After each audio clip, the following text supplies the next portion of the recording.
Dreamscape, an RB Media audio brand, presents The New Boyfriend by Mikayla Davids.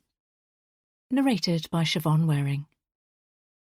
RB Media is the largest audiobook publisher in the world. Find your next great listen and get exclusive offers at rbaudio.com. Prologue. I'm standing here with blood on my hands. I'm shaking. I can't stop the bleeding. It doesn't matter what I do, nothing is working. Hot tears slide down my face. Then I see a flicker of movement out the corner of my eye. I see the knife. This isn't over yet. I'm still in danger. Chapter 1. Nancy. Now. My heart is slamming against my ribcage despite doing my best to stay calm. I could have been curled up on my sofa at home with a good book this evening. Instead, I'm here alone. A familiar feeling of panic begins to rise, causing my throat to tighten. How have I got myself into this situation? I'm a 45-year-old single mother with 2 teenagers. I can't believe I agreed to go on a date with a complete stranger. Agreeing to spend an evening with a man who I've never set eyes on before is not the sort of thing I usually do. My friends would call me the reliable and sensible one, but for once, I've decided to take a risk. Now I'm wishing that I hadn't come. After all, the last time I dated, I was in my early 20s. The world has changed so much since then, and I've changed too. The last person I dated was Jonathan, the man who became my husband and father of my children, and that didn't exactly have a happily ever after ending. Pulling out my mobile phone, I tap the camera app and flip it to selfie mode. I use the reflective screen to check my makeup one more time. Tucking a strand of my raven black hair behind my ear, I wipe a small dot of red lipstick from my front tooth. Satisfied that I look presentable, I click into my messages and check the details once more. I'll see you at 6:30 p.m. Kiss. I definitely haven't got it wrong. Brad, the guy I'm meant to be meeting, confirmed the time just this morning. It's now 6:40 p.m. I reassure myself that there are a million reasons why someone might be running a bit late. Not everyone is as obsessive about being on time as I am, and he might be stalling because he's nervous. I reach for my coffee, inhaling the familiar scent of my favourite blend and feeling comforted by the sweet caramel syrup as I take my first sip. I'm sitting in the high-back chair that I always choose when I come to this coffee shop. My visits here have been more frequent in the last few months. It's become the place where I escape my problems for an hour or two with caffeine and a novel. The cafe is part of a small independent bookshop. I love the smell of roasted coffee beans and the shelves lined with hardbacks and paperbacks. I feel safe here. I've been hopeful about tonight because it's about time my luck changed. For almost 2 years I've been a single mother. That wasn't my plan. In the beginning we were a happy family. I imagined we would stay that way, but instead my perfect life shattered and I've been trying to put the pieces together again ever since. It's busier than usual. There's a mixture of other solo customers sitting with their heads in a book, as well as a few couples and a handful of tables with groups of friends catching up. Glancing around again, I convince myself that the man I'm waiting for will probably arrive red-faced and flustered in a few more minutes. We'll laugh about some mishap that delayed him, and it will be a great icebreaker between 2 strangers. Maybe even a story for our future wedding speech. Although, as the time ticks on, I wonder why I allowed my younger colleague, Chloe, to sign me up to an internet dating site. I viewed it as some light-hearted fun until one day I received a message from Brad. He stood out from the sea of men who wanted women without any baggage, sent lewd messages and lied about their height.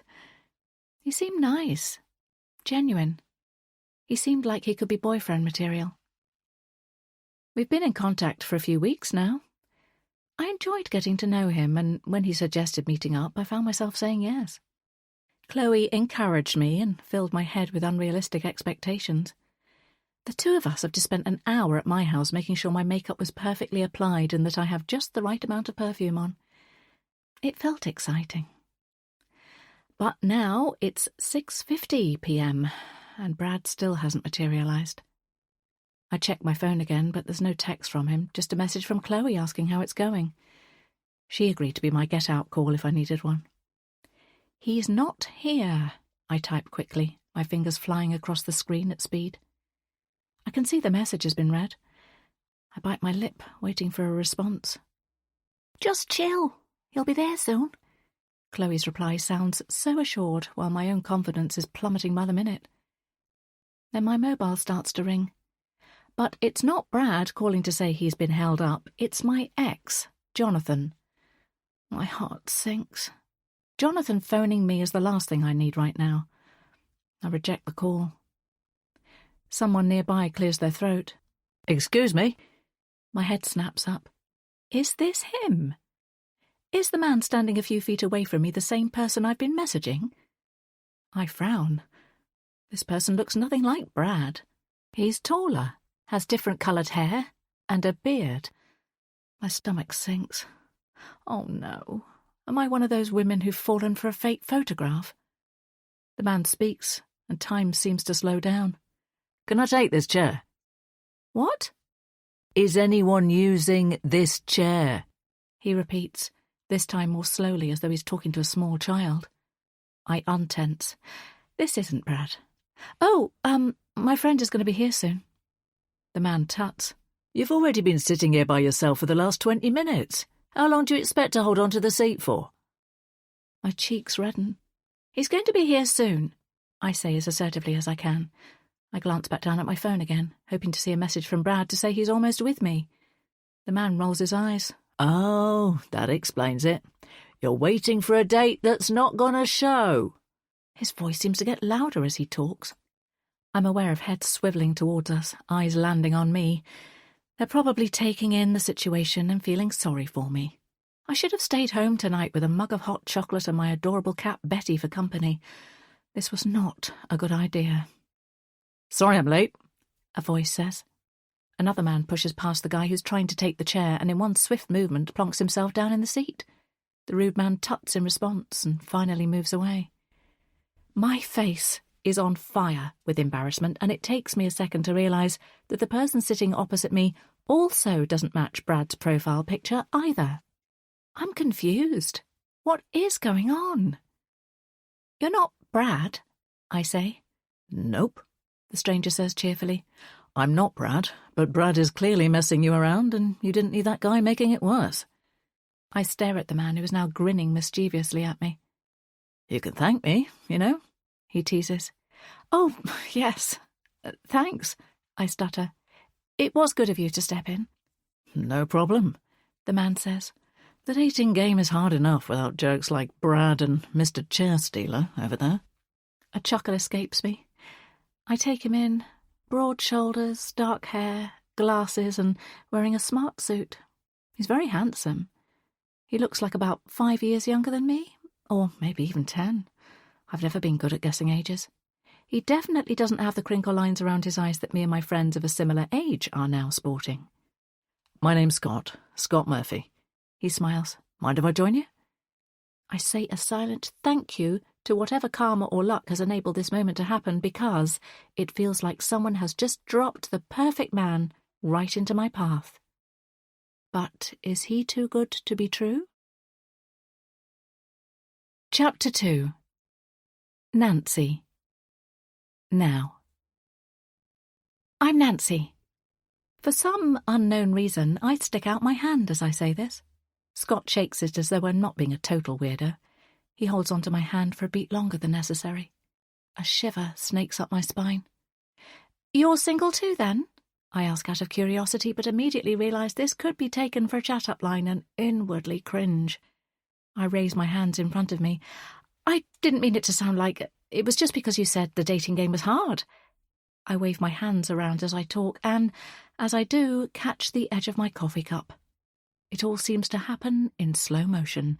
I watch in horror as the lukewarm liquid seems to jump out of the cup and spill absolutely everywhere, including on this nice man's pristine white shirt.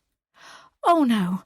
I yelp, grabbing the one napkin I have and ineffectually dabbing at the mess I've created.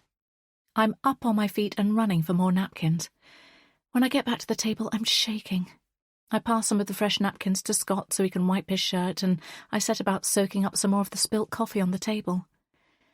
This evening is turning into a total disaster. I bet Scott wished he'd never sat down opposite me. I can't look him in the face, and I just want the ground to swallow me up. When I eventually glance up again, I see that Scott is peeling off his soggy white shirt.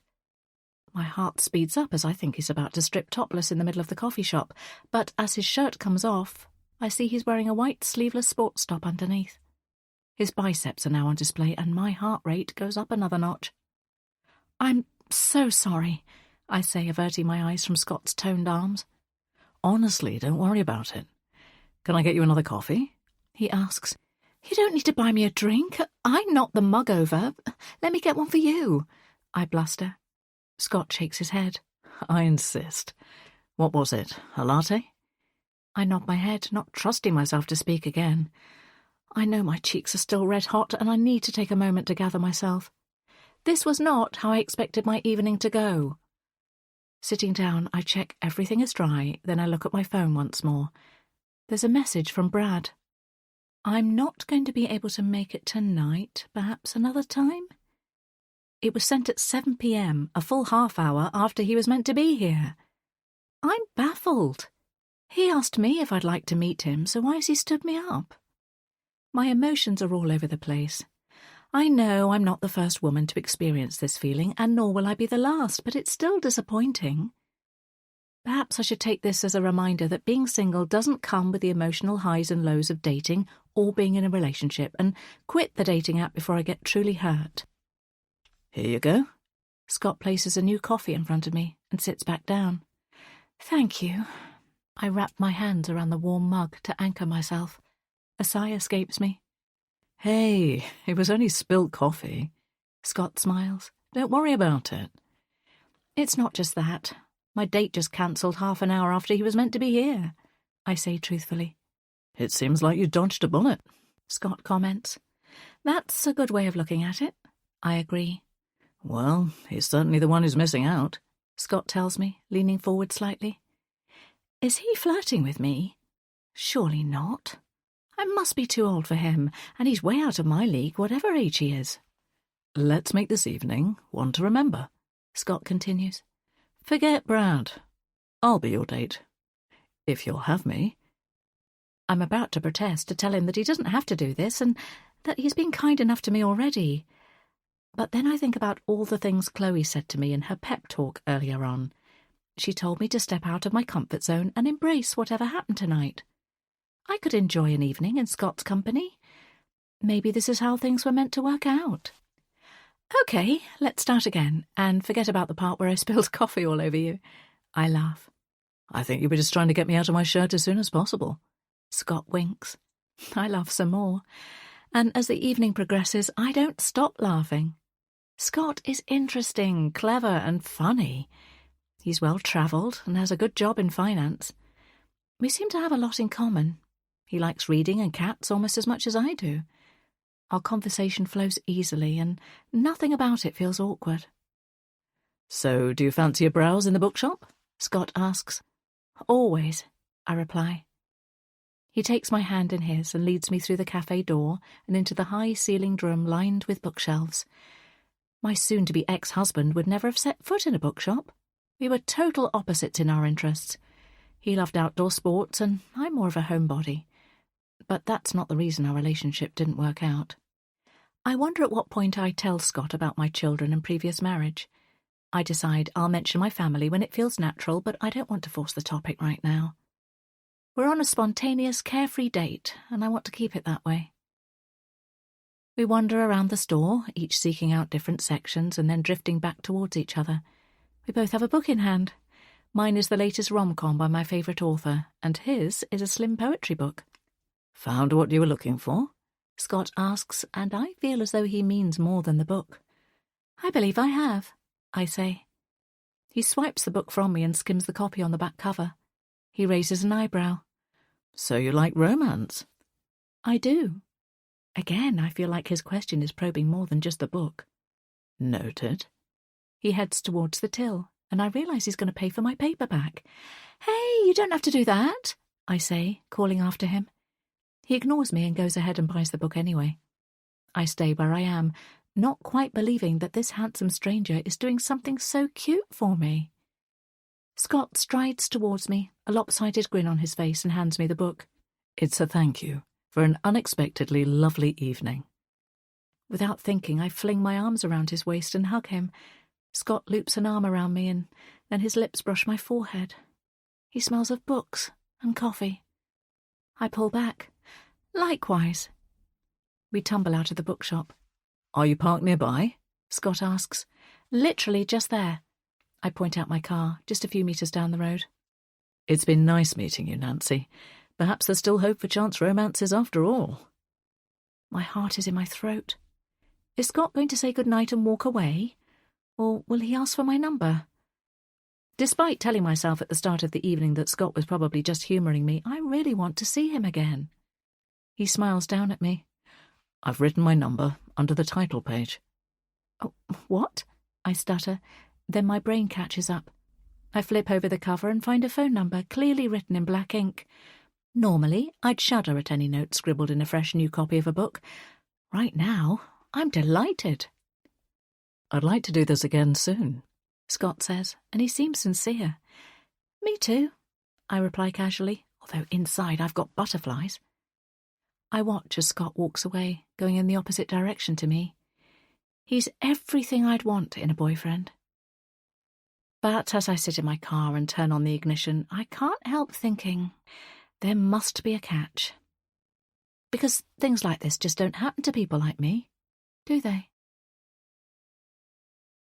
Chapter 3. Nancy. 1st of August, 1998. I love you. JJ is gazing at me intently with his brown eyes. Suddenly I feel overwhelmed by the strength of feeling in his voice. He loves me, I know he does. I'm lucky to have a boyfriend like JJ. He actually cares. Some of my friends have been messed around so much by guys they're going out with, but JJ isn't like that. I kiss him softly on the lips and then curl into him. It's getting late and the movie we've been watching has just ended. But I'm too tired to peel myself off the sofa, so I lean my head on JJ's shoulder. We've been friends since he joined my school 3 years ago. He didn't know anyone, and in the first few weeks seemed to have a hard time fitting in. He didn't wear the same clothes or speak the same way as other people at my school, and as a newcomer he immediately stood out. I hate any kind of bullying, and the idea of someone not having any friends makes me feel sad, so I started talking to him. He's the kind of person who seems shy at first, but we like the same music and the same comedy. JJ makes me laugh so much. He's got a dry sense of humour that will often surprise me. He now hangs out with a group of guys and girls that I'm friends with. He gets on okay with the others, but I'm the only person he's really clicked with. JJ's arm goes around me and I smile to myself. I hadn't realised JJ had romantic feelings for me until he told me a few months ago when we were walking home from a football match. JJ confessed that he'd wanted us to be together from the first time he saw me. My heart melted. From that day we've been inseparable. Promise we'll always be together, JJ says as he kisses the top of my head. I want to reply, but the words get stuck in my throat. It's such a big promise to make, and we're still so young.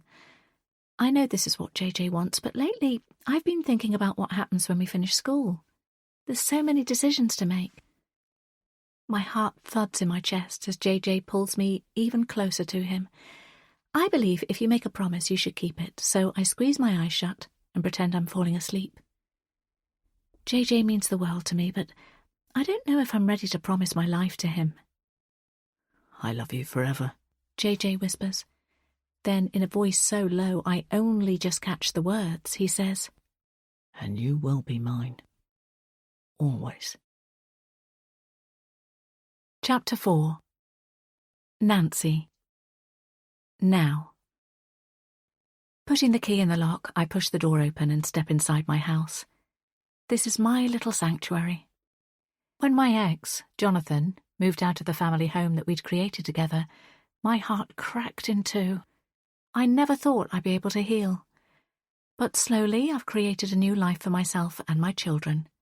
I redecorated every room in the house exactly as I wanted it, and it still feels like home, despite Jonathan not being here. My cat Betty immediately comes to greet me, purring as she winds around my ankles. "Hello, sweetie." I bend down and scratch her behind her ears, and she purrs even louder before wandering off. I've thought about moving house, but the financial costs of doing so were too high, and I also love where I live. The Victorian semi-detached property sits halfway up a hill in what once was a small town but has grown into a sprawling suburbia, like so many other places in northern England. I live in the Old Town. It's full of lovely old historical buildings and has a sweet high street with boutique shops and independent restaurants. I'm more than happy to put up with a half-hour commute to work in traffic so I can live in this pretty corner of the world. I shrug off my coat and hook it onto a peg before easing off my boots and storing them in the shoe rack. Over the last couple of months, with the house revamp done and my eldest now at university, I've suddenly had time to myself. I've updated my wardrobe, joined a gym, and downloaded the dating app. All the things I hadn't had the headspace for while I've juggled a demanding full-time job alongside single motherhood. I'm starting to feel stronger, more in control. "Oh, there you are." Ella is standing at the top of the staircase in front of me. Her hands are on her hips, and she's got a mock frown on her face. "You're later than I thought you'd be." I bite back a smile at this role reversal. I'm proud of the job I've done with 18-year-old Liam and my 16-year-old daughter Ella. 2 teenagers against one parent meant the odds were stacked against me, but the 3 of us managed to pull through some tricky moments, and things are good now. Ella descends the staircase quickly, then stops abruptly in front of me. "So, how'd it go?" "Let me get in the door first." I try to hide my smile, but Ella notices my poor attempt at doing so. "It went well?" she asks, her carefully styled eyebrows shooting upwards. "Yes. Why is that a surprise?" I told Ella where I was going this evening. As this is the first time I've gone on a date since my marriage broke apart, I decided that I wanted to be honest with my children about where I was and who I was seeing. My hope is that if I'm transparent with them about my love life, then they might be open with me about theirs. "You were just a bit reluctant. I thought you wouldn't go, or you'd give him an hour and then leave." Ella shrugs. "So tell me all about Brad, then." "Ah, Brad," I say, having momentarily forgotten all about him. "Would you like a mug of hot chocolate? And then I'll tell you all about it." Yes," Ella says enthusiastically. Walking past a framed photograph of my Liam, I smile. I helped him move into halls at the University of Manchester a month ago. He worked hard for his grades, and I'm certain he's got a bright path ahead of him. It's been a lot quieter without him, though. He was my homebody, always happy to spend an evening cooking and watching TV with his mum, whereas Ella loves being out and around big groups of people. It occurs to me that it's unusual for Ella to be at home on a Friday evening. She has a large circle of friends who are always in and out of each other's houses. Usually she'd be hanging out with them on the weekend. I suspect she deliberately waited in to find out about my date, which is very sweet of her. I heat up the milk and cocoa in a pan, just like my own mum used to. I fill a couple of mugs to the brim and then take the drinks into the living room. I settle down on the sofa and Ella sits next to me. It seems Betty is also keen to hear about my date because she pads into the room and lays down by my feet, looking up at me expectantly with her big green eyes. "Brad didn't show up." I explained what happened and how I ended up on a date with a guy called Scott instead. Ella nods approvingly as I tell her how Scott saved me from the man he nicknamed Mr. Chair Stealer, and by the time I get to the part about him writing his number down in a book, she is practically clapping her hands. "He sounds amazing, Mum. It's like a movie romance," she squeals. "When are you seeing him again?" "I'm not sure," I shrug. "Well, you have his number, so you have to message him," Ella says. "I'll do it tomorrow," I tell her, not wanting to appear too eager. "No, don't make him wait after you've had such a perfect first date. Message him tonight," Ella instructs with confidence. "Oh, you're getting all grown up, aren't you?" My voice is wistful as I say this. The last couple of years since my split with Jonathan have been a roller coaster. Sometimes I'm not quite sure how the time between Ella starting secondary school and now has gone so fast. My freckled-faced girl with braces has somehow transformed into an elegant young woman. She rolls her eyes at me. "Don't get all soppy." My world has shifted so much recently, but I'm proud that, despite everything, my children are both happy, and they're now starting to live their own lives. The years of packing school lunch boxes, endless play dates, and cheering on the sidelines at sporting events are definitely now all gone. My time with Ella is fleeting because she's such a social butterfly, so I'm going to enjoy having her all to myself for the next hour, before we both go up to bed. "Do you know, when you were a little girl," I start to say, "don't try to get out of messaging him by taking me on a trip down memory lane," Ella chides me. Okay. You're worse than Chloe. I pull out the phone and tap out a quick message. Then I hit send. Done. Ella looks at me aghast. "What do you mean, done? What have you written so quickly?" My daughter clearly thinks that I can't be trusted and was expecting me to run the wording past her. "It's fine. I just thanked him for a nice evening and let him know this is my number. I'm not going to spend hours agonising over a message."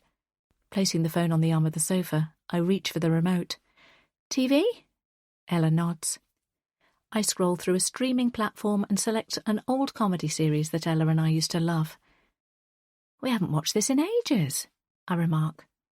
Ella snuggles up next to me, and for the next half an hour we enjoy the familiarity of the storyline, but still manage to laugh as though we hadn't seen this episode dozens of times before. As the show comes to a close, my phone beeps. Looking down, I see Scott's name flash up on the screen. I smile with delight. Even though I was trying to play things casually in my conversation with Ella, I'm happy to see that he's replied to me so quickly. "Is it him?" Ella asks, sitting up straighter. I read the message. "I had a great evening. When are you free for a second date?" "Oh, he's keen," Ella exclaims, reading over my shoulder. "Enough of the dating advice." I laugh. "Come on, it's time for bed." I give her a kiss on the forehead, and then we both pull ourselves up from the sofa.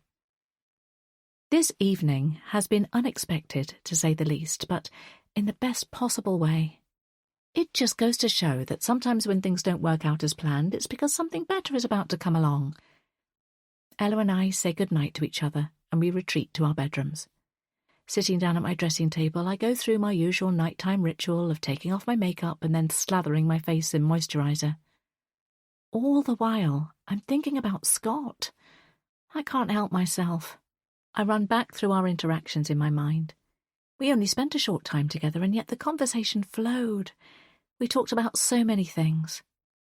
Then there's the fact he was like a modern-day knight in shining armour. The way he swooped in after seeing I was having a hard time was so gentlemanly. I thought chivalry was dead these days, but Scott might just prove me wrong. And I can't deny how attracted I am to him. Pulling back the covers, I climb into bed. My phone beeps on the bedside table. Snatching it up, I hope that it's Scott again. But it's not. It's Brad. "Hey, I've been thinking about you. What are you up to?" Sighing, I click out of the message thread and don't respond. Does he really think I'm going to engage in a midnight exchange of flirty messages after he stood me up? Not a chance. Instead, I tap out a reply to Scott, letting him know I'm free on Sunday or next Friday. I see him typing a response immediately. I hold my breath, waiting for his message to appear on my screen. "Sunday it is. 11 a.m. See you at the bookshop again?" I grin. Ella was right. Scott does seem keen. Meeting in a familiar setting again will hopefully put us both at ease. It's a great suggestion and feels like it takes the pressure off so I can look forward to Sunday, which I'm sure is what he intended. Seconds later, my phone lights up. It's Brad again. What does he want? "Are you free? I can meet you now?" I had a lucky escape not meeting Brad tonight. His message and the fact he's sending it after 11 o'clock makes it clear he's only after one thing. I ignore him again. If he doesn't get any replies from me, then surely he'll understand I'm no longer interested. Besides, he doesn't deserve a reply after he messed me around. Pushing thoughts of Brad aside, I wriggle under the covers. I'm excited about my second date with Scott. For the first time in a long time, I've got something to really look forward to. I just hope that, whatever happens, it goes better than my previous relationships. I hear my phone buzz again, but I'm too tired to reach for it. I only hope it's a message from Scott, and not Brad. Chapter 5. Nancy. Now. My stomach flips as Scott walks across the room towards me, a broad grin across his handsome face. Hello again. I try to inject my voice with as much confidence as possible. I stand up from my seat. Even though the bookshop is just down the hill from my house, I didn't want to be rushing, and I arrived early so I could have a coffee at my favourite table and calm my nerves. It's a bright, crisp autumn morning outside, and at the moment the cafe is quieter than usual, although the lunchtime rush won't be far away. He's holding a bunch of white roses, and he hands them over to me. These are for you. It's such a sweet gesture. They're beautiful, thank you. Scott leans in and gives me a kiss on the cheek. You look gorgeous, he comments. At those words, my skin goes cold as I remember another time, another place, another man saying something similar. I don't want to relive those tormenting memories, and I'm terrible at receiving any kind of compliment, so I deflect and say, so do you. And it's true, he does. He's wearing dark trousers paired with a cream cable knit jumper, and he has a Harrington jacket slung over one arm. Stylish as well as sexy. Scott laughs at my reply. Have you been on the coffee already? He nods to my empty cup. Of course. I'll get the next round in. I owe you from the other night. Thank you. I'll have a black Americano. I head to the counter to order the drinks. The barista working there is a woman called Liv, and we often have a chat. She arches an eyebrow at me. New man? I chuckle. A bit early to confirm, but maybe. He's a looker, that's for sure, she comments. He's been nice so far. Nice, Liv snorts. A man as good-looking as that is only ever going to spell trouble. You think so? I hope she's teasing me rather than being serious. I know so, she says, without smiling. Have you seen him here before, then? Oh, I didn't mean him specifically, but I know his type. Liv takes my payment and I thank her for the drinks. Her words ring in my ears as I make my way back to the table. I'm betting that Liv has had a bad experience in the past, but just because Scott is conventionally handsome, it doesn't mean that he's a player or a bad person. Even still, I plan to quiz him a little today in order to get to know him better, because Liv's right. A man as gorgeous as Scott could spell trouble. As I head back towards Scott, I see someone out of the corner of my eyes. It's the tall, bearded man who tried to claim the chair from my table the other night. He's standing behind a bookcase half hidden, but I recognise him immediately. I glare at him pointedly and he turns away, pretending he hasn't seen me. It's strange. I've never seen him in the bookshop before, but I get this weird sense that he's been watching me. I shake the feeling away. Thanks again for the book, I say to Scott after I've settled in my seat. I finished it already. That was fast. How many books do you tend to read in a month? He asks me. I'd planned to say this, figuring that it would be a safe icebreaker conversation, and I was right. We spend some time chatting about the books and authors we like. Scott's love of reading seems genuine, and he recommends a few novels to me that I mentally put straight on my to-read list. Then we move on to talking about our jobs. I've been consumed by my job, Scott confesses. I was so laser-focused on climbing the corporate ladder in my 20s, and I didn't really put much effort into other areas of my life. It's only in the last few years that I've started to realise that my workaholic lifestyle isn't very healthy, so I've been trying to cut back on my hours and spend time actually living. And how's that going? I ask.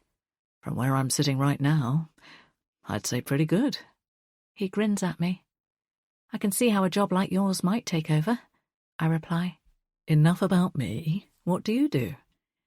I work in advertising. I love the creative elements of my role, although the volume of work we're expected to do seems to increase every month, but it pays the bills. I think about the job I've been in for 2 decades. There are so many things I love about it, especially getting to see Chloe during the week and other colleagues that have become friends over the years. But the majority of the work has become somewhat repetitive and stale after such a long time. And I'm not a fan of my new, horrible boss, Tim. Scott nods. There's still time to chase the dream job, though. What would you do if you could choose? Honestly, work here, I tell him. What could be better than being surrounded by books all day? I agree. Sadly, it's probably not enough to pay 2 lots of university fees. Panic washes over me. I haven't even mentioned my children yet. I was planning to, but I've just put my foot in it now. Tripping over my words, I tell him about Liam and Ella, and throw in the fact that I'm going through a divorce and I'm over the age of 40.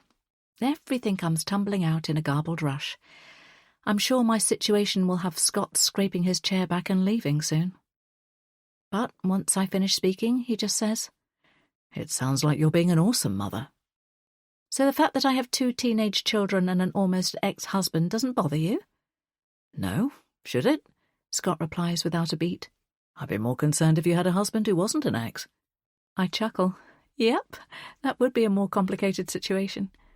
"Well, I don't have kids, and I've never been married. As I said, I've been wedded to my job, so there's not much to say. But thank you for telling me about your kids." I exhale a breath I didn't know I was holding. I'm glad I shared my situation early with Scott, as it means I can relax and be myself. He's been accepting and unfazed, which tells me he's the sort of person worth dating. "You don't have any skeletons in your closet, then?" I tease. Scott splutters on his coffee. "What a way to phrase that," he says once he's recovered. "But no, not one. I'm afraid my past is just a bit boring." "That isn't a bad thing," I say. Fiddling with my earring, my mind catapults back to the darkest moment in my own past. A day I would wipe from my memory if I could. It's my biggest mistake, something I've never even shared with my own children, and a truth that I vowed to take with me to the grave. I'm not a liar by nature, but some circumstances force you into keeping secrets, and this is a secret that runs so deep that I don't plan on sharing it with anyone, and certainly not on a second date. "Are you okay?" Scott asks. "I'm fine," I say, snapping my attention back to the present. Our conversation moves on quickly to our favourite places in town, then on to travel and hobbies, before circling back to books. We both drain another drink and then decide to get some lunch. Scott goes for a wrap and I get the soup.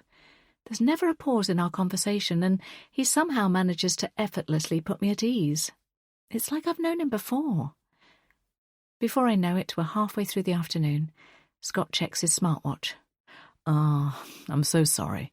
I would love to stay longer, but I'm going to have to head off soon." "Is the job calling?" I ask. "Yes, unfortunately," he says sheepishly. "But I've enjoyed every minute of this. Did you say you're free on Friday?" "Yes."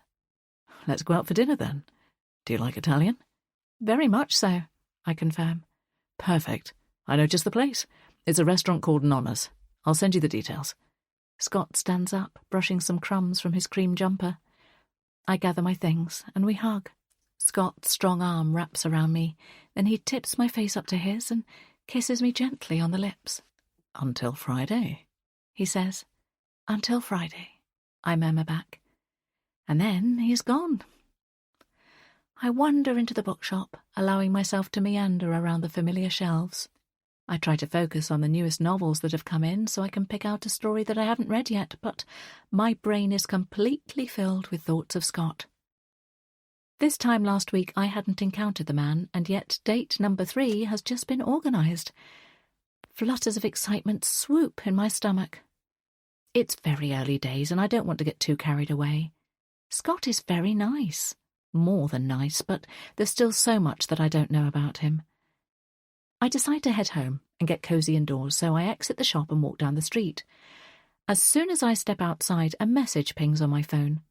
I scoop it out of my handbag. I always check any phone messages or calls straight away, just in case it's Liam or Ella needing something.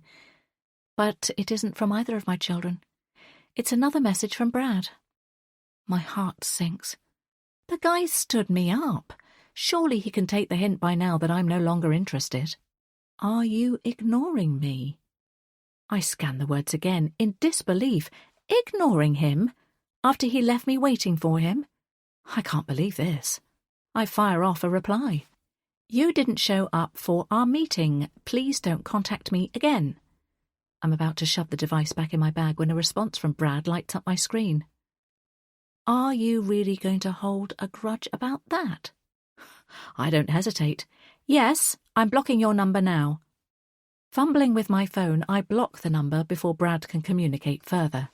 With that done, I resolved to wipe away my outrage towards him. At least I won't have to deal with him again. I'm certain that I dodged a bullet, and I'm relieved I never had to meet him in the flesh. I've been hurt before, and I never want to be hurt like that again. I've got to make sure that the next person I open my heart to is the right person. That's definitely not Brad, but I'm hoping that it might be Scott. As I near my house, my mind flits back to the relationship in my past, the one that haunts me the most. I've trained myself not to think about it, and typically I can go days, sometimes weeks now, without it entering my thoughts. But for some reason today, I can't get those memories out of my head. Maybe it's that feeling of connecting with someone new that's bringing it all back again, reminding me of that time. He had dark brown eyes as well, and he made me feel wanted in just the way Scott does. It was the perfect relationship, until someone died. Chapter 6. Nancy. 16th of September, 1998. If you love me, then you won't leave. I stare at JJ, trying to process what he's just said. Is he for real? Long-distance relationships never last, especially when uni is involved. Do you want that to happen to us? Do you want to break us up? No. I shake my head, packing my school books into my bag. But it won't happen to us. This would only be for a few years. You're saying that now, but when there's a million distractions, other things to do, other people to see, are you going to come home every weekend? Well, it probably wouldn't be every weekend. See? It's already started and you haven't even left yet. JJ folds his arms tightly across his chest and a dark scowl appears on his face. I've never seen him like this before. I meant because of costs, not because I wouldn't want to see you. I tread carefully, knowing that one wrong sentence could result in him picking holes in my words.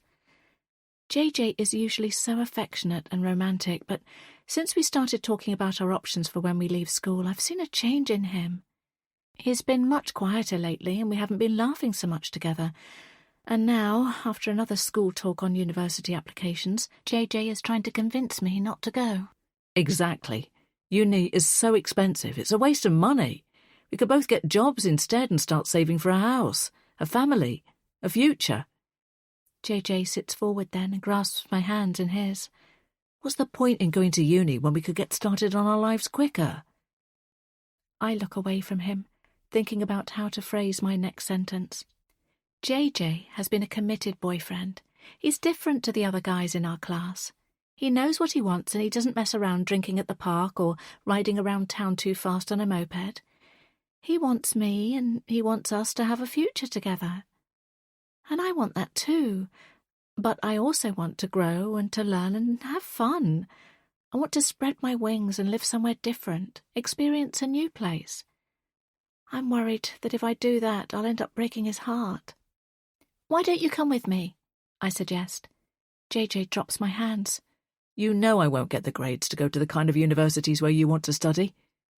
Well, you don't have to go to uni. We could live together and you could get a job there. JJ huffs. Again, the kinds of places you're looking to go to aren't cheap. How am I going to afford rent in a place like Durham or Edinburgh when I don't have a job yet? Standing up abruptly, I say, JJ, you're just being difficult. There's always a way around things. Perhaps in your perfect world, where Mummy and Daddy can pay, but in the real world, things are different. His words sting. Is that what he thinks of me? My parents support me, but it's not like they're mega rich. We're an average family. But then I consider JJ's upbringing. He's had it tough, much tougher than any child should have to experience. I soften thinking about this. Let's not argue. I climb onto his lap and kiss him. We'll figure things out. I feel JJ's shoulders relax at this, and in that moment I know he believes I will give in and do what he wants me to do. It would be easier if I did. It would avoid the heartache and the tears. But we're both so young, and I've always dreamt of going to university. My aunt went to Oxford, and I've grown up listening to her stories of studying in the city of dreaming spires. I want to experience university for myself. JJ's arms tighten possessively around me, and suddenly, for the first time, I feel afraid about what my boyfriend might do if I tried to leave him. Chapter 7. Nancy. Now. This is it. I'm really doing this. I climb out of the taxi, wobbling slightly. I always wear flats, so I'm not as well practiced walking in heels anymore, but they feel like the right call for this evening. I spent ages agonising over my outfit, and Chloe approved the one I'm now wearing after I sent her photos of different options. Smoothing down the skirt, I straighten up and tuck a flyaway curl behind my ear. I spent time carefully styling my hair and preening my eyebrows before leaving, wanting to look my best on my first date with Scott that's somewhere other than the bookshop. And now I'm standing outside the Italian restaurant where a table is booked for us inside, and this is actually happening. Hello, gorgeous. I jump slightly and then have to take a second to regain my balance. Scott is by my side and is placing a steadying arm around me. I feel myself flush as I take him in. He's wearing a fitted shirt, dark trousers and a leather jacket, and he looks incredibly handsome in the soft glow of the nearby streetlight. Shall we? Scott nods towards the restaurant. The front of the establishment has a dark green sign with the name Nonna's emblazoned on it. Out the front, there's seating under a wooden pergola that's adorned with climbing vines and fairy lights. It all looks very pretty and makes me think I should explore more of this side of the town. Scott takes a few steps forwards to hold the door open for me. I didn't realise men still did things like this, but Scott is standing in front of me, being the perfect gentleman. If my mother were alive, she would tell me that manners like this were rare in this day and age, and that he was a keeper. Inside the restaurant, the windows are slightly steamy, and the smell of delicious fresh-cooked food hangs in the air. It's packed full of people, all talking and laughing, and it looks warm and welcoming. I can see why Scott suggested this place. It's relaxed and not too formal, exactly what I need to set me at ease and steady my nerves. Scott greets the woman on the reception desk. Hi, Marianne. I've reserved a table. Ah, yes. Scott, how are you? She beams a smile as though she knows him well. Good, thanks. And you? I can't complain, she says in a sing-song voice. Marianne is absolutely stunning. She must be in her early 20s and has a mane of caramel-coloured hair. Her eyes are the brightest blue I've ever seen, and despite wearing little makeup, her cheeks are rosy and her lips have a natural pink stain. I wonder how often Scott comes here, and how well he knows Marianne. She beckons for us to follow her, weaving through the room and showing us to our table for two in the corner by the window. Please, sit down. My chair is pulled out for me. I will be over to take your order in a moment, she says with a twinkling smile. This is my favourite spot in the restaurant, Scott says. It's great for people watching. Settling myself in my chair, I wonder if this means Scott regularly brings dates here. As if reading my mind, Scott says, Sometimes I have lunch here, in between meetings. At lunchtime it's quieter and the service is quick. The food is incredible, and it's always a great atmosphere. I'm very much looking forward to the food, I remark as I pick up a menu. And I'm looking forward to the company, Scott says without missing a beat. What a good line. I laugh. Truly, Scott replies, reaching over to take my hand in his. Blushing, I look down and Scott releases my hand. He's a charmer, that's for sure. Clearing my throat, I say, Let's enjoy the evening then. Wine? Scott suggests. Nodding, I agree. What would you recommend? I know just the thing. He winks at me, and I swear my stomach somersaults. Marianne comes over and Scott orders our drinks, and then the evening begins to flow. We talk, we eat delicious food, and an hour into the date my face aches from laughing so much. The time is flying by, and I want to freeze this moment, where everything is simple and fun. Scott entertains me with stories about his past travels. He's the sort of person I could listen to all day long and not get bored. And he keeps looking at me with his deep brown eyes, making me feel like I'm special. It's been a long time since I felt this way. The butterflies in my stomach multiply over the course of the evening, making me feel giddy with excitement.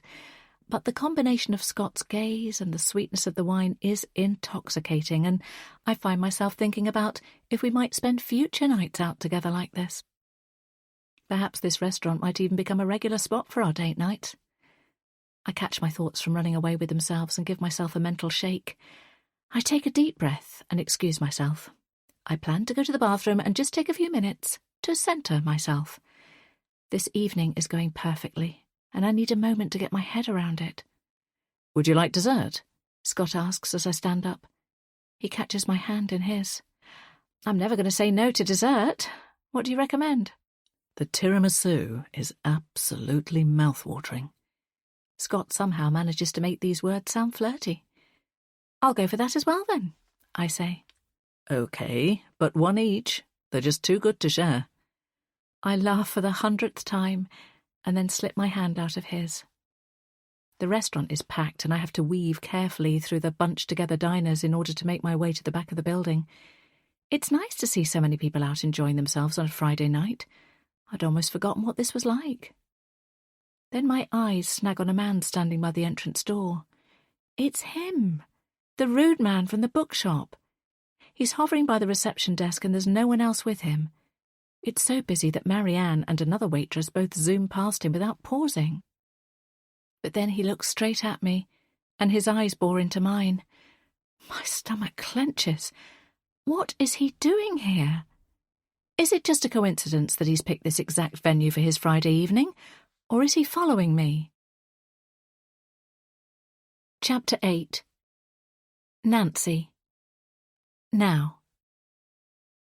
He was watching me at the bookshop, and he's watching me now. If there's any chance this man is behind the messages I've been receiving, I want to find out. I jut out my chin and begin to pick my way towards the entrance to confront him. There's no way I'm going to put up with him following me around. I've been raising 2 teenagers almost single-handedly and dealing with an estranged husband, so I'm now practiced in the art of setting clear boundaries. As I move forward, my eyes trained on the bearded man, someone knocks a bottle of red wine across a table I'm passing. I jump back, and the red liquid narrowly misses me. Sorry, a mortified-looking woman says to me. It's fine, I say, bending to help her mop up the mess. Once I've done all I can, I look up. In all the commotion, the mystery man has gone. I see the door closing and the outline of his figure moving past the restaurant window in the darkness. I shiver. It's a small town, and there could be a perfectly good reason he was here, so I'm not going to let it ruin my night with Scott. In the bathroom, I stand in front of the mirror. I'm trembling slightly, so I run the cold water and stick my wrists under the stream. It has an instant soothing effect, and I tell myself to ignore what just happened. There's nothing I can do about it right now, so I need to compartmentalise it and work out what to do tomorrow. I have the vague idea that I will speak to Liv from the bookshop and see what she knows about the man, but my alcohol-soaked mind can't figure out a plan beyond that.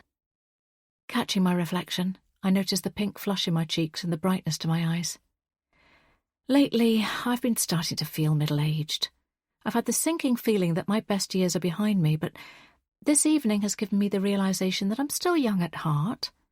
The responsibilities of work and home life have just been piling up on me, and tonight is a reminder that it feels good to have fun. I'm proud of myself for saying yes to the spontaneous date with Scott and for opening myself up to the possibility of a new start. I check there isn't any food stuck in my teeth, reapply my lipstick, then dab a little more perfume on my neck. Before I leave the bathroom, I hook my phone out of my bag and check my notifications. There are a number of missed calls from an unknown number.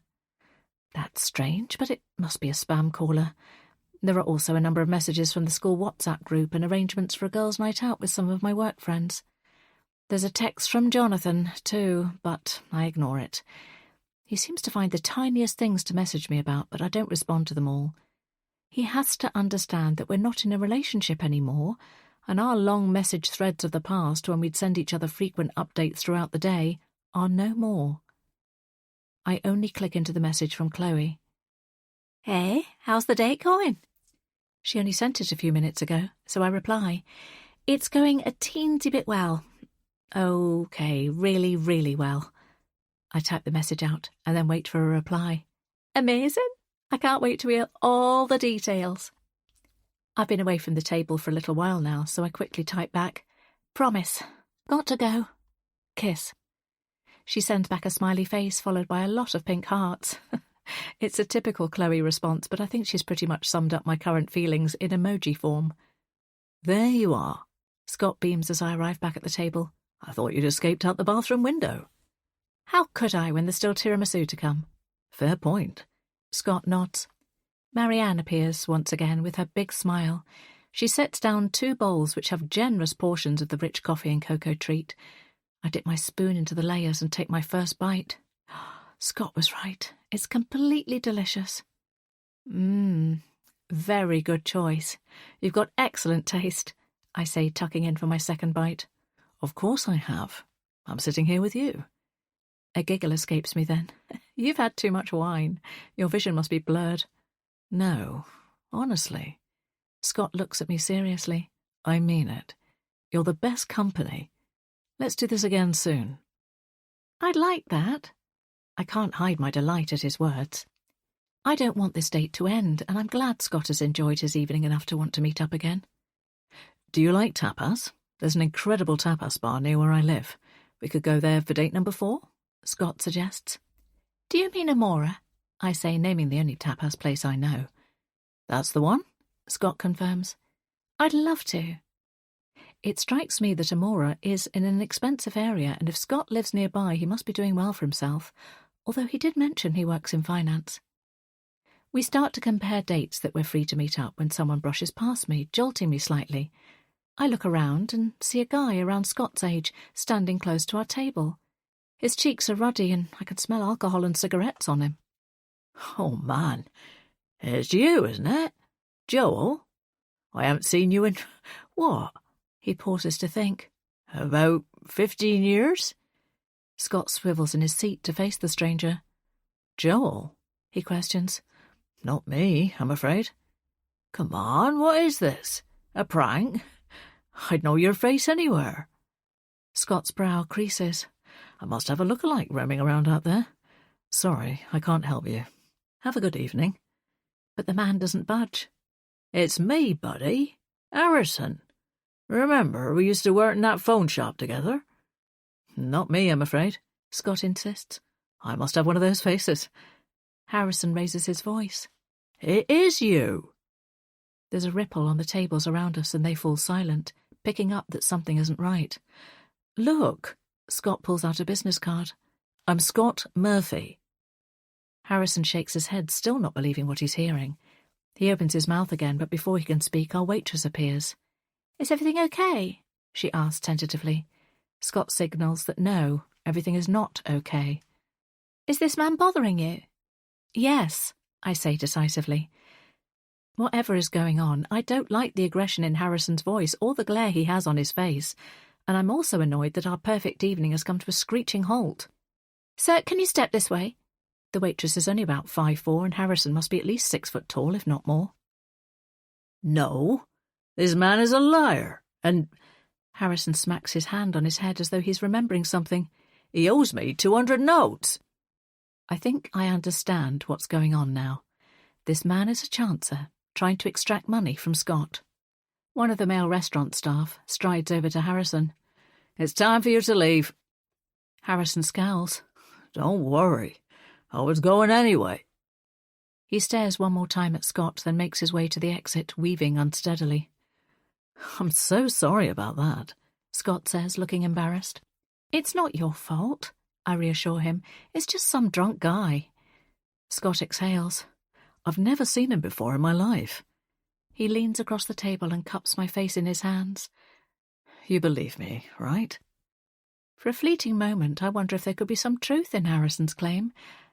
But then Scott kisses me, and all my doubts melt away. Chapter 9. Nancy. Now. I wake up, stretch, and then groan when I realise what day of the week it is. It's Saturday. For many people, Saturday is a day when they wake up happy that it's the weekend and they have freedom from their weekday jobs.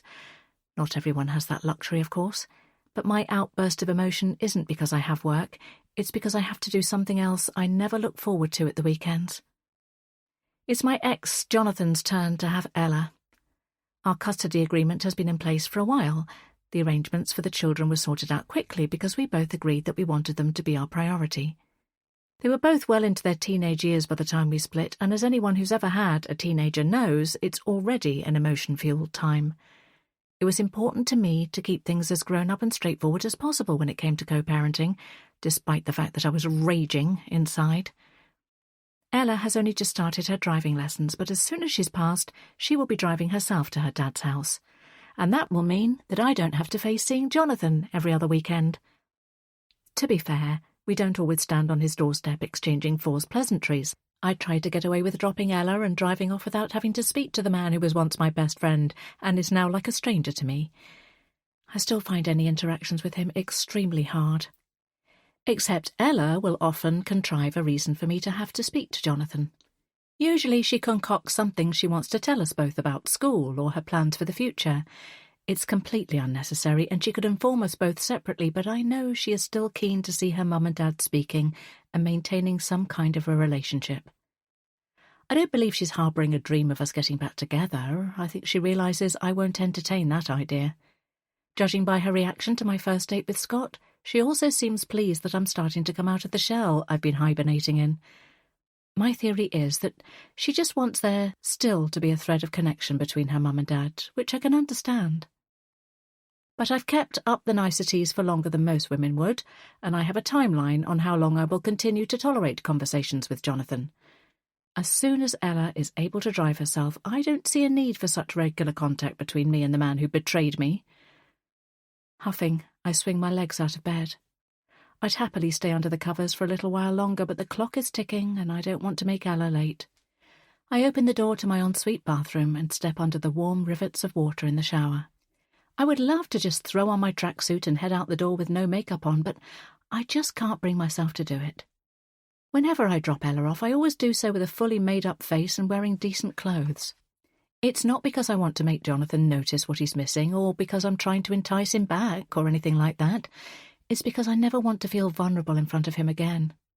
Not after what happened between us. "Mum, are you ready?" Ella calls up the stairs. "Just coming," I shout back down. Hurriedly, I pull on a new leopard print jumper and some dark jeans. I hastily apply my foundation, blusher, eyeshadow and mascara before finishing off my look with a little bit of lip gloss. I hate the fact that I'm making an effort, but just the process of putting myself together makes me feel calmer. Taking a deep breath, I descend the stairs. The front door is wide open and Betty is purring on the doormat, looking up at me with her adorable cat's eyes. "Oh, I wish I was staying here with you, Betty, but I've got to go." I square my shoulders and lock the door behind me. Ella is leaning against the car, head bent and fingers flying over the keypad of her phone. I remind myself I'm doing this for her. She still loves her dad, and despite his faults, he's been a good father, so I'll continue to go through this for a little while longer for her sake. "Hello, Nancy." Looking over to the house next door, I see my neighbour Denise standing at the bottom of her drive. She's laden with bags and clearly returning from a trip to our local corner shop. "Hi, Denise. How are you?" I smile back.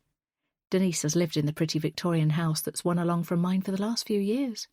We're around the same age and we have similar interests. Her home is only separated from mine by a small pathway, and the closeness in living proximity reflects the closeness in our friendship.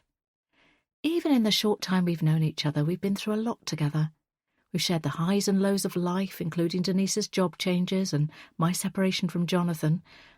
I thank my lucky stars she moved in next door because I don't know what I'd do without her. Everyone should have a Denise in their life. "Good, thanks. Just popped to the shops for a few bits," she laughs. "I came back with all of this." "What are you like? You should have called me and I'd have driven you back with all of those bags," I say. She shrugs. "It gets my daily steps in." Putting down the bag, she hooks her house keys out of her coat pocket. "Is it that time of the week again?" I nod. "Yes, I'm just going to drop Ella at her dad's.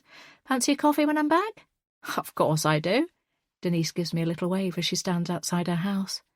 "I'll see you later on then." I wave back and then unlock the car and climb in. I'm glad Denise is around for a coffee and a chat this afternoon. I often find it too quiet when I come back to the house and I'm on my own. After having two noisy toddlers who somehow morphed in the blink of an eye into two noisy teenagers, I'm not used to the silence that greets me when Ella is at her dad's house. It's been hard enough to adjust to having just one of my children around with Liam at university, but the silence is deafening on the weekends when I'm at home by myself. Putting the car into gear, I swing onto the road and resolve to get this over with. I try to hide my feelings about Jonathan in front of Ella, although it's not always easy. On the drive over, I chatter away about plans for the upcoming week. Ella still has her head in her phone and is giving me one-word answers, her attention stolen by the videos she flicks through on the screen. "Have you got everything you need?" I ask as we get nearer. "Yep," Ella responds. Then she turns to me and adds, "If I don't, I'll just call you to bring it to me." "No, you won't, you cheeky thing," I laugh. My daughter finally puts her phone down and starts to tell me about a few things that have happened at school recently. I listen eagerly, always keen to drink in whatever information she decides to share with me. "Here we are," I say, pulling to a stop outside the block of flats where Jonathan now lives. Peering out of the window, I can see litter strewn across the grass in front of the sky-high building, and the paint on the entrance door is peeling even more than last time I was here. I sigh. There's a part of me that feels guilty that I'm still living in the lovely home that Jonathan and I purchased together before the children were born. But I remind myself of Denise's words. He brought all this on himself. I know I'm only feeling bad for him because I spent so many years caring for him. It's hard to switch that off, and even harder to accept where we are in our lives now, apart and hurting. Our separation still doesn't feel real, but it is, and I have to move on. Ella gives me a peck on the cheek and exits the car. As she goes to close the car door, I see Jonathan standing behind her. He must have been waiting for us, planning this interaction. "Hi, Nancy," he says, his deep, gravelly voice always making me feel a mixture of anger for what he did and longing for what we once had. I give him a brief nod, my hands gripping the steering wheel so tight my knuckles start to turn white. "Ella." He pulls our daughter into a hug. I can see the emotion in his face as he does so. He must have been missing her, like mad. I would be if I was in his shoes. Ella hugs him enthusiastically back. "Want to come in for a cup of tea?" Jonathan asks me this every time I see him, and every time my answer is the same, no. I wish he'd just quit asking. "One won't do you any harm." He tries. He rocks back and forth on his heels, hands shoved in his pockets now. I used to think that he looked goofy and cute. He still does, but I shut down that thought in my mind. I've got to get going. I have plans. His shoulders sag. What was he expecting? "I was hoping to talk to you about arrangements for the Christmas holidays." He persists. I bite my tongue. Christmas used to be my favourite time of the year until I unearthed Jonathan's secret the day after Boxing Day almost 2 years ago. Last Christmas was just as bad. Jonathan and I shared the children, swapping them partway through Christmas Day. I went and cried at Denise's house in the evening. The thought of discussing how to get through Christmas this year makes my stomach tighten. It's 3 months away and I can't face talking about it right now. "Just message me." My voice is abrupt, more abrupt than I mean it to be. Jonathan's face falls. "Okay, will do." "Bye, Ella," I call, then lean over to yank the door shut. If I stay much longer, then I know the tears will start to well in my eyes. It's all still so raw. Will that ever change? I hate the way Jonathan makes me feel like it's my fault we're in this situation. I asked him to move out, but what did he expect? That I'd forgive and forget and our lives would continue as normal? In my rearview mirror, I can see my ex and my daughter staring after me. As much as I wanted to keep our precious family together, I could never, ever be with someone who broke my trust, because he cheated on me and then lied about it. Tears sting and I blink them away. I just want to erase the whole thing. Jonathan didn't seem the type to betray me. I trusted him completely. But then, they do say it's always the quiet ones that you should watch. Chapter 10. Nancy. Now. I can't put it off any longer. On the drive home, I resolved to push harder to get the divorce paperwork sorted out. Jonathan has been dragging his heels, delaying things at every stage. He's stopped trying to convince me that he didn't do anything wrong. Photographs don't lie, and you can't explain away lacy red knickers found in a marital bed. I have to move forward now. It's time to leave my past behind and embrace the future. My mobile phone rings, and it's a number I don't recognise. I assume it's a spam caller, so I don't answer. Clicking on the radio, the music washes over me, and I hum along to a familiar lyric. My shoulders start to relax. But then the phone lights up again. It's the same unknown number. I ignore it. Whoever is on the other end of the line is clearly keen to try and sell something. Turning up the sound, I pull my thoughts away from Jonathan and think about catching up with Denise. We often end up talking for hours, setting the world to rights, and I always feel so much better afterwards. A girly morning is just what I need. The tune ends, and another comes on. Music that makes my heart ache. It's the song Jonathan and I chose for our first wedding dance. Immediately I change to a different radio station. There's no way I can listen to this without getting emotional. The local news blares out of the speakers, so I turn the volume down again. I listen to a few humdrum bulletins which detail roadworks causing traffic jams and an upcoming charity fundraiser. I'm about to switch the radio off entirely, but the next news piece catches my attention. A local woman in her 20s was found dead in the early hours of this morning. The clear voice of the newsreader fills the car. I shudder. Usually the most scandalous news we get in this town is about parking disputes or someone getting a little too tipsy at one of the many gastropubs in the area. Poor woman, I say out loud. If anyone was in the area last night or this morning and has any information, please contact the local police. The young woman was found on Love Lane and a murder investigation has been launched. My mouth falls open. Love Lane is the next road along from Nonna's. The woman who was killed could have been one of the diners there that night. I go cold thinking about this. It's scary to think how close the murder happened to where I was. Harrison's aggressive face pops into my mind. He stormed out of the restaurant in a cloud of anger. I can't help but wonder if he was angry enough to do someone harm. Sometimes a small detail can help to fill in the bigger picture. Is this the sort of information the police would want? Should I call to tell them? But the idea of speaking to the police makes a box in my mind click open. It holds memories of something that happened over 20 years ago that I keep firmly shut away. The unwelcome thoughts bloom in my brain and I grapple with them, trying to wrestle them under lock and key once more. There's a piece of my past involving the police that I never want to dwell on, but that sometimes pushes its way into my darkest dreams. And the idea of speaking to a police officer fills me with fear. My thoughts are interrupted when the phone rings again. It's the same number. Who is trying to get hold of me? My mind starts jumping to other scenarios. What if it's not a spam caller? What if it's Liam trying to get hold of me on a different number? Or what if it's someone calling from my dad's care home? Steering into a side road, I try to call back, but there's no answer. When the phone goes again, I snatch it to my ear. Hello? I hold my breath, waiting for a voice to respond, but there's nothing. Is anyone there? I try again. Still no reply. Feeling worried, I call the care home. My father is absolutely fine. I try Liam, but he doesn't answer. Hoping it is just a cold caller trying to sell something, I put the phone back in the holder and drive off.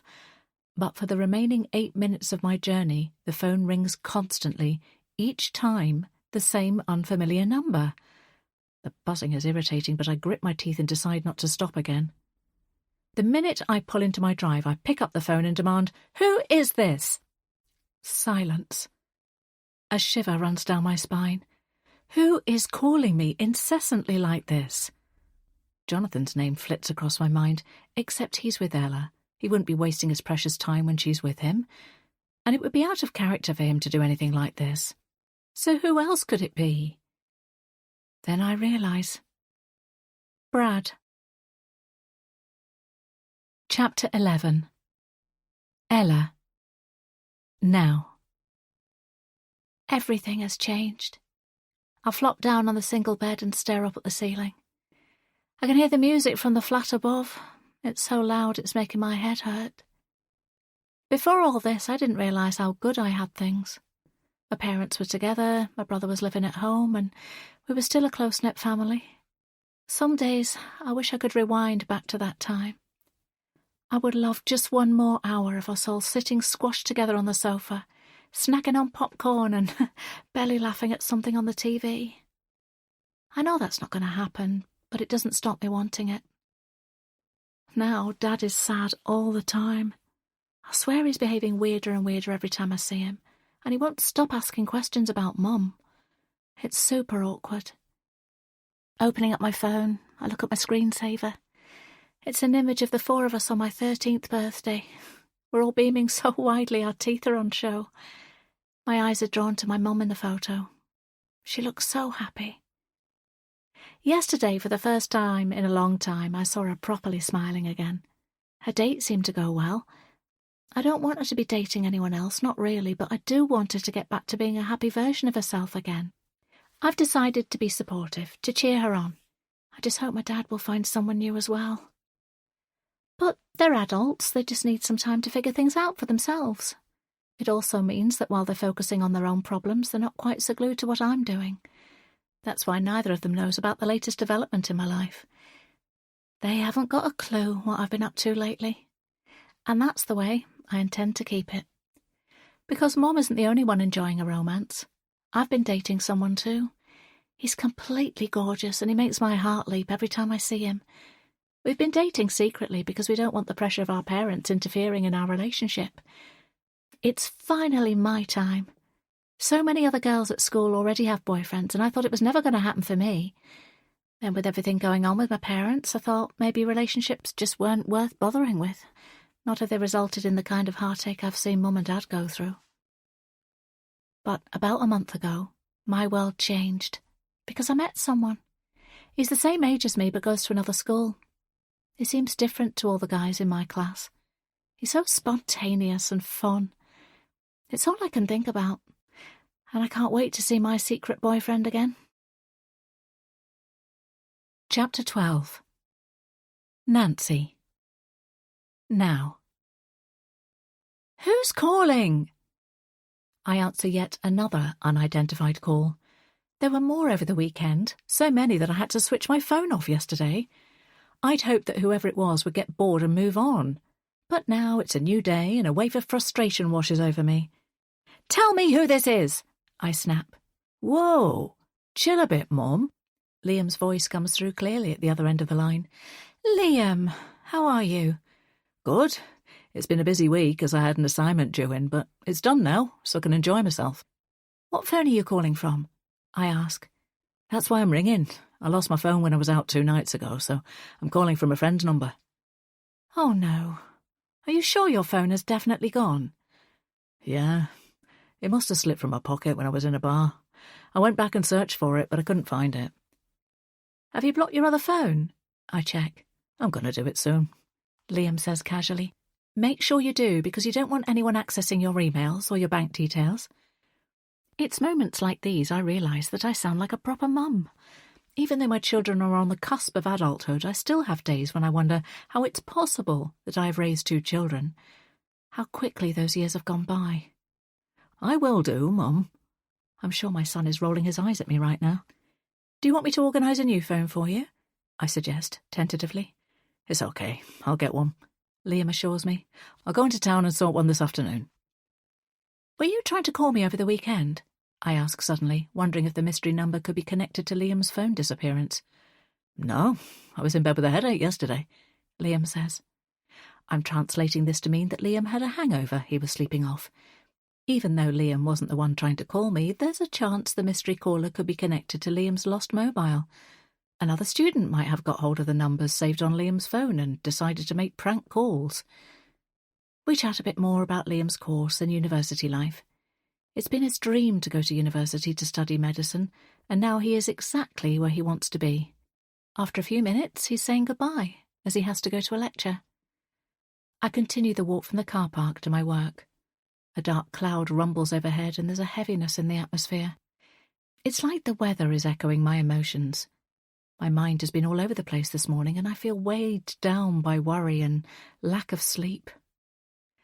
Last night I was tossing and turning, my thoughts circling around all the paperwork I need to do to push my divorce forwards. Then I couldn't stop thinking about what Jonathan will do next. Will he move on with his life? Will he get a new partner? The thought of him being with another woman still makes me feel sick. That's how all this mess started. If he was able to chase after someone else while we were still together, then I'm sure he won't have any qualms about doing so now we're separated.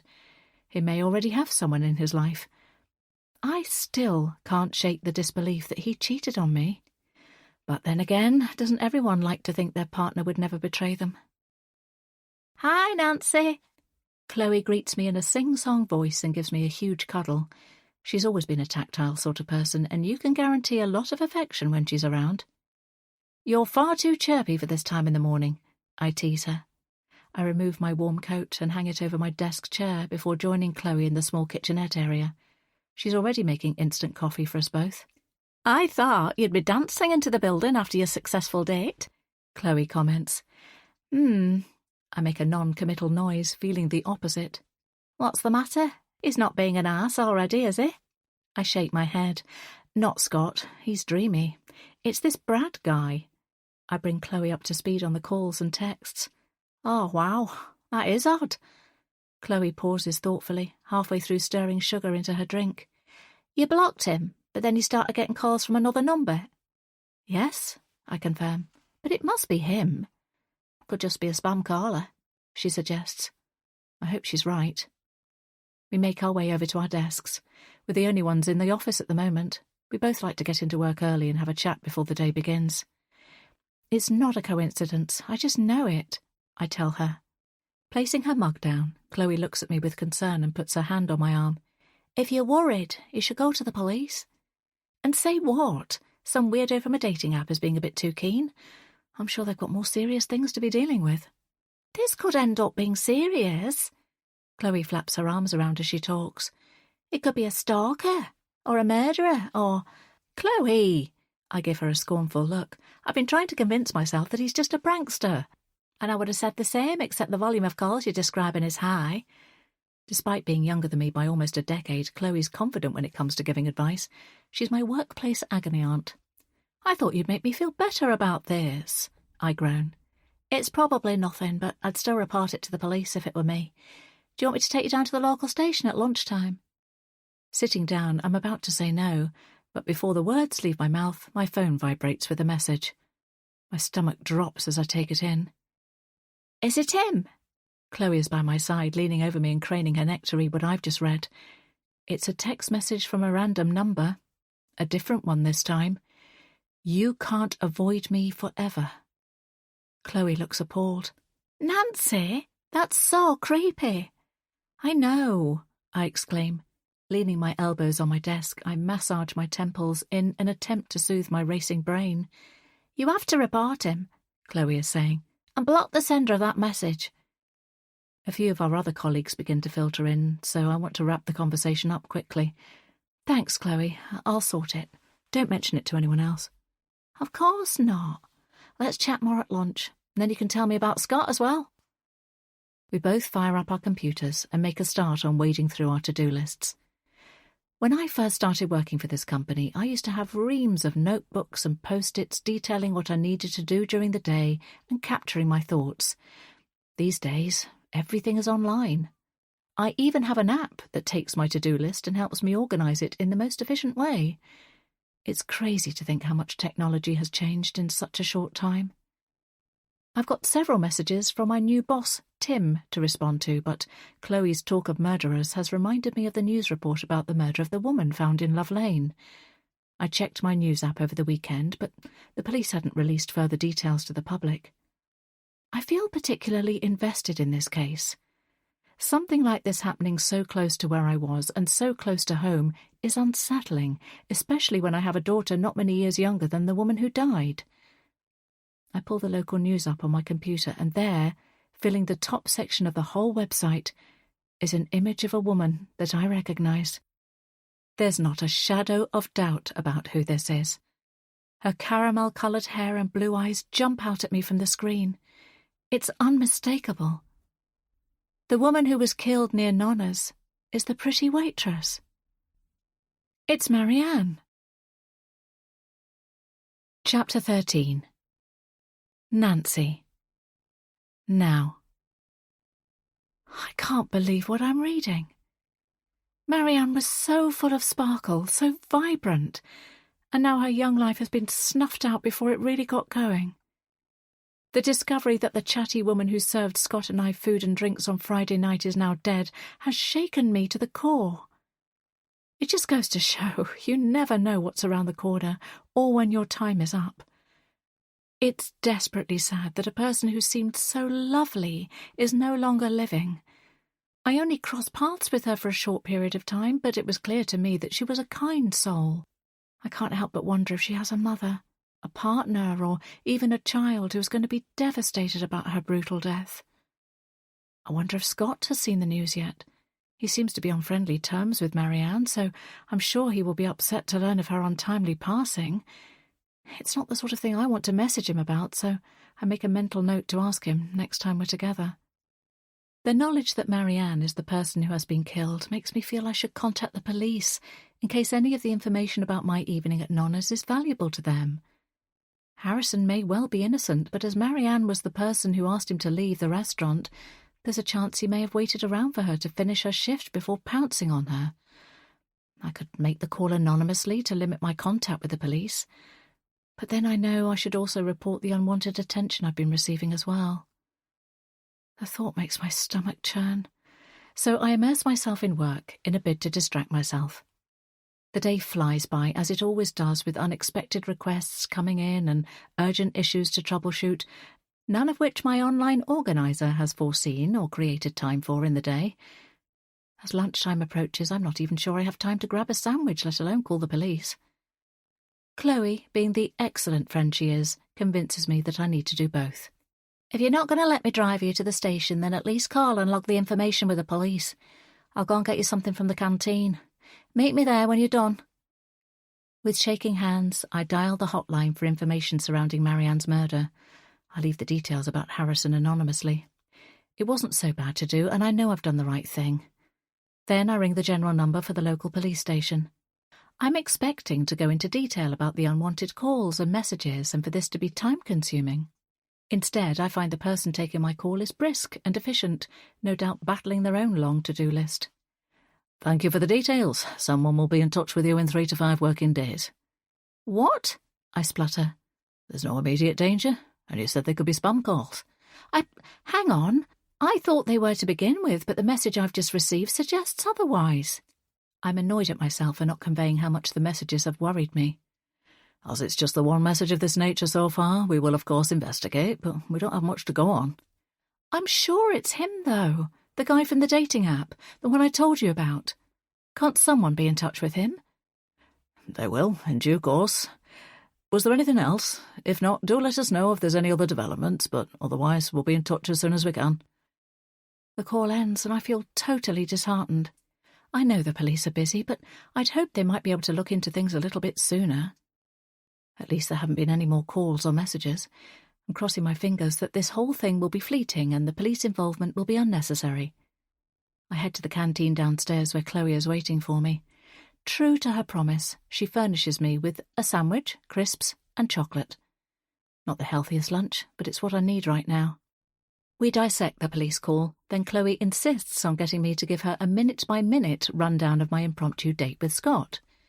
She squeals when I get to the part about him buying me a book, a similar reaction to Ella's.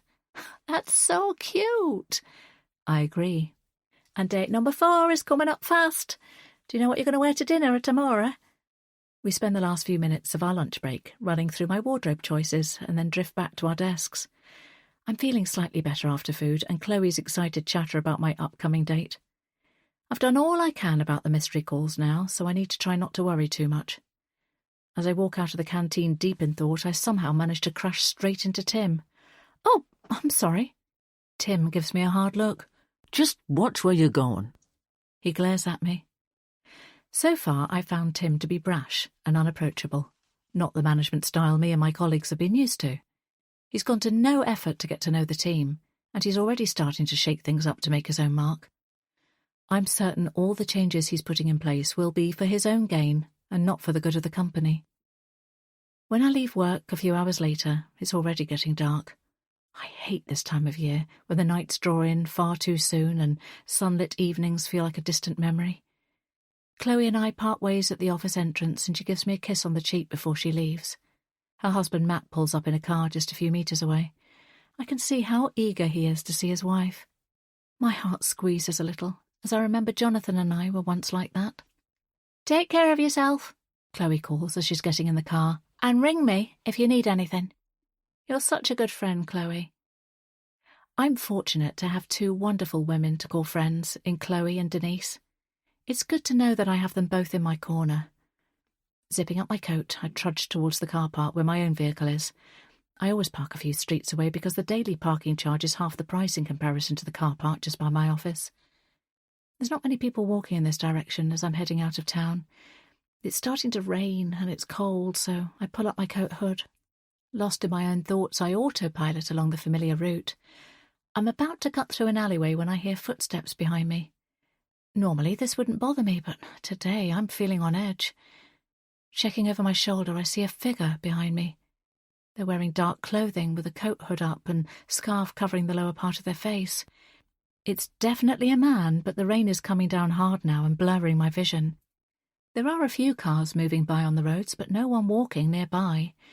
I decide to skip the alleyway shortcut and walk the long way round. I do not want to end up in a situation that I can't get myself out of. Hurrying along, I keep my head down and push myself up the hill. The person behind me crosses the road but then continues to follow in the same direction. Do they just happen to be going in the same way as I am? Or is this my stalker? My legs feel like jelly as I walk. I just want to be back in the safety of my own home. Chloe told me to call her if I need to, but am I just being paranoid? Slipping my hand into my pocket, I clasp my phone just in case I need to make an emergency phone call. The car park is now in sight, but the person is still trailing me. Just keep going, I tell myself. All I need to do is get in my car and drive away. But can I make it there? To my horror, I realise the darkly clothed figure is entering the car park behind me, and the gap between us is closing. I feel like I can't breathe. Chapter 14. Nancy. 9th of October, 1998.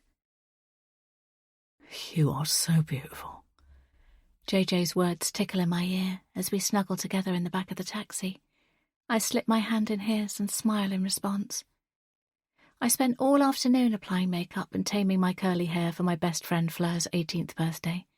She's having a huge party. Everyone from our class at school is invited, and it's all anyone has been talking about this week. You don't look so bad yourself. I wink at him. JJ is wearing dark jeans and a smart shirt, and his hair is gelled in just the way I like it.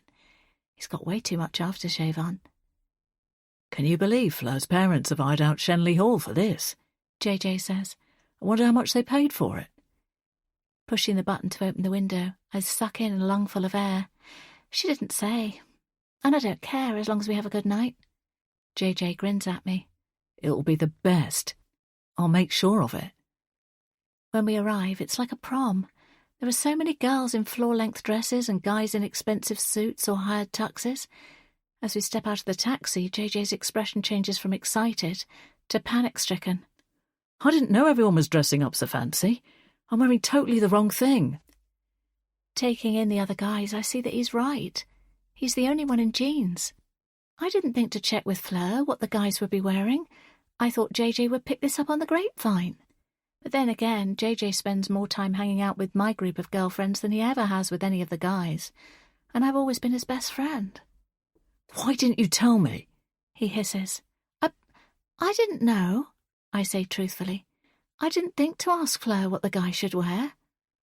JJ gives me a look that I can't quite decipher. Sorry, I begin, but he cuts in. I may as well leave now. He turns, but the taxi is already moving away. Hey, you two! Fleur glides towards us like the princess of the ball. Thanks for coming. She stops in front of us and gives me a brief hug. Love the colour of your dress, Nancy. I'm not wearing a particularly fancy outfit, but it's pretty enough that it works. Fleur turns to JJ. The pair of them are like a squabbling brother and sister most of the time. They tease each other endlessly. I know what Fleur is going to say before she opens her mouth, but I'm not fast enough to stop it. What are you wearing, JJ? She covers her mouth and laughs. JJ goes red. Fleur, it's my fault. He didn't get the memo about the dress code. I pull a face to show her that this is serious and not a teasing matter. I'm going, JJ declares. Have a great party. JJ, don't be like that, Fleur says. It's my 18th. I want you here. No one cares what you're wearing. I care. JJ snaps back. I know that when JJ is in a mood like this, it's hard to dig him out of it. Don't sweat it. I've got an idea. My brother is staying in one of the rooms here, and he had about 5 outfits that he was trying to choose between. She rolls her eyes. Anyone would think it was his party. Anyway, you're about the same size. He won't mind if you borrow something. JJ looks down at the ground. I know he's trying to decide to work out the best way to save his pride. Come on.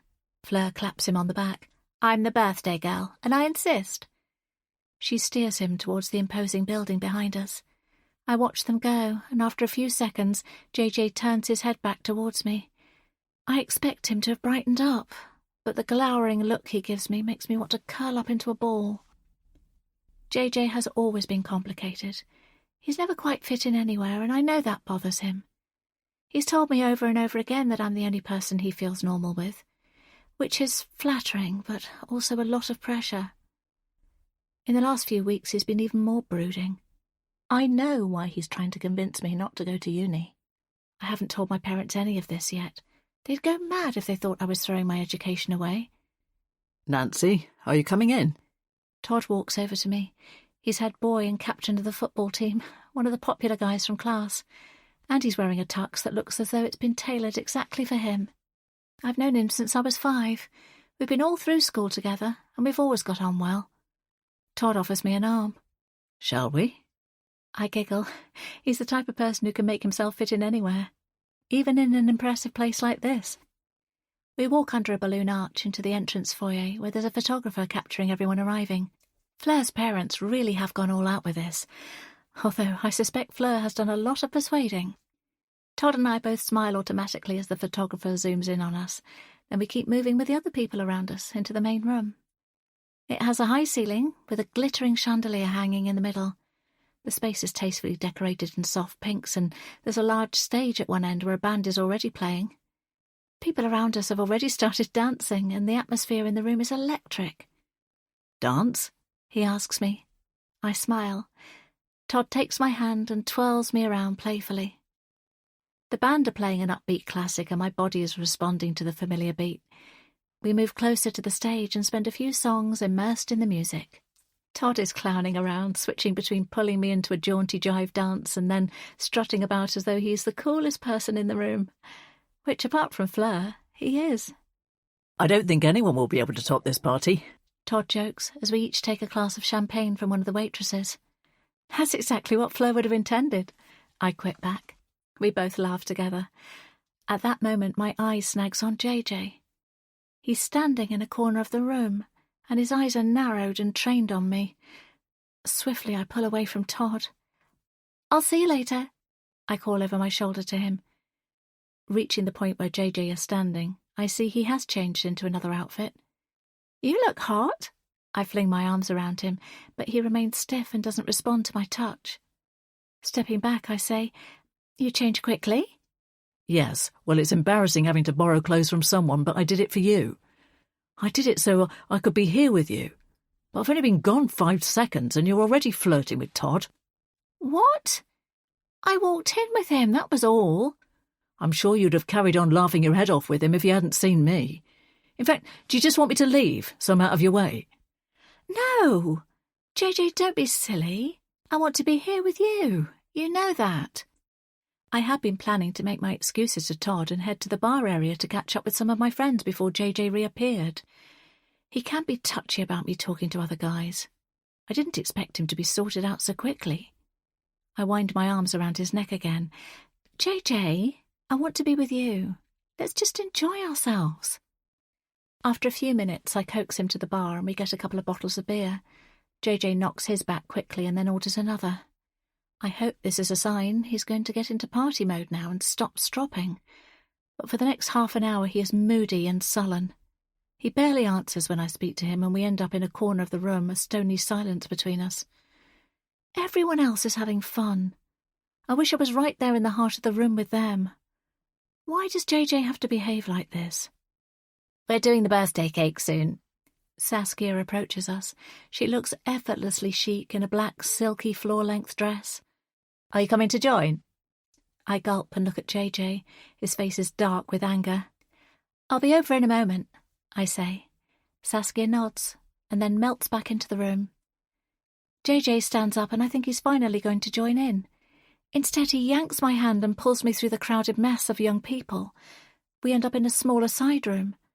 The birthday cake lavished in icing is on the table to one side, but the room is currently empty of people. I'm sick of you keeping me dangling. JJ growls at me. There's an expression on his face that I haven't seen before, and it makes my blood turn to ice. It ends tonight. What does, JJ? You're not making any sense. My voice goes up a notch. You decide before midnight. You either choose me and stay, or we break up. Chapter 15. Nancy. Now.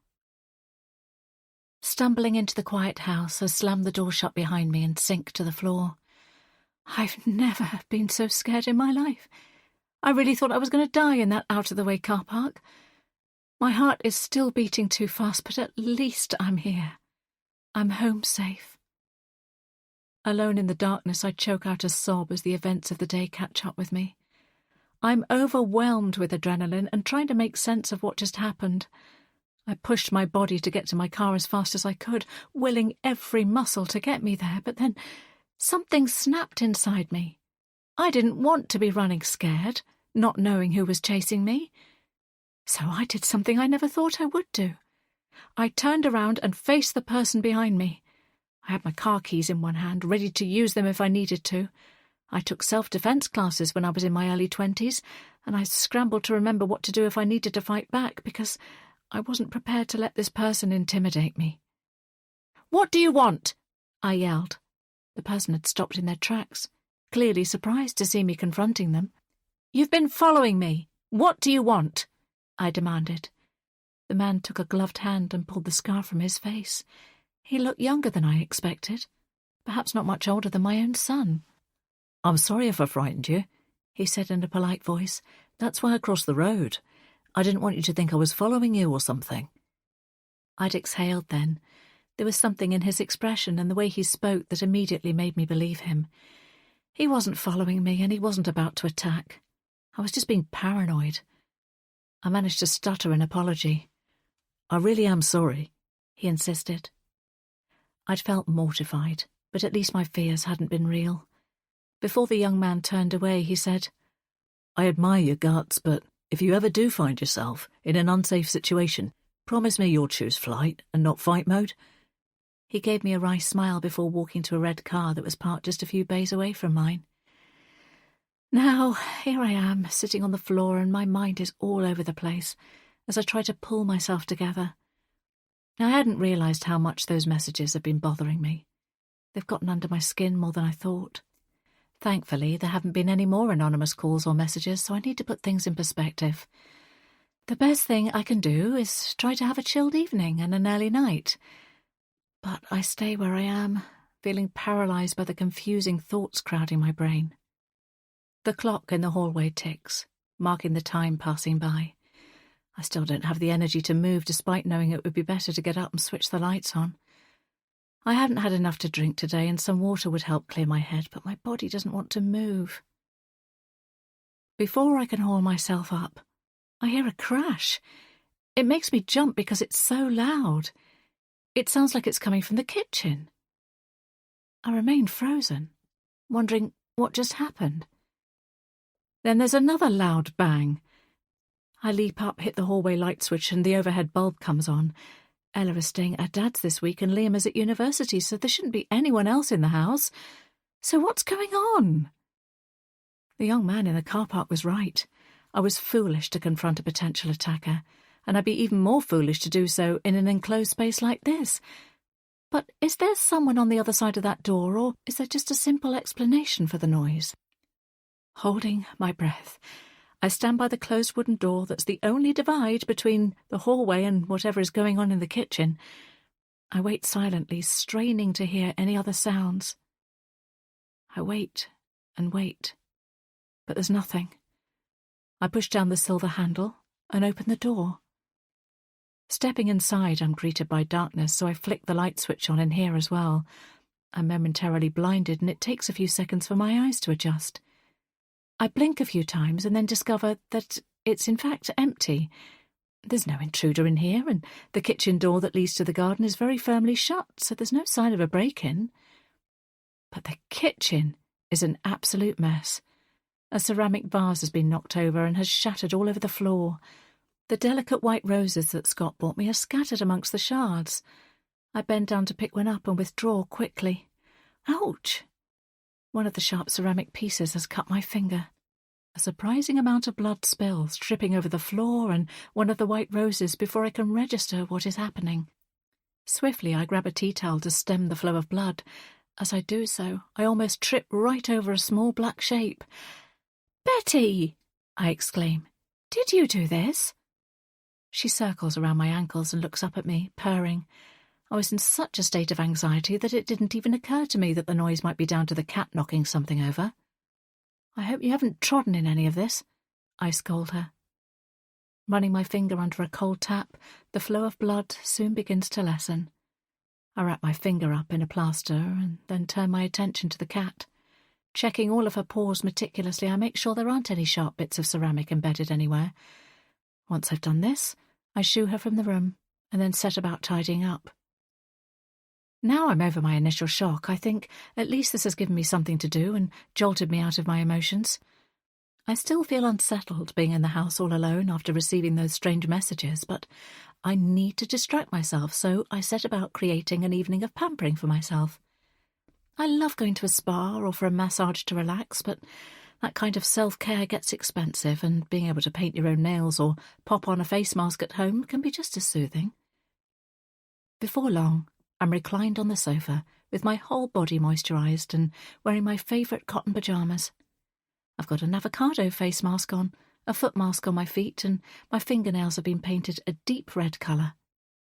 I'm listening to an audiobook, the latest story in a series I've been completely hooked on, and the fire is warming up the room, making it feel nice and cosy. Quite frankly, this is my idea of a perfect night in.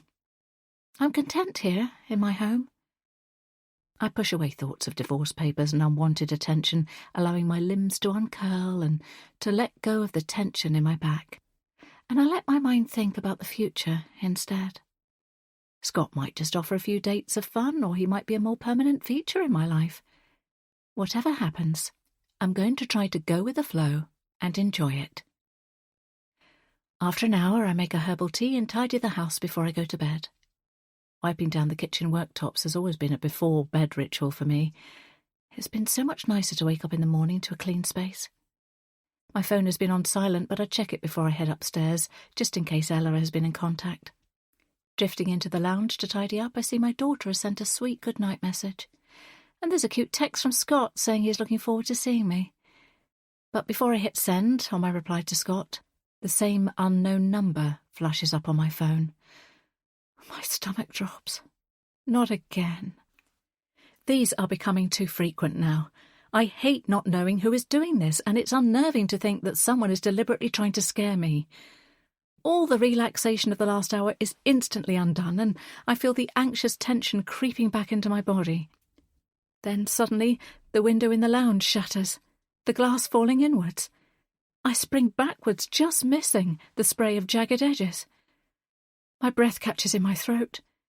A brick has landed a few inches away, in the exact spot I was standing just seconds ago.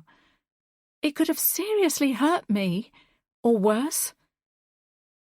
Bending down, I see there's a scrap of paper with some words scrawled on it, attached by an elastic band to the brick. I know what you did. Chapter 16. Nancy. Now. Oh my God! Nancy, are you all right? Denise rushes to hug me. I'm shaking from head to foot. I feel like I've been on a roller coaster ride that I didn't sign up for. After the brick came through the window, I called Denise and she came round straight away. Oh, thank you for coming, I say, my voice trembling. Don't be silly, of course I'm here. Denise guides me to sit down at my small circular kitchen table. Did you see who did it? No, I shake my head. It's dark outside. Right, says Denise, taking charge, just like I knew she would. I'm calling the police, and we'll get to the bottom of this. She gets up, walking towards the house phone, but then she stops in her tracks. Actually, I have an idea. Let me look at the footage on my doorbell camera. It might have captured something. Denise starts swiping away on her phone, and as she does, she says, I told you to get one of these when they were on offer. You must get one now. You can't put a price on security. Nodding, I murmur my agreement. I wish I'd got the security bargain when Denise sent me the link a few months ago. The thought that having a camera may have deterred someone from doing this niggles my brain. But what's done is done. Aha! Denise thrusts the phone in front of me. Here we are, someone dressed in black. And look, if I scroll along a few minutes, that's it. Caught in the act. I watch the figure first trying to get in Denise's front door.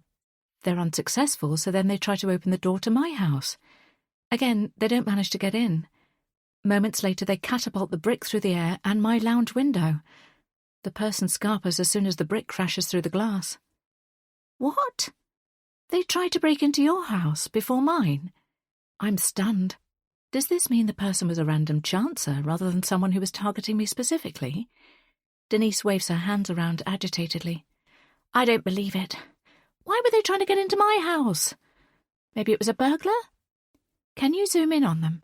I ask. Denise tries. A little, but unfortunately it doesn't show any clear features. They have a balaclava over their face.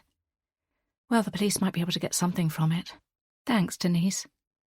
Denise drapes my dressing gown around me, then makes the call to the police. She goes into the lounge, and I catch snippets of the information that she's relaying to them. How is this happening? 1 minute my life is completely normal, and now this.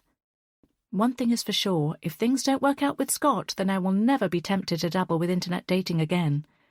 The police are sending someone round as soon as they can, Denise announces as she comes back into the kitchen. Tea? She asks. Yes, please. Now something physical has happened, the police might take my concerns about having a stalker seriously, although the idea of a police officer being home makes me tremble even more. Denise places the mug down in front of me. I put in a few sugars. I think you need it. Shaking my head, I say, Are you okay, Denise? I take her hand in mine. After all, they tried to get into your house too. She nods. They didn't succeed, though, did they? Then she adds quietly, From the footage, I think they may have been outside my house by mistake. There's just a moment where they're looking around that makes me think they'd gone to the wrong number. And the fact that they threw the brick in your window makes me think it's your house they were after. It could be just a kid getting up to trouble. I voiced the suggestion, hoping for a simple explanation. They look tall, stocky, not the build of a teenager, Denise muses. You're right, I agree. This seems like it's deliberate. But why? Gulping down some sweet tea, I tell Denise about the things that have been happening recently.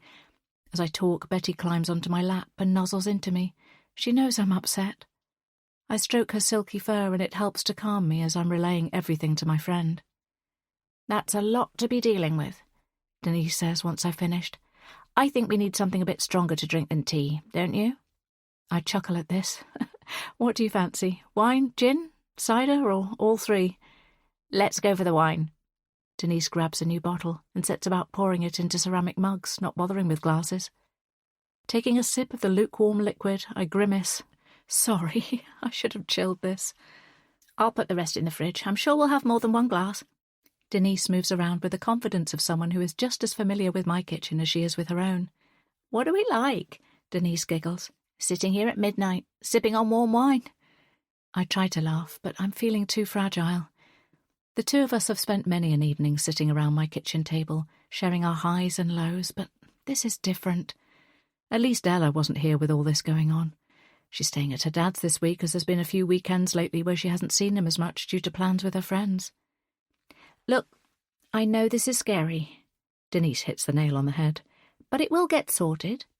Hey, think of it as our chance at turning Miss Marple. We've always loved murder mysteries, haven't we? Denise, I cry. I hope we're not in the middle of a murder mystery right now. Oops, sorry. Denise covers her mouth with her hands. We sit quietly for a few minutes, sipping wine, each lost in our own thoughts. I'm feeling embarrassed, ridiculous even. This could all be happening because I went on a quest to find romance again. I've been swiping away on an app like a teenager. Why did I think that would be a good idea? Want to share your thoughts? Denise asks gently, looking at me kindly with her chocolate-coloured eyes. I blow out a breath. Just wondering why I thought it was a good idea to enter the dating pool again. Listen, Denise says seriously, this is not your fault. You have every right to go after a chance of happiness. You deserve it, especially after all you've been through in the last few years. But what if I brought trouble to my door? And yours too? You're not responsible for how other people behave. If this is some nutter from the internet, then the police will catch them, and then you can put this whole thing behind you. I'm convinced it must be this Brad guy, I say out loud. Who else could it be? Denise pulls a face that suggests she disagrees. You think it could be someone else? Well, Brad isn't the only man in your life. What do you mean? How much do you know about this Scott? He could be behind it all. My face falls. Scott has been nothing but a true gentleman in his interactions with me so far. What reason would he have to throw a brick through my window and harass me? No, I shake my head. He's the nicest guy. When you meet him, you'll see that. Denise holds her hands up. I'm not accusing him. I'm just working through the list of potential suspects. You're taking this Miss Marple act seriously, aren't you? I chuckle. The police are taking their sweet time getting here, so someone's got to do it. Denise winks at me cheekily, and I know she's trying to make me feel better. Let's crack open the cookies. I fumble in the cupboard, reaching for the double chocolate chip cookies I'd hidden at the back behind the containers filled with dried fruit and nuts. These are the emergency cookies, and tonight they are definitely needed. We both demolish one cookie each, and I immediately dive into the packet for round 2. I have a feeling we'll finish them all between us before the police turn up. The other person, it could be... Denise stretches out her words as though she's tentatively testing the waters. Go on. Who is suspect number 3? Jonathan. I raise an eyebrow. Jonathan? Really? Yes, really. You're in the midst of a divorce. He's clearly bitter about the split, and his current living circumstances aren't exactly great. What if he's intent on getting revenge? I just don't think it would be him. I know the tone of my voice sounds defensive. Oh, come on. You didn't think he'd cheat on you either. I know you still default to being a loyal wife, but you've got to stop doing that. He betrayed you, and there's a possibility that he might still be trying to hurt you. My head spins. Scott or Jonathan? Could either of them be trying to break into my home? This is all so complicated. I don't know what I'm going to tell the police when they get here. I certainly don't want a uniformed officer turning up at Scott's house to question him. It seems unnecessary. I don't like the idea of Jonathan being dragged down to the police station for a grilling either. And then there's the thought that I've been trying to banish from my mind, that this might not be anything to do with my current dating situation or any of the men in my life at all. This might be something else entirely. My fear is this is connected to my past, to my worst mistake. Over the last hour, the idea has been tugging at my brain even more. Could this be something to do with the secret I've been trying to bury for decades? A sound blares out, cutting through the nighttime quiet. It's the screech of a police siren. Rushing to the lounge, I see the blue lights flashing outside. The police are here. They're going to ask questions. But how much of the truth should I tell them? Chapter 17. Ella. Now. I wish I hadn't said anything. I want to take back the words I've just said, but I can't. The damage is done, and all I can do is watch the fallout. My dad throws the book he's been reading across the room. It smacks against the wall and lands on the wooden floor with a thunk. I hold my breath, not sure what will happen next. He strides to the window and stands there, clutching the windowsill so tight that I think he might break his fingers. I squeeze my eyes shut, wanting to transport myself out of this room. I wish I could click my heels together like Dorothy in The Wizard of Oz and zoom out of this room to wherever my brother Liam is right now. That's just wishful thinking. Opening my eyes, I see my dad has turned back towards the room. His face is red, almost purple with emotion. I've never seen him like this before. How long has this been going on for? His voice cracks as he speaks. Not long, I squeak. Only this week. He picks up the fallen book. I can see him trying to hold back his emotions. I don't know how I thought he'd react to what I'd just told him, but I didn't imagine it would be like this. Growing up, Dad has always been calm and composed. Even throughout the recent separation with Mum, all I've witnessed is sadness. But now he seems frustrated. As close to angry as I've ever seen him being. "I'm sorry, Dad," I whisper. He looks at me then and says gently, "It's not your fault." I run to him and give him a hug. He still towers over me. I want to erase the knowledge I've just given him, but it's out in the open now. He was going to find out eventually that Mum is dating. "Maybe you should try and meet someone new," I suggest tentatively. "I don't want to meet anyone," he replies forcefully, stepping back from me. "All I want is to be with your mother. We made wedding vows I intended to keep until the day I die. She just won't believe me." He shakes his head. "I'm going to have an early night. Don't stay up too late." The look he gives me before he leaves makes my heart break. He seems so lost. My parents have never explained exactly why they broke up. Liam and I have discussed it a lot. They weren't the type of couple who argued constantly, and they didn't really bicker either. I can see now that perhaps the opposite was happening. They were drifting apart and not speaking as much. From what Liam and I have pieced together, Mum seems to have accused Dad of something. It was definitely her who ended the relationship. They won't tell us, despite me asking repeatedly. Liam thinks that Dad cheated, but I just don't believe that happened. Their marriage might not have all been hearts and flowers, but I know Dad genuinely loved her, still loves her. I want my parents to be happy. For Mum, it seems she needs a new start, but Dad wants his life to go back to the way it was, and for their marriage to continue. It's so hard to see. I wish there was something I could do to get my parents back together again. Opening up my laptop, I check my emails. There's a message in my inbox that makes my blood run cold. I've been so caught up in my parents' issues that I haven't been thinking straight. I've made a huge mistake of my own. I've been trying to ignore it, hoping that it would go away. But it looks like my problem isn't going anywhere. And it's about to get a whole lot more complicated. Chapter 18. Nancy. Now. It's the morning after one of the worst nights of my life. I barely got any sleep and I feel like a zombie. I'm on my third cup of coffee already, but instead of feeling energized, I just feel jittery and spaced out. The last time I remember feeling like this was in those early days after having Ella, when she was still a newborn and didn't sleep for more than a few hours at a time. It was the early hours of the morning by the time the police left, and I eventually got to bed. But I couldn't relax. The police weren't as reassuring as I'd hoped, and I laid there tossing and turning, feeling like there was an obvious clue staring me in the face that I was somehow missing. The two uniformed officers did everything required of them. They took the brick as evidence, they noted down all of the information I gave to them, and they even helped me to put up a temporary board at the broken window. But I could tell they weren't really invested in the case. I'm sure they've got bigger problems to be dealing with. I decided not to say much about Scott or Jonathan. Now I wonder if I did the right thing. Should I call them and add to my statement? Or would they just think I was a paranoid middle-aged woman with a deep mistrust of men? I did at least go over my concerns that someone on the dating app, Brad, was stalking me. They listened and gave me some cursory advice, but didn't go rushing out to find whoever did this. For them, it's just another job on a long list of jobs for them to do. This morning, I've gone into practical mode.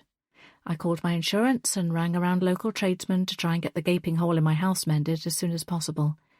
The earliest I was able to get a window repairer organised for is tomorrow morning, which means one more night of my house not being completely secure. And that's not a situation I want to be in when an unknown person has been lurking around my property. Shrugging on my coat, I prepare to leave the house. Partly because I want to escape these four walls because my safety haven no longer feels safe, and partly because I'm doing what I can to remain in control. So I'm off to the local hardware store to purchase a security system. I can then keep my brain engaged with working out how to set it up in the next few hours. I'm worried about going out when someone could easily knock through the flimsy plywood box that's nailed up at the broken window, but Denise said she'd keep an eye on things. The hardware store is close by, which means that it only takes me a few minutes from leaving home to stepping inside the shop that smells like a mixture of sawdust and fresh paint. I allow myself to browse the different aisles, and I soon fill up my trolley with some new plant pots, an additional lock for the front door, outdoor lights, and a sturdy-looking torch. Once I make it into the technology section, I see there are multiple different security systems, and the price tags on all of them are high. Denise's words from last night come back to me. You can't put a price on security. Well, this shop has certainly managed to do so. But she's right, it's not just my safety, but Ella's too that I need to think about. After reading through the information on each system, I inevitably end up going for the most expensive one. I stop by at the adjacent cafe for a takeaway coffee before heading home. I go for the strongest blend with plenty of sweet syrup added to get me through the day. I want to call Liam to check in on him, but he hasn't been in touch. I bet he's been too distracted by his new friends and university course to sort out a replacement phone. I'm about to type out an email to him when I receive a text. It's from a number I don't recognise, but it says, "Hi, Mum, I've got a new number. Save this one. We'll call you soon. Kiss."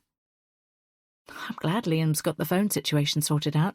I didn't like him not having a way of contacting me. I replied to him straight away. "Thanks for the number. Have a good day. Kiss." The next thing on my to-do list is to figure out whether or not to go ahead with or cancel my date with Scott tonight. Denise's words circle round my brain, but I really don't believe Scott had anything to do with this. He's given me no reason whatsoever to doubt him, whereas the idea of Jonathan being connected to this has taken shape as more of a possibility in my mind. It's true.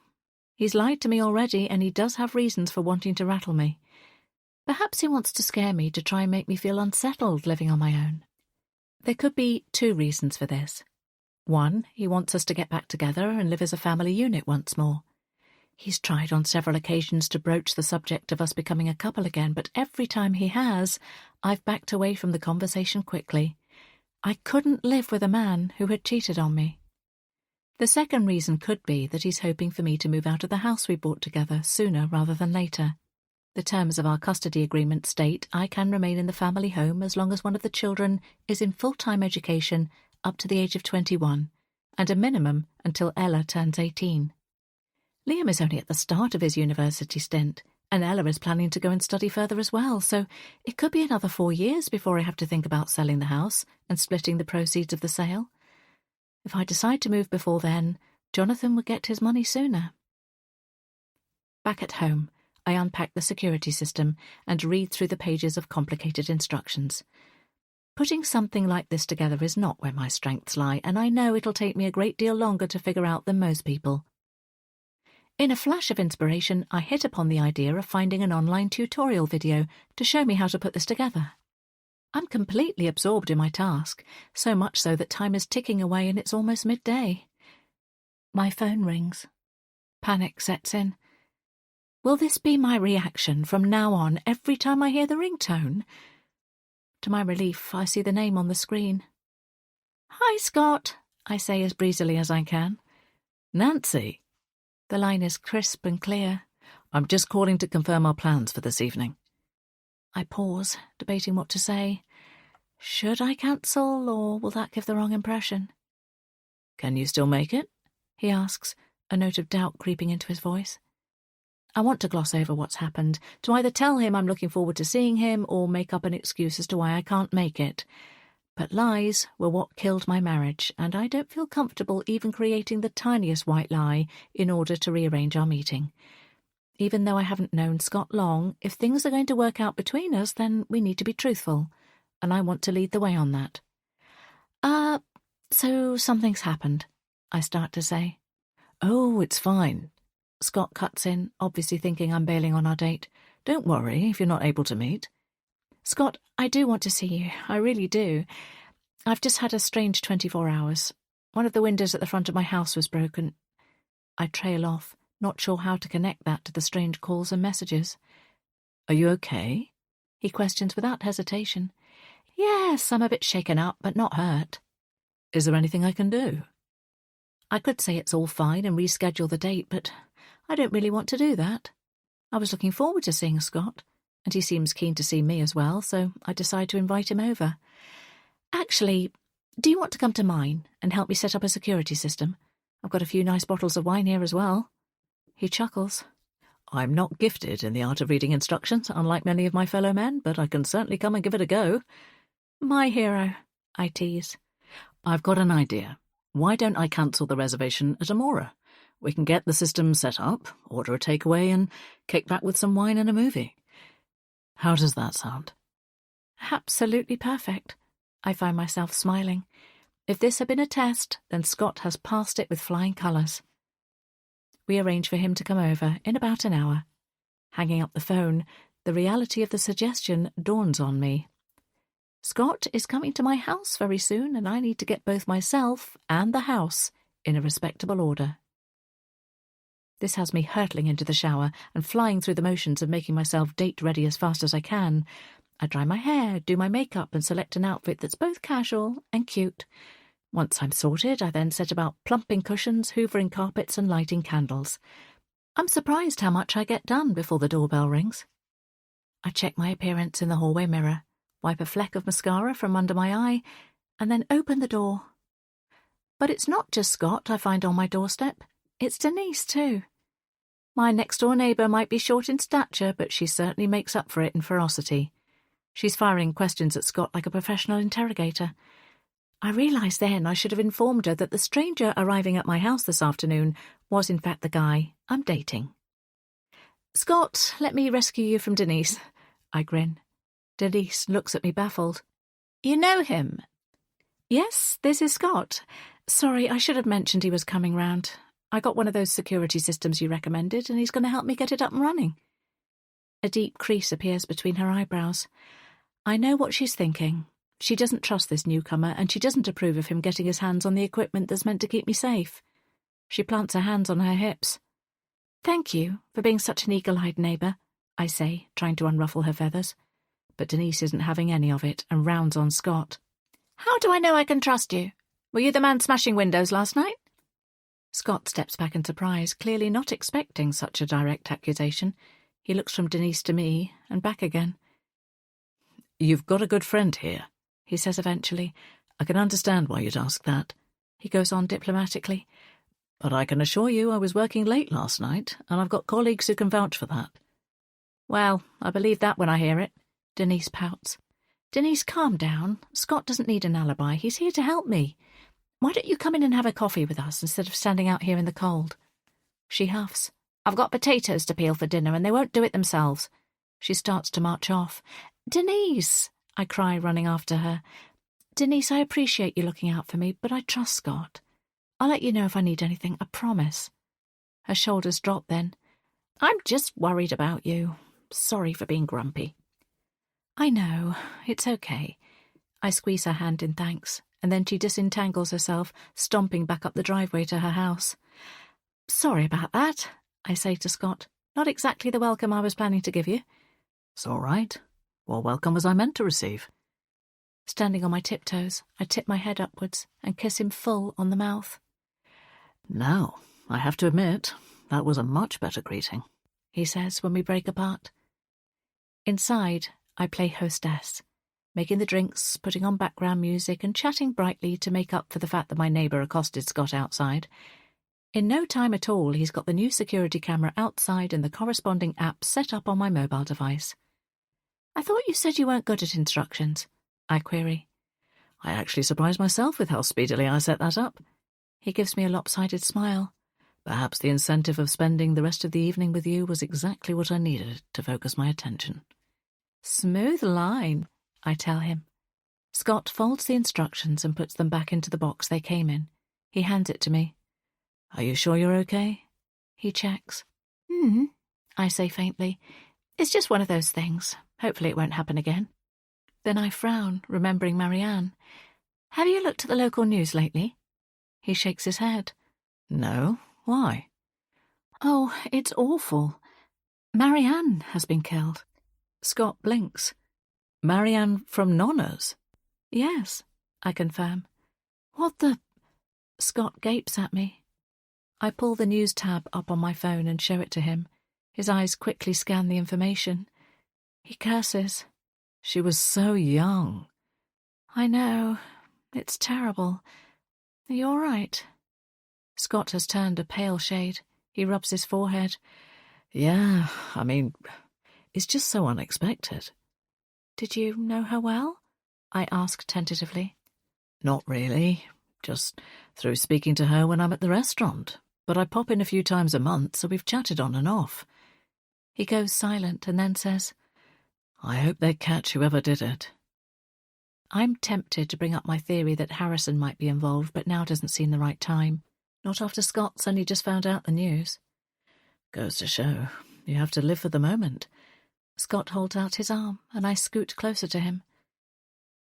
We order a takeaway, both agreeing on Thai food, and then I pour out some wine. Making our way to the sofa, we cozy up together and flick through a bunch of movies. Settling on a comedy show, within a few minutes, neither of us are really watching what is on the TV. I lose myself in Scott's embrace, enjoying kissing him. Just a few weeks ago, I would have laughed if anyone said this is what I would be spending my evening doing. But instead of worrying about what may or may not happen with Scott, I allow myself to forget everything and enjoy the time that we're spending together. Perhaps it's the fact that I'm getting older and I want to grasp every chance at happiness that comes my way. The more I get to know Scott, the more I feel he is someone I could open my broken heart to. And I meant what I said to Denise earlier. I trust him. Chapter 19. Nancy. Now. There are too many crazy people in this world. The stranger in my living room sucks in a breath and stands up. I'm seeing this happen more and more. You're not the only one. Sometimes I wonder what on earth is becoming of society. He scratches his grey beard and looks thoughtful. Still, I guess it keeps me in a job. This isn't making me feel any better about the situation.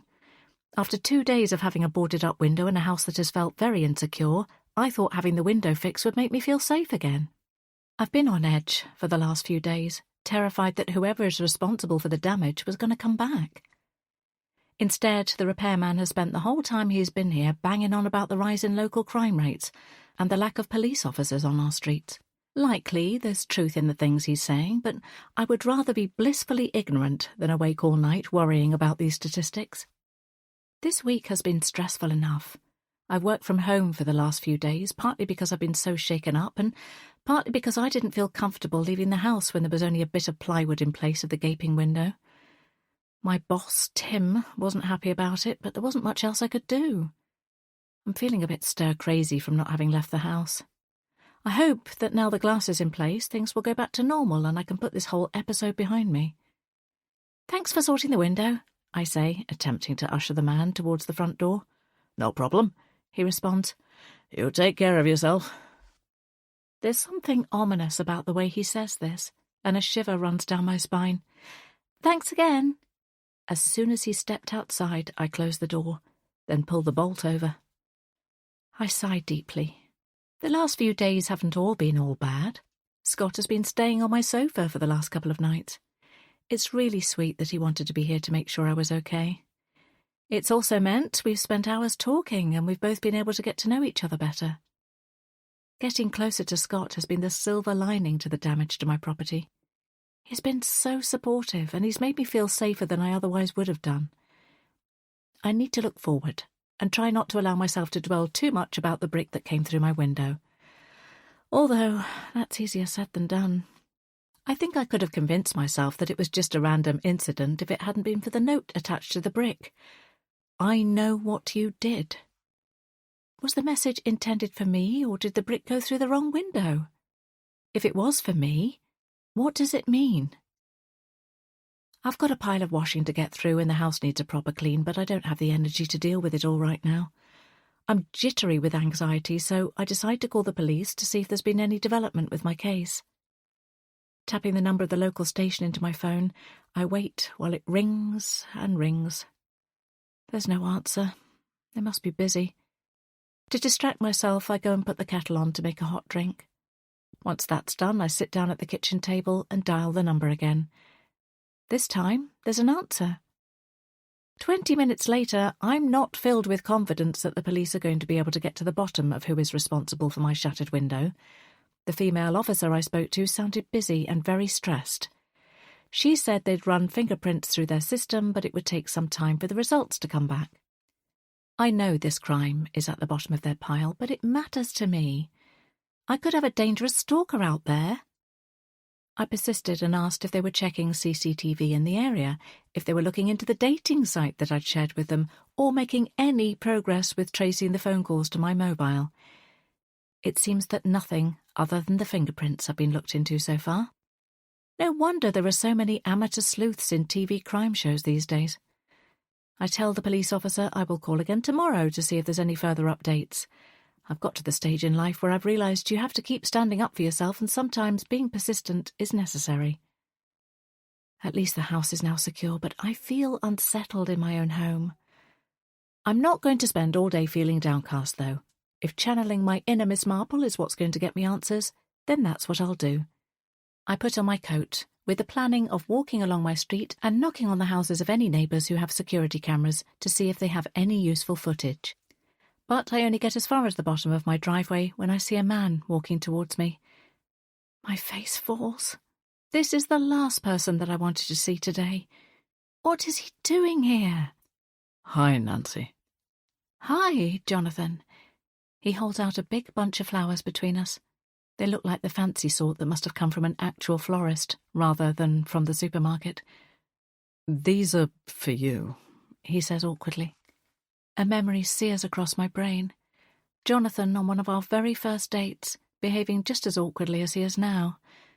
I feel like the years fall away between us in one moment, and part of me longs to go back to those happier times. What are these for? I say, sounding colder than I meant to. I just wanted to get them for you to say thank you for all that you're doing for the kids. I know how much running around you're doing with Ella and how much work went into getting Liam to university.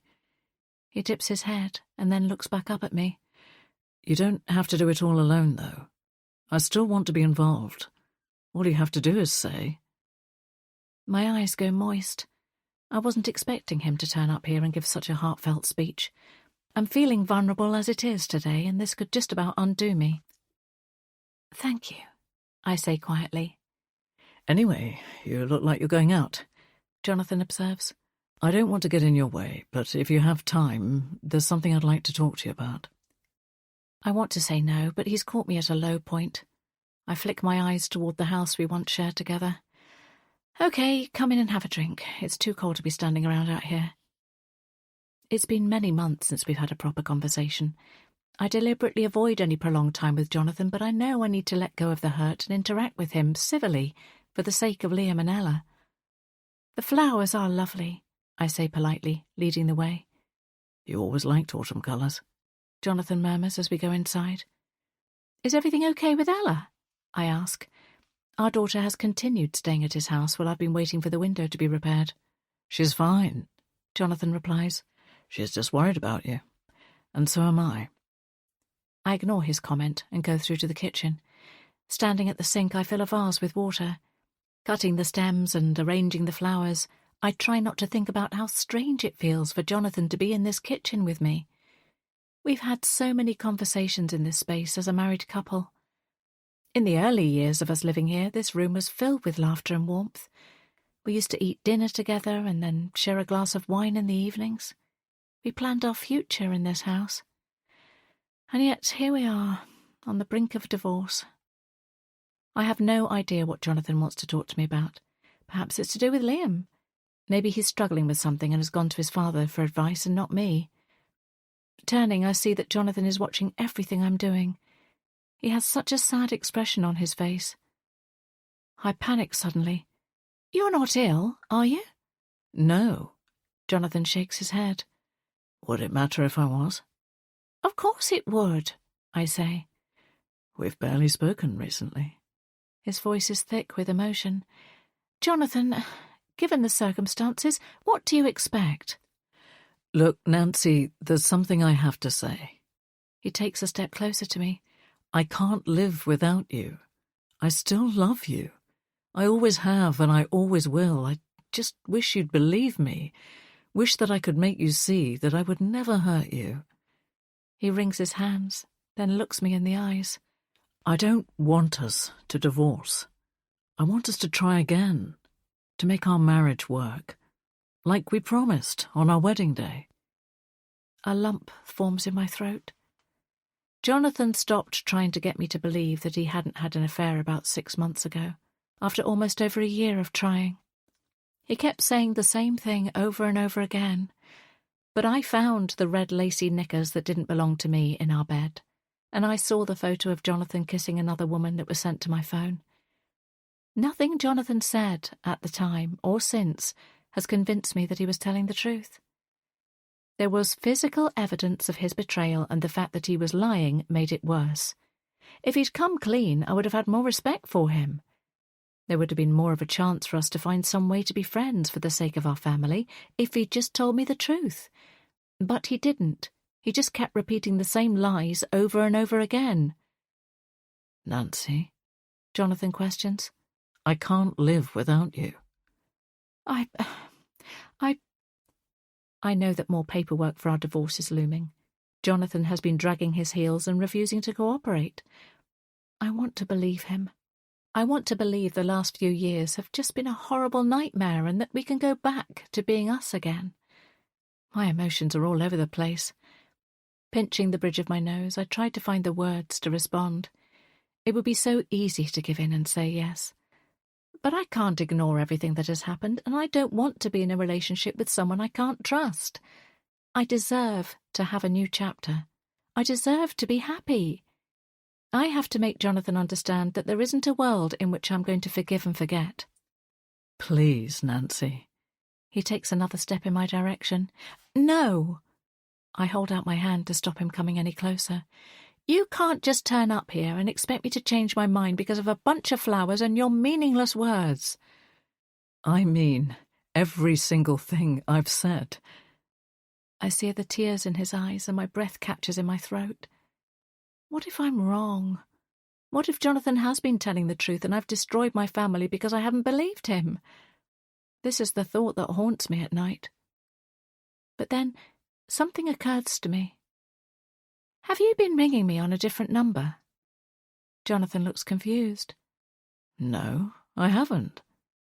The expression on his face makes me think that he means it. Well, I don't want you messaging me all the time. We both need to move on. Nancy, I don't want to move on. You're the love of my life, the mother of my children. We've been through so much together. You know I'd do anything for you. Jonathan takes a step towards me. Enough! I hold out my hand again to show he needs to stay where he is. I'm feeling overwhelmed. My phone is on the kitchen worktop and it lights up. Scott's name is clearly displayed on the screen. I see it out of the corner of my eye, and so does Jonathan. Oh, right, he snaps. You've moved on fast, haven't you? You throw my supposed betrayal in my face and then you run out and find yourself a new man at the first opportunity. That's not true, I choke. I've spent almost 2 years on my own, feeling the loneliest I ever have in my life. All because of what Jonathan did. I'm not going to let him make me feel guilty. I have to draw a line under my past so that I can move on to my future. Scott's message was a sign. It came at just the right time. It was a reminder not just of the new connection I have with Scott, but of the life I've been piecing together for myself. How do I know that you didn't set me up? That you didn't make it look like I was cheating so that you could move on? Jonathan growls at me. Don't be ridiculous! The words tear out of my throat. I'd like you to go now. Jonathan opens his mouth, but no words come out. I can see how emotional he is. It's been the same every time we've had this argument. But he should have thought about this before he went running after a younger woman. He's rooted to the spot, unmoving. I mean it! You need to leave. Chapter 20. Nancy. 1st of November, 1998. I'm gonna kill you. JJ, stop! I spring up from my chair, putting some distance between me and my boyfriend. His eyes are focused, intent on what he's about to do. His lip curls, his hands tighten. JJ, did you hear me? I cry. JJ's head swivels and he looks at me, relaxing his hands. but the expression on his face terrifies me. I gasp. Sorry, Nancy, I didn't mean to scare you. He's been completely absorbed in a computer game for the last few hours. But the way he started shouting at the screen just then frightened me. The game he's hooked on is so violent, I hate the adrenaline-fueled way he behaves when he's interacting with it, and that he seems to enjoy it so much. He takes off his headphones. What's the time? It's nearly 10 o'clock. He looks bewildered, as though he can't believe so much time has gone by, except this happens every time he plays this game. I have to go home soon, I remind him. His face falls, but he knows the deal. I've been curled up in an armchair, flicking through my revision and trying to memorize various different dates for my history class. It's been hard, trying to concentrate while JJ has been thrashing around with the game's console and talking to whoever else he's been connected to on the game. Stay a bit longer, he pleads. JJ steps towards me, but I'm not in the mood to forgive him. He knows my curfew.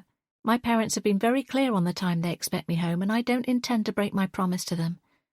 I turn away from him and start to pack my books into my backpack. Nancy, come on. Stay a little longer. I can't. My response is short and sullen. I'm annoyed with him. We've barely spoken. I could have just stayed home tonight. Bang.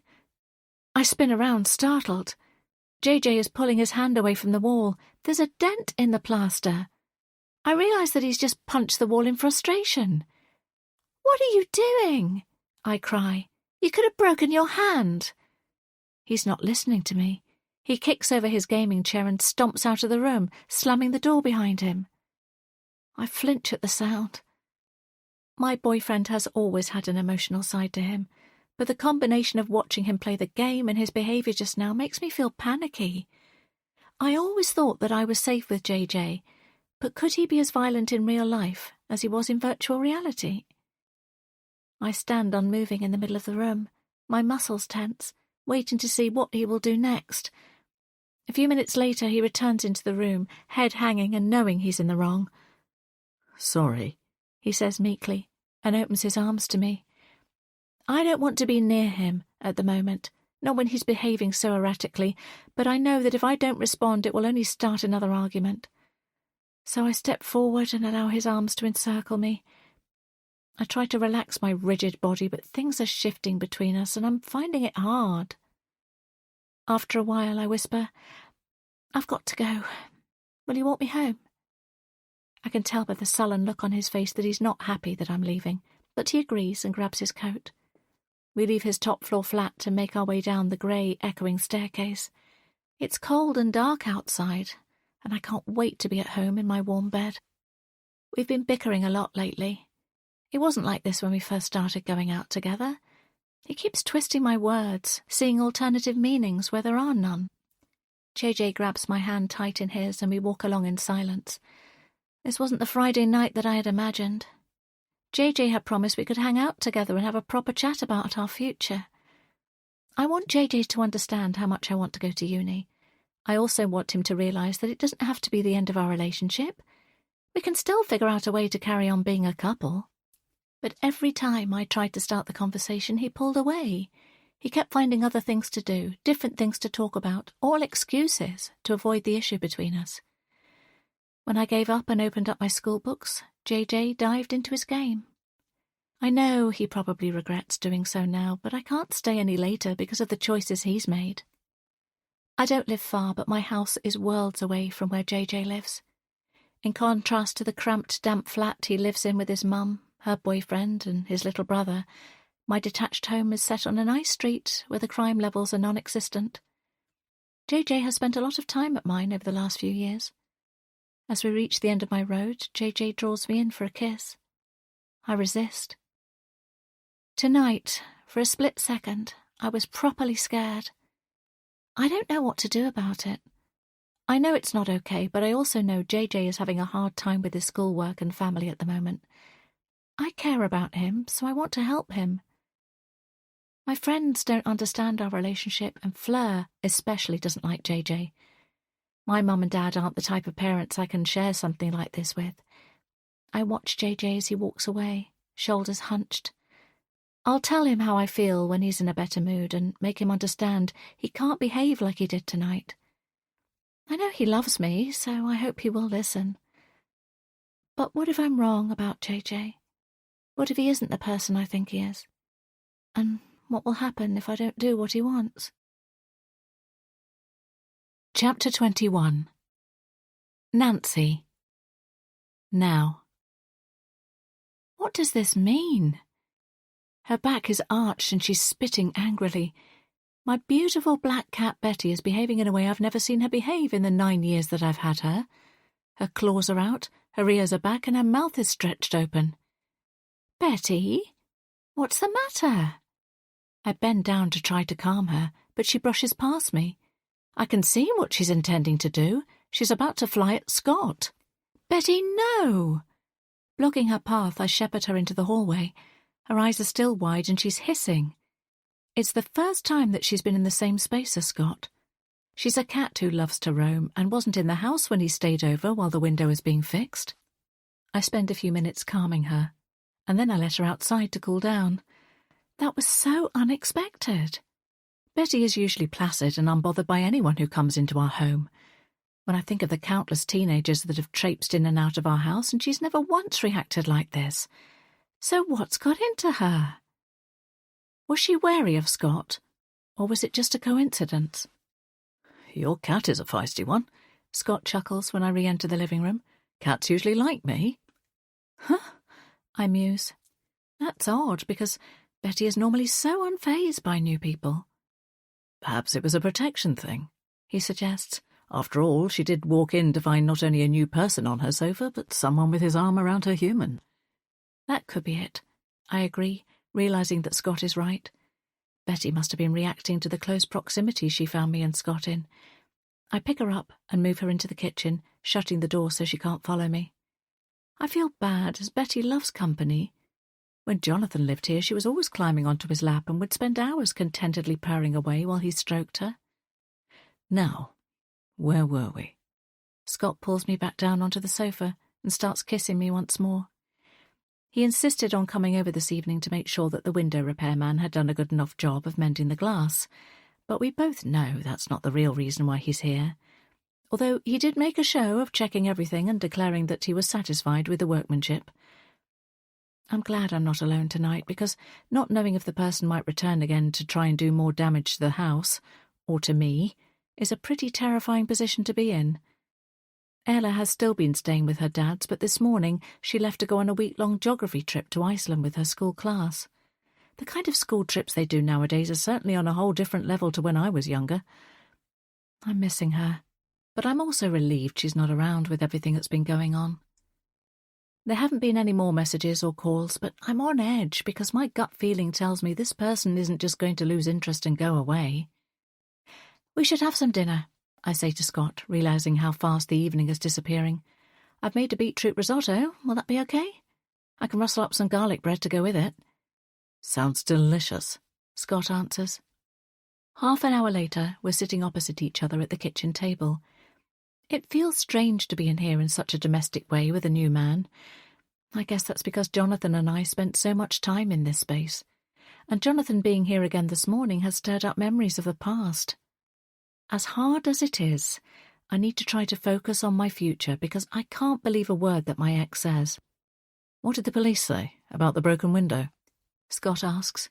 After finishing a mouthful of risotto, I tell him how the conversation went. You don't know when they'll have an update, then? He looks at me with interest. It didn't sound like any time soon. I tried asking the neighbours whether they'd seen anything or if they had outside security cameras that captured what happened, but there were only a handful that do have cameras. Of the ones that do, one of them is away on holiday, one of them was out at work, and two of them checked their footage, but there wasn't any sign of the person who did it. I suppose that means he didn't pass the top end of the street, so it's likely that he walked down the hill to get here and went back the same way when he ran off. I sigh. I'm sure they'll find out something soon, and if whoever did it knows the police are sniffing around, then I doubt they'll be back. Scott's tone is reassuring, but I don't feel quite so optimistic. Let's hope not. Is there anything I can do? Scott asks sweetly. No, just being here is enough. I'd offered to stay over again this week. Still on your sofa, of course, but I'm going away with work for a few days tomorrow. He steeples his hands together as he says this. Oh. I don't know why this feels unexpected, but I just imagined Scott worked in a 9-to-5 job in one place. I'm sure he said he worked in finance. I've got to be out and about doing some audits, he continues. The insurance firm I work for likes to keep us all busy. Insurance? I query. I thought you said you worked in finance. I used to work in finance, Scott says smoothly. I moved to insurance about a year ago. It still pays well, but is far less stressful. Taking another spoonful of food, I turn this information over. I'm certain Scott told me that he worked in finance on our first date and in the Italian restaurant. Maybe it was a mistake because that's the area he worked in previously. I'm sure he wouldn't lie about where he works. Why would he need to? Finance and insurance are equally impressive jobs. Tell me about what you do, I say, taking the opportunity to ask him more about himself. Scott launches into telling me about his current role and his career path so far. He reels things off in such great detail that I can see his passion for what he does. But, to be honest, most of it goes over my head and I can't pretend to understand the ins and outs of what he's saying. He must see my eyes glaze over a little because he says, "Sorry, I'm boring you, aren't I?" No, not at all. It's all really interesting. I forget that not everyone loves numbers as much as I do. We talk some more, and I try to weave a few more questions in to find out a little more about Scott's life. He tells me he is an only child and that he grew up in another part of the country and then went to work in London for much of his 20s. I was married to my job. I spent so many hours chained to my desk. And then my boss, who was only in his late 40s, had a heart attack. He survived, thankfully, but it got me thinking. Did I want that to be me in 10 years' time? Scott rubs his jaw. That was the moment things changed for me. I wanted to start living. Properly living. Scott doesn't seem to be holding anything back. Then he says gently, "It would be nice to have someone by my side while I'm making up for lost time." My heart squeezes. I get a bottle of wine out of the fridge and fill both of our glasses to the top. As Scott has been sharing things with me, I fill him in on more of my past and I briefly tell him what happened with Jonathan. So the thing I need most from anyone right now is honesty. I hold his gaze as I say this. He reaches across the table and takes my hands in his. Honesty is so important. I don't think I could go through something like the breakup I've just had again, I whisper. I didn't mean to be so emotional, but the wine has been flowing as we've been opening up to one another. My first girlfriend left me, Scott says. I understand how you must feel. She left because she thought she could do better. She cheated on you? Something like that. Scott rakes a hand through his hair. I don't even know why I'm telling you this. It was all such a long time ago. But it still hurts like hell when I think of it. He picks up his wine glass and raises it towards me. We clink them together as Scott says, "Here's to honesty." To honesty, I echo. The night moves on, and we end up on the sofa, smooching again. The fire is burning in the grate, the room is cosy, and the atmosphere feels romantic with the low lighting and the flickering flames. I don't want the evening to end, and I don't want Scott to go. My phone beeps, jolting me from my thoughts. I tell myself to leave it and not look, but then it beeps again. Scott raises an eyebrow. Want me to check it? No, I will. I grab the device from the table and find there are 2 text messages from a number that I haven't seen before. The first one says, "I'm watching you." And the second one follows up with, "You should never have ignored me." I gasp. What's the matter? Scott's face is awash with concern. I pass the phone over to him, and he reads the messages. This is insane. Do you think he's outside right now? My voice trembles as I speak. Scott assesses me and then says, "We said we needed to be honest with each other. So, honestly, yes, he could be. Which is why I'm going to go outside and check." Don't do that. I don't want you to get caught up in this. I'll call the police first to report this and to add another voice to your case, he responds, brushing my concerns aside. Then I'll go outside and have a look. I won't do anything rash, but if the guy is watching and sees that there's someone else here with you, then he might think twice about trying anything. Scott stands up decisively before I can say anything to stop him. I feel numb. Why is this happening to me? Scott is out in the hallway. I hear his muffled voice speaking, and then there's the sound of him putting his shoes on and exiting through the front door, closing it behind him. If he wasn't here with me tonight, I'd be feeling so frightened. I can always pop next door to Denise's house if I need something, but I'm worried whoever is behind these messages is going to do something to hurt me. The clock on the wall ticks, and the sound seems deafening. I wait and wait. 10 minutes go by. I strain to hear any movement or noises outside, but all I can hear is the sound of cars going by on the wet tarmac road. I wonder what is going on. Fidgeting in my seat, I tell myself I will wait 5 more minutes, and if Scott isn't back in the house by then, I will go after him. Then 5 minutes pass, and there's still no sign of Scott. With trembling hands, I dial his number. There's no answer. I can't wait any more. My mind races, filling up with terrible thoughts. I should never have let Scott leave the house. Running into the hallway, I drag on my coat and trainers. I'm seconds away from going outside when there's a knock on the door. I freeze. Is it Scott? Or my stalker? Creeping to the peephole, I peer through it. The person outside is wearing dark clothing, and rain droplets run down their face, and the glass I'm looking through is blurry, making it hard for me to see who it is. But then the person calls out, "Nancy, it's Scott." My nerves feel frayed as I unbolt the door and push down the handle. Then I have a sudden panic. Is this really Scott? Or someone pretending to be him? It's too late to change my mind, though. The figure is shouldering their way in through the door. Leaping back, I hold my breath as the hood of their coat is pulled down. I exhale. It's Scott. "You gave me a fright," I exclaim. "I was worried about you." I'm expecting for him to smile at me or say something comforting, but he doesn't. He looks down at me, his mouth set in a grim line. "What's wrong?" I ask, reaching up to brush some of the rain from his face. "Are you okay?" Scott blows out a breath. I don't know how to tell you this, Nancy. Just say it. Whatever it is, just say. Honesty, remember? He glances at a picture on the shelf by the door. It's one of me, Liam, Ella and Jonathan with our arms around each other on a beach trip to Cornwall.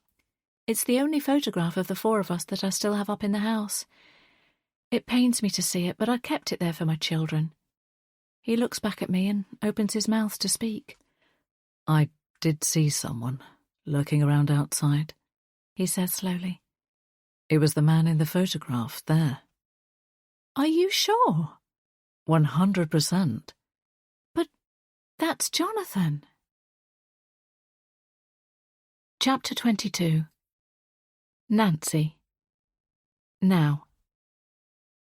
He's gone. I'm disorientated. My brain feels sluggish after little sleep and my body aches. I sit up, piecing together the events of yesterday. Scott was here, and he saw Jonathan prowling around the house in the dark. Jonathan was standing in the rain, watching the house, caught in the act only minutes after I received another ominous message. What was he doing? Is my ex trying to scare me? Because it's working, if so. Scott said that he'd told Jonathan to stop hassling me. After that, Scott ended up staying the night in my bed. It wasn't planned, but he said he wasn't leaving where there was a possibility Jonathan might come back to pester me. And I wanted him to stay, not just so that I wasn't alone, but for many reasons. It all seemed to happen so naturally. Except now the morning is here and Scott is nowhere to be seen. I gulp. Has he just walked out of my life? Perhaps things moved too fast last night, or maybe he decided he didn't want to get involved any deeper in the craziness that is my life right now. Grabbing my dressing gown, I wrap it around me and pad downstairs. There's a chance he's downstairs making coffee. But there's no sign of him. I check my watch. It's only 6:45. It's not like it's really late in the morning, although Scott did say he was having to travel for work today. He might have left to catch a train or make the journey to wherever he needed to go. There's no note left, no message or voicemail on my phone. Feeling miserable, I force myself into the shower. The warm rivulets of water soothe my body, and I feel marginally better by the time I've scrubbed myself clean. I get dressed in my work clothes and then make a strong coffee. My mind whirs with insecurities about why Scott might have left without saying a word. It's just after 7 o'clock, and I have a whole hour before I need to go into the office. Going to work is the last thing I want to do, but if Scott has cut and run after spending one night together, then I'm not going to let myself sink into despair about it. I need to try and chalk this up as a lesson learned about moving too fast when meeting new people. Although, the way I feel right now, in future I think I'll just stick to cosy nights in with Betty. The coffee I'm drinking tastes as bitter as my feelings, but I drink it anyway. I put the radio on to distract my thoughts. I don't feel like eating, so I just need to keep myself busy until I go into work, and then I can pour my heart out to Chloe. I'm just about to put the coffee machine on again when I hear the sound of the door opening. Ella should still be on her geography field trip, so who is entering my house? Could it be Jonathan? Grabbing the frying pan from the cupboard, I inch towards the door. If anyone saw me right now, I'm sure they'd laugh at me, but if a frying pan is the difference between living and dying, then I'm prepared to look ridiculous. My fingers tighten around the wooden handle. I poise myself, ready to wield the pan if I need to. The kitchen door opens. "Breakfast has arrived." Oh my gosh! Scott! I shriek, almost dropping the pan. I nearly swung this at your head. Scott blinks at me, and then realises what I was about to do. He drops the brown paper bag he's holding onto the worktop and grins at me. "Is that the thanks I get for going out in the rain to get you breakfast from the bakery?" What? I stutter, still in shock. "I went and grabbed us breakfast, Babs. Bacon, eggs, hash browns, the works. I thought we could eat together before I went to work. I got some fancy coffees to go with it." Oh! I'm so surprised by this. I really thought he'd got what he wanted and then disappeared. "Is that okay? Did I get the wrong thing?" Scott's brown eyes cloud with confusion, then he smacks his hand to his head. "Nancy, did you think I'd just taken off?" The look on my face gives him the answer he needs. "You must have thought I was being such a jerk," Scott says. "I didn't leave a note or a message because you were fast asleep. I didn't think I'd be that long, but there was a queue. I couldn't believe it at this time of the morning." He hands the coffee to me. "Am I forgiven?" I hesitate. Scott has been so nice getting breakfast, and I know I should feel happy that he's come back and didn't just take off. But there's something about the situation that feels a little off to me, and I can't put my finger on what it is. "Nancy?" Scott gives me a questioning look. Yes, of course you're forgiven. Thank you for getting this. I take the coffee cup from him. It's a treat to have a proper breakfast. Scott beams at me. "Last night was perfect, so I wanted this morning to be as well." Blushing slightly at this, I savour the taste of the coffee, which has my favourite additional caramel syrup. Scott remembered from the first evening we met.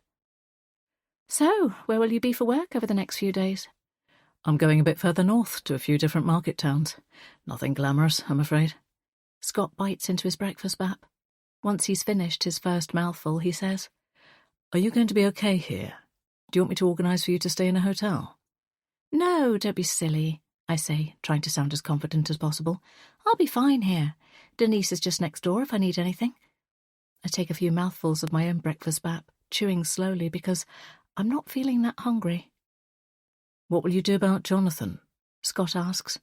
I'll speak with him and find out if he's behind these messages and calls. I pause, lost in thought. I can't imagine Jonathan would send messages to try to scare me. He's always been the protective type, but I have to keep an open mind. Although if my ex is behind it, does that mean he threw the brick as well? I just don't know what to think. Scott finishes up his food, wiping his mouth with a napkin. He places it on the cardboard plate that came with the food, next to my set of keys on the table. It's then I realise what was bothering me about Scott's return. He notices me looking at the keys. "Oh, I hope you don't mind. I took your keys with me so I could get back into the house. I didn't want to wake you if you were still asleep." "You're so thoughtful," I say, avoiding his question. Catching sight of the clock on the wall, I exclaim, "Oh, gosh, the time. I'd better be going."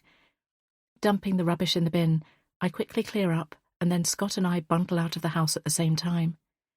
Standing by my car, he kisses me on the forehead and says goodbye. It's such a genuine, natural action and instantly makes me feel calmer. "I'll see you soon," he promises. "Have a good journey," I reply. And then he's heading to his own car. It dawns on me that he's wearing a different shirt to yesterday, and I wonder where it's come from. He must have had it in his car. But did he bring it knowing he was going to end up staying over, or does he just keep spare clothes in his boot? Shaking the thought away, I tell myself Scott is an organised person, and he may well have packed his things for going away and left them in his car so that they were ready for this morning. Driving along the familiar route to work, it occurs to me that I'm standing on the edge of a major change in my life, and I'm not sure whether to jump in feet first or turn and run. Scott seems so perfect, and I'm still not sure how someone as gorgeous as him is interested in little old me. I should be feeling elated this morning, but instead I'm going through a storm of emotions. Chloe spots me coming through the door of the office and makes her way over to me, greeting me with a kiss on each cheek. I'm later arriving than usual, so our ritual of coffee and a chat together to start the day hasn't happened. "I've been waiting for you," Chloe says. "How come you're late? Is everything okay?" I lost track of time. Scott stayed over, I tell her in a whisper. "What? This is such a major development. Tell me everything." Chloe's voice is high-pitched and excitable. "Shh," I say, glancing around, but no one seems to be taking any notice of us. So in a low voice I tell her about the spontaneous decision for Scott to stay the night. I now have a photo of the two of us sitting on my sofa together, so I show it to Chloe. In the image, Scott is smiling. There's a dimple in one of his cheeks and his hair is slightly ruffled. "Oh, aren't you lucky? First a hot husband and now a hot boyfriend." I give Chloe a look of disbelief. "You think Jonathan is hot?" Chloe giggles. "He's pretty much the stereotype of a conventionally handsome, slightly posh British man. He reminds me of Colin Firth." I don't know what to think about this information, especially as I know Bridget Jones is Chloe's all-time favourite series of films. Chloe sees the confused look on my face. "I mean, he's good-looking if you like that sort of thing in an older man." Jonathan is the same age as me, so he's also a good 10 years senior to 30-something Chloe, so I'm sure he does seem like a much older man. I think about Chloe's husband. He's about the same height as Chloe and has dark ginger hair and a beard. He's more Ed Sheeran than Colin Firth, so Chloe has gone for a completely different type in a husband. "I'm so pleased for you, Nancy. You deserve some happiness," Chloe says, squeezing my hand and switching back to Scott. "Although you're not glowing as much as I expected. Was everything all right?" Chloe loves to know details, but I'm not about to go sharing what happened between the sheets with me and Scott. Let's just say I had an enjoyable evening. "You're so prim sometimes, Nancy," she cackles. "So why aren't you grinning from ear to ear?" I blow out a breath. I don't know. It's hard to explain. It's just strange getting to know someone else when I thought Jonathan and I were partners for life. "Oh, no, don't you go doing this," Chloe says sternly. "You need to grab this new chance of happiness with both hands. Don't get me wrong, I was devastated when you and Jonathan broke up. You were like my poster couple for marriage. I thought you got it all worked out. But once the trust is gone, I don't think you can get it back." There's something else that's bothering me as well. I hesitate for a beat and tell her about Scott finding Jonathan standing outside the house. It's weighing on my mind, and I need someone else's opinion on it. "That's nuts!" Chloe shrieks, which does result in a glare from our manager, who happened to walk past us at the exact same moment. "I just don't think Jonathan can be behind the messages or the smash window," I say in a rush. There are so many reasons why I don't think Jonathan would do this. "There's only one way to find out. You need to speak to him about it." Chloe hits the nail on the head, and I know she's right. Our manager, Tim, is staring in our direction. I signal to Chloe we need to get back to our desks. As we walk, I say, "I'll speak to Jonathan tonight." "Want me to come with you?" Chloe offers. Chloe has known Jonathan for a long time, and I don't want to put her in an awkward position, because Chloe and her husband Matt didn't take sides when we split up. They supported us both. I feel a pang of nostalgia for the great friendship group the four of us had before my marriage crumbled. No, I need to have this conversation with him on my own. Opening up my inbox, I try to focus on the work in front of me, but I can't stop thinking about Jonathan, Scott, and Brad. These three men are each taking up space in my brain, and I'm feeling particularly stressed about talking to Jonathan about what's going on. What if he's got nothing to do with the mystery calls or the brick through the window, and I'm accusing him of something he hasn't done? That's not exactly going to help with our co-parenting situation. But what if he is responsible? What do I do then? I click into a few emails and send some responses on autopilot, all the while trying to work out if there's something I've been missing, and hoping that the police might call back soon. My phone vibrates and a feeling of dread washes over me. I swipe my screen and see a number of notifications. The first one is from another unknown number. This is only the beginning. Chapter 23. Nancy. 3rd of December, 1998. I've had enough. I'm so angry. There are so many things that JJ has been doing that haven't been acceptable. I've made excuses for him and I've let his behaviour slide because he's meant so much to me and I care about him. But today, he has gone too far. I can't allow him to keep getting away with things that aren't right. I can't keep letting my heart rule my head because at the moment, it's like I'm on an out-of-control roller coaster that won't stop. I need to act so that our relationship changes, otherwise one of us is going to get hurt. Give it back, I demand, holding out my hand. JJ holds the notebook above his head, out of my reach. He's got a ridiculous look on his face. He's finding this so amusing, but I am not. Don't be so boring, JJ says lazily. It's only an assignment. It's not just an assignment. If I don't have the information I've written down, then I won't be able to finish my coursework. I've spent hours on it. I stamp my foot in frustration. So that's why you've been ignoring me for days. JJ's smirk turns into a scowl. JJ, you know how important this is to me. I hurl my words at him while trying to reach up and snatch the book from his grasp. Yeah, more important than me. JJ growls back. My face pales, and I go still. I'm right, aren't I? JJ continues. All you care about is getting good grades. And so what if I do? I explode. You should be supporting me, not taunting me. JJ chucks the book across the floor of the sixth form common room and I go scrambling after it. Bending down, I snatch the book up and hug it close to my chest. Before I can get up, JJ is looming over me. He's furious with me, and we're the only two people in this room. I suddenly feel claustrophobic and want to run. Don't you see? We're meant to be together. JJ grabs hold of my forearm and yanks me up. Ouch! I cry. You're hurting me. But he doesn't let go. He drags me over to the notice board.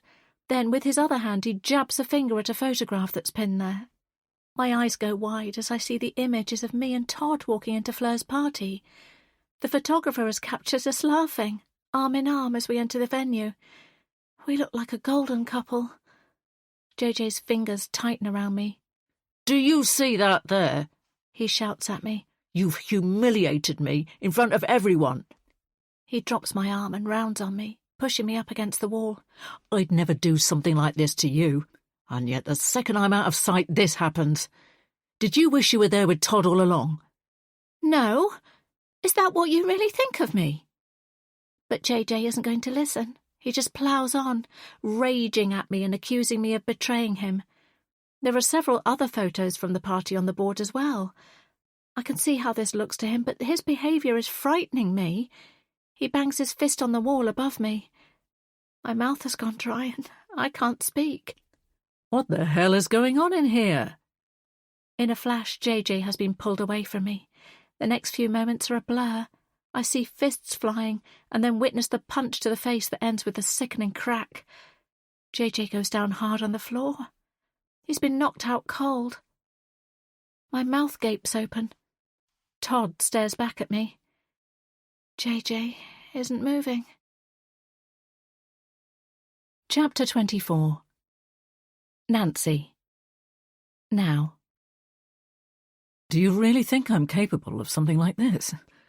Jonathan stands still, and his eyes search mine. After all the years we were together. He paces up and down the hallway, just like he always used to when he was stressed. My jaw clenches. I wanted to have a calm conversation with him, but all my words have spilled out wrong. I haven't explained myself properly, and as soon as I started talking, I knew what Jonathan's reaction would be. He's heartbroken. I gulp. I would never have suspected Jonathan had anything to do with the brick or the messages if Scott hadn't seen him outside the house last night.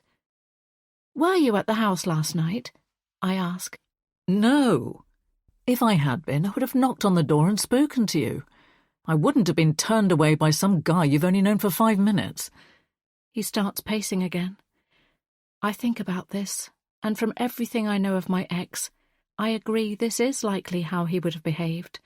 But everything has been so mixed up lately. Scott said that you... Nancy, are you saying that you're taking some random guy's word over mine? I'm the father of your children. Doesn't that count for anything? Jonathan picks up the photograph in the hallway, the one with all 4 of us on the beach. There's a pattern here, Nancy, of you not trusting me. I don't know why, when all I've done is love you. I'd never want to hurt you, and I certainly wouldn't throw a brick through the window. I want to believe him, but I'm not sure I can. Because there are things about Jonathan that I know that no one else does. We've kept each other's darkest secrets, even despite our difficult split. But more and more, I'm doubting this man that used to be everything to me. When I think back to the start of our relationship, I wonder if I ever should have trusted him. What about this Scott? Scott Murphy. I fill in his last name. Who is he? Jonathan queries. Some stranger from the internet? No, I interject. I met him in a bookshop. Right. Jonathan takes this information in. But how much do you really know about him? I know enough to tell me that he's a decent man, I say. Jonathan looks at me sadly and shakes his head. A silence fills the space between us. He looks crestfallen, and my instinct is to try to comfort him, but those days are over. Jonathan caused this situation, so he will have to get used to the consequences. I can see that you don't want to listen to anything I say, Jonathan says eventually. Please take care of yourself, Nancy. He opens the door. I want to stop him and close the gaping distance between us. But everything has changed, and he's not the person I once thought he was. I watch him walk out the door and down the driveway. I know he will turn to look at me again before he leaves. He always does. So I shut the door because I can't take seeing that hurt expression on his face again. I feel even more confused about everything now. Betty appears and winds herself around my legs. I scoop her up and find myself sobbing into her fur. This was not how I imagined my life to turn out. I know that many people start out in marriages and relationships believing they will last forever, only to discover that is not the case. I just didn't think it would happen to me. It's getting dark outside and I'm feeling jittery, so I decide to cook my favourite meal, lasagna, and listen to an audiobook to take my mind off things. I potter around in the kitchen, pulling the ingredients out of shelves and chopping vegetables. The act of putting together this meal feels soothing. Just as I'm putting the tray into the oven, my mobile rings. I curse under my breath. I remember a simpler time when I was growing up, when you could be at home with little intrusion from the outside world. No internet, no smartphones, and the house phone would only ring every other Sunday for a scheduled call with a distant aunt. The constant ping of my mobile is making me anxious and on edge. Every time there's a message or a call, I worry it's going to be the unknown person who's been targeting me. It's becoming unbearable. Snatching up the device, my blood pressure feels as though it's going to shoot through the roof. But then I see it's my daughter calling, and my whole body relaxes. "Hello, Ella," I greet her. "Everything okay?" "It's amazing, Mom. I wish you could see all the things I've seen. We've been in ice caves and on a glacier walk. Tomorrow we're going to a blue lagoon." "Sounds incredible. Have you seen the aurora borealis yet?" "No, it's been quite cloudy, but there's still time." I love how upbeat my daughter sounds. "I'll keep my fingers crossed for you." It's nice to hear your voice. I don't mean for it to happen, but my words are suddenly thick with emotion. Mom? What's the matter? Nothing, nothing, I say quickly, not wanting to worry her. Just me getting soppy because you're away. I can practically hear her eye roll over the phone. You should book a holiday. It's been ages since you've been away. We'll go away during the summer holidays with Liam. I'm counting down the days already. No, I mean you should go. Get a cheap deal somewhere during term time. You deserve it. You could get some sun and take Denise or Chloe with you. Or even a solo trip somewhere different. Iceland is stunning. I'm sure you'd love it. Ella sounds enthusiastic as she reels off the possibilities. I must admit, the chance to escape the rainy weather we've been having and get away for a few days of sunshine does sound tempting. I've never been away without the children since becoming a mother. But they're older now, and Ella is right. It would be so much cheaper to go away during term time. I'll think about it, I promise her. I've got to go now, but I'll send some photos. That would be lovely. Have the best time. I love you. Love you, Mom. And then the phone cuts out, and she's gone. I wasn't expecting to hear from her at all while she's away, and the fact she took the time to means the world to me. I stare at the screen, which shows an image of Ella and Liam smiling last New Year's Eve. We went into London to see the Christmas lights and found ourselves swept up in the celebrations. We even stayed to watch the fireworks over the River Thames. It was magical. The phone rings again, except this time it isn't Ella. It's a withheld number. I'm so fed up with this. I want to break the device so that whoever it is can't bother me again. Then I have another, less drastic idea. I could change my phone number. While the lasagna is cooking and the room is filling up with delicious smells, I browse the internet on my phone to try to work out how I would go about changing my number. It looks like I just need to call my phone provider, but I give Liam a quick ring to see how he is and what company he switched his phone to when he changed his recently. He expertly talks me through the best detail, and I jot down the information on my notepad. Then I spend some time browsing new phones on my laptop. From the information Liam has given me, it seems I can get a much better deal than the phone contract I'm currently on. My contract is only a month or so off needing to be renewed, and my phone has been running slower lately, so it's about time for an upgrade anyway. As I'm on my laptop, I decide to check in on my social media pages, as it's been a while since I've looked. Inevitably, I end up being sucked into half an hour of aimless scrolling. I keep getting pulled in by photos of my friends in fabulous locations. So many of them are now empty nesters and using their new freedom to travel the world. Ella's words about booking a breakaway circle my mind. I have annual leave that I still need to use up, and it wouldn't hurt to have a quick browse to see how much a few days abroad would cost. After a quick search, I'm left flabbergasted. Flights and hotels outside of school holiday times are a mere fraction of the price. This revelation spurs me on, and I go deeper down the internet rabbit hole to explore some options. It would be nice to go away with Chloe or Denise, but neither of my close friends are options when it comes to trips away. Chloe is married, and I'm sure her husband would rather she save her days off for him, and Denise is a home bird.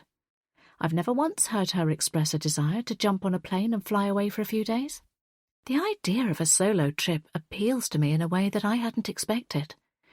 Could I really go away by myself, though? I think about where I might go, and the location immediately seems obvious to me. I love Italy, and I've been to the same spot in Lake Garda countless times. It was a destination I went to frequently throughout my childhood, as I had an elderly aunt living there.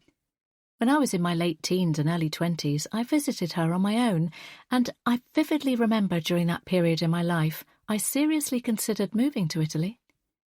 Jonathan and I talked about going to visit Lake Garda just after we were married, but it didn't happen.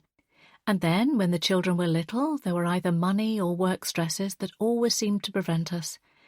Maybe if we'd taken the time to have proper holidays together, then our marriage wouldn't have ended up being so strained.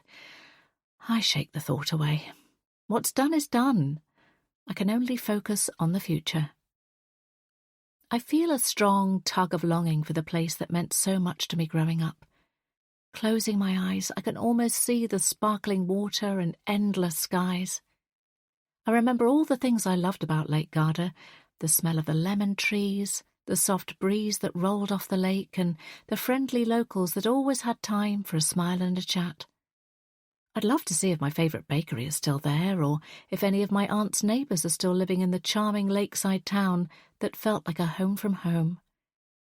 Things will have changed since I was last there, but I'd love to go back and explore, and this could be a good way to dip my toes into solo travel. My decision is made.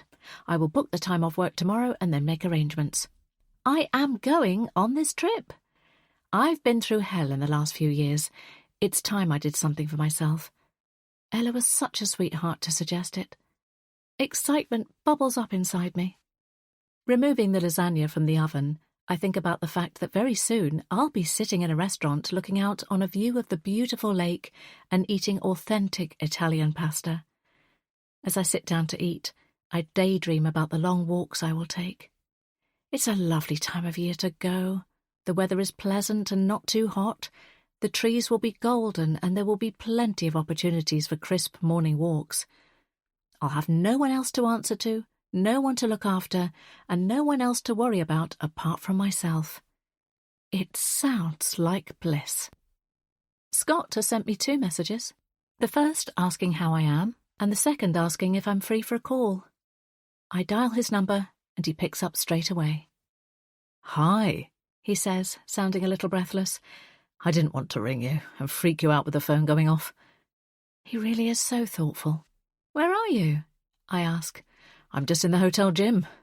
Scott's breathing still sounds a little fast. I'm just coming off of the treadmill. You've had a long day travelling. I'm surprised you're in the gym. Believe me, I was ready for my bed, but my non-negotiable is to go to the gym 3 times a week. No excuses. I never break it, so I had to go tonight, he explains. He tells me how boring his work has been and a little bit about his journey. What have you been up to? Has everything been okay at your house? I'm not ready to share the conversation with Jonathan yet, so instead I steer the conversation onto another topic. All fine today. I've been browsing for a holiday. Ella has encouraged me to take a solo trip, and I'm going to do it. I'm planning to go to Italy for a few days. I can't wait. Scott goes quiet. I think he's just getting his breath back, but the line ends up being silent for too long. Scott? Are you still there? I'm still here, he responds. Look, I know this is a little early, and you can absolutely say no if you'd rather go alone. But how about I come with you? I wasn't expecting him to say this. We've only been on a few dates, and yet we've clicked so well. It's not a completely crazy idea. Oh, no, it's too much and too fast, isn't it? Of course, you don't want me gate-crashing your plans. Scott talks quickly, in an effort to smooth things over. I was really looking forward to some time by myself, but now that Scott has suggested this, I realise it could be a great step getting to know each other better. I could always plan a trip by myself another time. Yes, I'd love for you to come with me. I glow a little as I say this. Really? He chokes out a laugh. Really? I laugh back. Let's go and have some fun. After that, I tell Scott about my favourite places in Lake Garda, and we throw around some potential dates. I suggest in a few weeks' time so we can have a few more dates before we go, but Scott is keen to book sooner. I'm swept away by his enthusiasm and agree. We talk excitedly about gorgeous sunsets, boat rides, and all the gelato we can eat. When I've put the phone down, I've almost forgotten about the sulky exes, scary stalkers, and all the problems of the last week. There's an exciting trip on the horizon, and I intend to make the most of it with Scott. A bubble of joy rises up inside me as I think about shopping for new clothes to wear while I'm away. It's been ages since I've done something even half spontaneous. I can't wait to get on the plane. I'm flattered that Scott is eager for us to go to Italy together. He seems like he really wants to get to know me and spend quality time. I'm sure we will create all sorts of memories, and it could be the making of our relationship. My romantic life is finally turning a positive corner. So when I'm lying in bed in the middle of the night, why can't I sleep? Is it excitement? Nerves? Or is it because I'm still keeping one ear open for a potential intruder? I know that I can't just fly away from my problems. They will still be here when I come back, but I need to pause and reset. I'm determined to enjoy my time in the sunshine with Scott. Except I can't shake away the horrible feeling that my new romance is going to come crashing down around me. Chapter 25. Nancy. Now. It must be a crime to be this happy. My face aches from laughing so much on the plane journey. Scott's quick humour and witty observations had me in stitches multiple times. Travelling with him felt easy. There was no stress or awkward silences. We just seemed to click. I could talk to him endlessly and not get bored. The sky above us is a soft blue and the sun is pleasantly warm and not too hot. As we arrive outside our hotel with our suitcases, I'm giddy with anticipation. A week away from my troublesome boss, emotional ex and newly acquired stalker is just what I need. Here we are, I say. Nice choice, Scott compliments. Very cute. The red-coloured building in front of us is exactly how I remembered it. My parents always booked this place whenever we were visiting my aunt. It's a traditional old villa set right on the lake with incredible views across the water. At the front of the property are a cluster of tables under a canopy where many people are sitting and chatting with a glass of wine in hand. It's so long since I was here, I muse. I can't wait to explore. In the spacious grounds there are several swimming pools surrounded by cypress trees. The leaves on the trees are starting to turn a magnificent coppery bronze as the season slips from late summer to early autumn. Lake Garda is always beautiful in the summer months, but I think the start of autumn is the perfect time of year to visit. It's less busy with tourists, but the weather is still pleasant. We walk up the steps and into the reception area, the high ceilings and Art Deco style sending a little shiver down my spine as snippets of the past wash over me. My parents used to love it at Villa Bella, and I have such fond memories of this place. I hope that I will create special new memories here with Scott, and that this trip will strengthen our relationship. I take a sideways glance at my travel companion. He has a straw sun hat tipped back on his head and is wearing dark sunglasses. He looks like he could have stepped out of a catalogue for designer clothes with the labels he is wearing. How did I manage to find a man who's so handsome, wealthy, and kind? "Welcome to Villa Bella," the woman behind the desk says. "Can I take your reservation?" She runs through the details of our booking and then hands me a silver key with a huge wooden keyring with a painted rose on it. "I hope you enjoy your stay." I'm sure we will, Scott responds with a grin. He takes my hand and we make our way up the grand, sweeping staircase to the first floor, where our room is. I splurged a little extra on a large bedroom at the front of the hotel with a view of the lake. I can't remember the last time I went abroad, so I'm determined to make the most of this week. Scott and I tumble into our room. I'm breathless and giggly from climbing the stairs and Scott racing me along the corridor. We both stop short as we take in the space that will be ours for the next 7 days. "Wow," I breathe. The king-size 4-poster bed with intricate wooden carving is nothing like I've ever seen before, but it doesn't dominate because this is more like a suite than an ordinary hotel room. There's a sofa and armchair in one corner, a spacious wardrobe running along one wall, and a door leading to the ensuite. Light spills through a large patio that leads onto a balcony. Would you take a look at this? Scott whistles. He swiftly crosses the room, unlocks the patio, and leads me out onto the balcony. The view to the other side of the lake is crystal clear, and a few boats bob about on the water. It looks so inviting. I want to dive in. I can see why you like it here, Scott says. It's stunning, isn't it? Scott wraps his arms around me, and we both drink in the scenery for a few moments.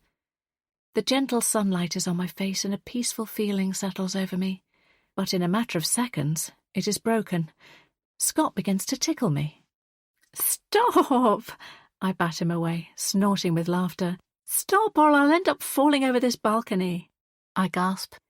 Now we wouldn't want that, would we? Scott winks at me and drops his hands to his sides. I sit on one of the conveniently placed chairs, and Scott sits beside me. He takes my hand. Nancy? Hmm? I murmur, distracted again by the view. I think we should make things official. My attention snaps to him. I'd like us to be in a relationship, boyfriend and girlfriend. I don't want this to be just a bit of fun. I want to be exclusive. I blush. I'd like that, I say. And I like you. I like you too. Very much. Scott responds, his hand enveloping mine. I never thought I'd have another chance at happiness. I can't believe I'm in paradise with someone who wants to be here with me and be with me. Just me. As I drink in the glistening lake, I'm certain that our first holiday together will be perfect. But I was so wrong. Chapter 26. Nancy. Now. Be careful, it's not safe. I jerk upright, but the sudden movement causes me to lose my balance. I wobble precariously, and for a heart-stopping second, I think I'm going to go overboard. But Scott's safe hands pull me back into my seat. I'm sorry, I stutter sheepishly. The water looks so tempting. I couldn't help skimming my hands across it as the little boat shot forwards. I hadn't quite realised how far over the side I was leaning. The older Italian man running the boat tour is staring at me like I'm crazy. My cheeks flush with embarrassment. Perhaps my recklessness is a result of the cocktails Scott and I drank just after lunch, but I feel suitably chastised now. Scott puts his arm around me protectively, and I tuck into his shoulder. Trying to focus on the words the weather-worn tour guide is enthusiastically spouting, his arms gesticulating effusively as he shares the history of the lake as we pull alongside the jetty at Sirmione. The grand castle stands proud in front of us, the water glittering around us. It looks like something out of a Disney movie. Shall we? Scott offers his arm, and I take it. Once off the boat, we snake our way along winding cobbled streets, arm in arm. I admire the pastel-coloured buildings adorned with quaint shutters and pretty flowers. We make our way to the castle and get as far as the ornate iron gates, but the crowd of people around us is thickening. Fancy some gelato instead? Scott suggests. I nod in agreement. Usually I'd love the opportunity to while away an afternoon in an historic building, taking in the details of years gone by. But the streets of Sirmione are just as exciting. Scott finds us a table for two in a small courtyard, and then goes in search of drinks and gelato. The faint smell of lemons hangs in the air, and the tourists around me are chattering in a multitude of languages. Everyone is soaking up this unique spot in the same way that I am. I wish that I could stay here forever. It was one of my favourite haunts as a child, and a healing space during the particularly difficult phase in my late teenage years. Delicious dark chocolate gelato right here, Scott announces, handing me a waffle cone with 2 large scoops atop it. My hero, I tease. I'm content in the pale morning sunshine, and the gelato is absolutely delicious. I'm glad that I took a leap and came on this trip. I can't believe that I've left it so long to come back to Lake Garda. I definitely want to return soon with Liam and Ella to show them the place where I spent so many summers as a child. The day is dreamy. Scott and I walk hand in hand through the streets and duck into a few little boutique shops. I buy a gorgeous teal-coloured dress that I plan to wear at dinner that evening. After a few hours, we leave Sirmione by boat and visit a few more stops around the lake. The sky is a clear blue, and I love the feel of the light breeze in my hair as the boat cuts through the water. Scott seems as enchanted by the views of the lake and the quaint villages. By late afternoon, our boat tour has finished, and we return to Villa Bella. Swim? Scott asks. Or a drink at the pool bar? Let's go for a drink, I say. I don't want to go into the water when I'm feeling so overfull. I overindulged on too many chocolate-filled pastries at the all-you-can-eat breakfast buffet this morning, and then the gelato. I wouldn't normally eat so much sugary food, but I tell myself to relax and enjoy it. The hotel is busy, despite it not being peak season. Scott buys me a fancy cocktail complete with a brightly coloured straw and a tiny umbrella. Then we settle at a table positioned near to the pool. I take a sip of my drink and can immediately taste the alcohol. The bartender is certainly handing out generous measures. I'm not sure I'll be able to drink too many of these, I say to Scott. Live a little, he encourages me. You're on holiday. I lose track of how many drinks I end up having. We chat and we kiss, and then we kiss some more. It's safe to say that I'm completely smitten, and I don't care who knows it. The afternoon fades into the evening, and with it, a cool breeze. Twinkling lights appear in the cypress trees, the pool empties, and many people disappear inside the hotel for dinner. Soon it's just us two, left in the seated area by the far end of the pool. I stand up. We should go inside. Not now I've got you all to myself. Scott pulls me onto his lap and kisses me deeply. I pull away. It's getting cold. My skin is starting to goose pimple, and I'm ready to slip indoors with the other guests. There's a sound behind me, and I snap my head round to see what it is. I haven't quite shaken the feeling of being watched, even though I'm in another country. But it's nothing more than a rustle in the bushes. Let's go to dinner, Scott concedes. But as he says this, my stomach turns in on itself at the thought of food. So much so that a wave of nausea sweeps over me. I press my hand to my mouth. I'm very rarely unwell, but all of a sudden, I don't feel right. I spring away from Scott and retch into the bushes. A queasy feeling sloshes in my stomach, and I know that I'm not done yet. 5 minutes later, my cheeks are burning and my throat feels like sawdust. Are you all right? Scott calls. I'm utterly mortified. My alcohol intake is normally limited to a few glasses of wine at most. Clearly going all out on the cocktails this evening wasn't a wise decision. Throwing up in front of my new boyfriend was not something I wanted to do. I think so, I say meekly. Let's get you back to our room. Scott is wearing a concerned look on his face. He steers me back to Villa Bella. Inside it's a little too warm, and the temperature instantly upsets my equilibrium further. I dash up the stairs and along the corridor to our room and make a beeline for the bathroom. After half an hour, I emerge. I feel clammy and exhausted. Scott takes one look at my pale face and says, Right. You lay down on the bed, and I'll go and see what I can get to try and make you feel better. I'm sure there must be a local pharmacy nearby, or the reception desk might have something that can help. I don't have the strength to protest, so I flump down on the bed. My temperature soars, and I'm vaguely aware of Scott pressing a bottle of water to my lips and encouraging me to swallow down some pills, but I'm in a delirious state and not really sure what's going on. I swing between intense chills and extreme waves of heat. I sink into a distressing nightmare. It's the same scene, over and over again on a loop. It's the nightmare I always have. I'm standing in a dark room, but I'm not alone. I'm aware that someone is coming for me. Out of the corner of my eye I catch a movement that means danger. I try to run, but strong hands clamp around my wrists, and I scream silently. Eventually, I wake up. Scott is hovering over me, and I have no idea how much time has passed.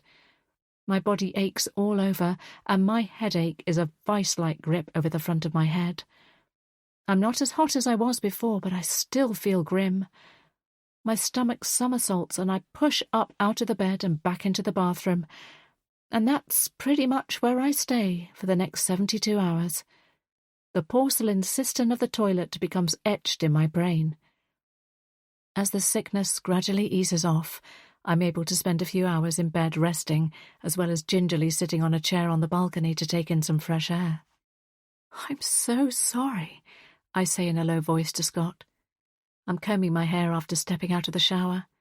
I have a white fluffy robe wrapped around me, and I'm finally feeling recovered. Please, don't say sorry. If anything, I should be the one apologising for plying you with drinks, he says regretfully. I don't think it was the drinks, I say, sitting down on the edge of the bed. I must have picked up a bug or something. I've never had a hangover for this long. I sigh. It's such awful timing. I'll probably never get to the bottom of it, but it hasn't stopped me obsessing over what could have caused me to be so wretchedly ill for 3 days. It can't be helped, Scott shrugs. These things happen. How was your swim? I insisted that he didn't stay in the hotel room with me during the day. There was no point in both of us missing out on the holiday, and I felt less self-conscious with Scott out of the room. He's been such a sweetheart, making sure that I've had a steady stream of painkillers for my thumping head and water to keep me hydrated. He wasn't fazed at all, and has been so attentive while I've been poorly. But even though he's been so brilliant, we've only known each other for a short time, and I felt more comfortable wallowing in my illness by myself. We only have 2 more days left, and I'm still feeling quite fragile, so I doubt I will stray far from Villa Bella. Even though this trip hasn't turned out quite the way I hoped it would, there are some silver linings. Scott has shown me his caring side even more. An experience like this could make or break for a new relationship, and Scott isn't showing any signs of running for the Tuscan Hills. Then a thought hits me. Would Scott feel the same if he knew the truth about my past? Chapter 27. Ella. Now. I feel bad for not being completely honest. My mum was totally up for going away. I thought she wouldn't go for it, or that she would back out at the last minute, because of some kind of irrational mum guilt or using work responsibilities as an excuse. But she boarded the plane and went to Italy. I wasn't expecting her to go with her new boyfriend either. She's been full of surprises lately, but seems happy. I'm glad she took a break and enjoyed some sunshine. And while she was away, I had the best week of my life. My parents aren't exactly communicating very well at the moment, so when Mum told me to message Dad to arrange to stay with him while she was away, I didn't quite do what she asked. I stayed with him for a night, but after that I went back home. His flat is cramped and there's so much noise coming for the neighbours, so I didn't want to stay for a whole week when I could be in my own room. But that wasn't the only reason for my deception. While Mum was away enjoying her holiday romance, it meant that I had the freedom to do what I wanted, when I wanted, with who I wanted. I didn't waste the opportunity by throwing a house party that would inevitably go wrong. I didn't even invite my friends over for a slumber party. There was only one person I told about having the house to myself, and that was my gorgeous boyfriend. There were only 2 issues. One was the new security system Mum recently installed, but that was easy enough to access. She uses the same password for everything, so I could cut the camera whenever I was going in and out of the house. The second challenge was more problematic. Denise, next door. She's a nosy neighbour, always getting involved in everyone else's business, and I knew that she would have her hawk eyes on the house while Mum was away. This meant we had to sneak around, going in and out of the door at odd times of the day. Weirdly, I didn't see Denise all week. Maybe she had something else to preoccupy her. I'm just glad that she didn't interfere. And since Mum has been back, she hasn't suspected a thing. I've gotten away with it. Except now I'm missing my boyfriend so much. He wants me to go and stay with him for a few days, which would be a dream. I just need to figure out how to make this possible. I want to be with him, even if I have to deceive my parents to make it happen. Chapter 28. Nancy. Now.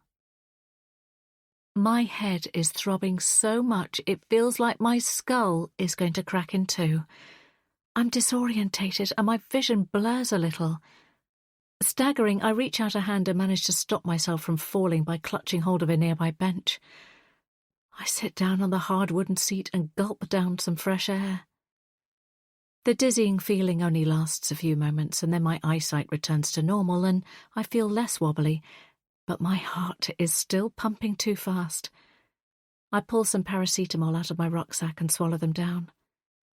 I wish I could rewind back a few days and make some different decisions. Maybe I wouldn't be feeling so awful if I had.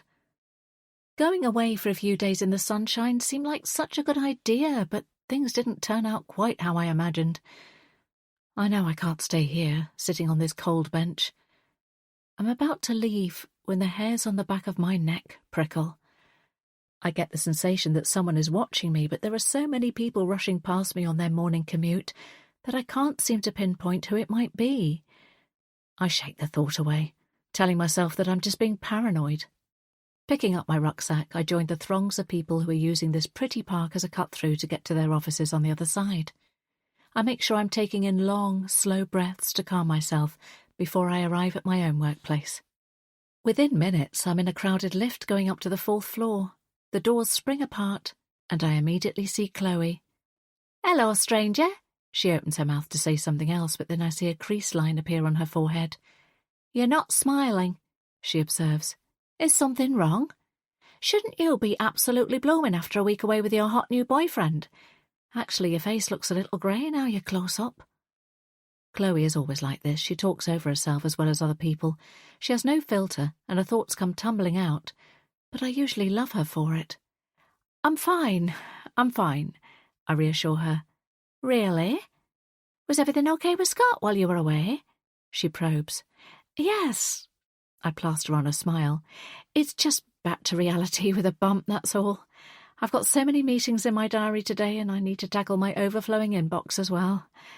Let's catch up later." Chloe looks a little nonplussed as I walk past her. I feel rude for cutting her short, but I need some space. I do genuinely have a very busy day ahead, and it's true that I need to get on top of my workload. I haven't been as diligent as usual in the last month or so because of the developments in my personal life, and taking a spontaneous holiday has thrown out my careful organisation. Work stress is niggling at me, but in reality, that's the least of my problems. Typing in my password, I open my inbox and stare at the deluge of messages waiting to be opened.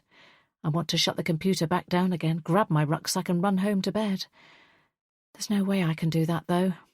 I've got bills to pay and teenagers who need my financial support.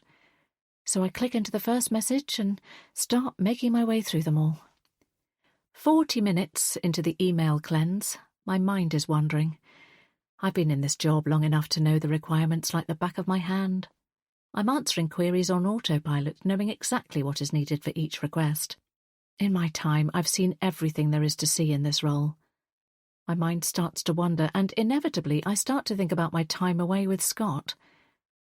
Even though the trip didn't go as planned, there were still many positives. The first 2 days were dreamy, and Scott showed he was able to take care of me when I needed it. I'm hopeful about my new relationship, and I can't wait to see Scott again. I allow myself to think about the next trip we could take, and, fingers crossed, next time I will be able to properly enjoy it without being unwell. The day zooms by, and before I know it, it's time to go home. My job is always very busy, but the good thing is that I'm never twiddling my thumbs and clock watching. I saw Chloe heading into a meeting with our boss at the start of the afternoon, and I haven't seen her since. I'm not going to hang around any longer. We can catch up tomorrow. All I want is to get home and into my pyjamas. Exactly 1 hour later, my faded heartprint pyjamas are on, my makeup has been scrubbed off my face, and I'm reclining on my sofa with a drink of water and a heat pack across my stomach. I don't want any food at the moment. I nibbled at some plain crackers at lunchtime, and I may have a few more this evening. My plan is to chill out and watch TV until Ella comes home from a drama class, followed by an early night. For the first time in a long time, I'm fully relaxing in my home. I feel a little lighter now that I've changed my phone number.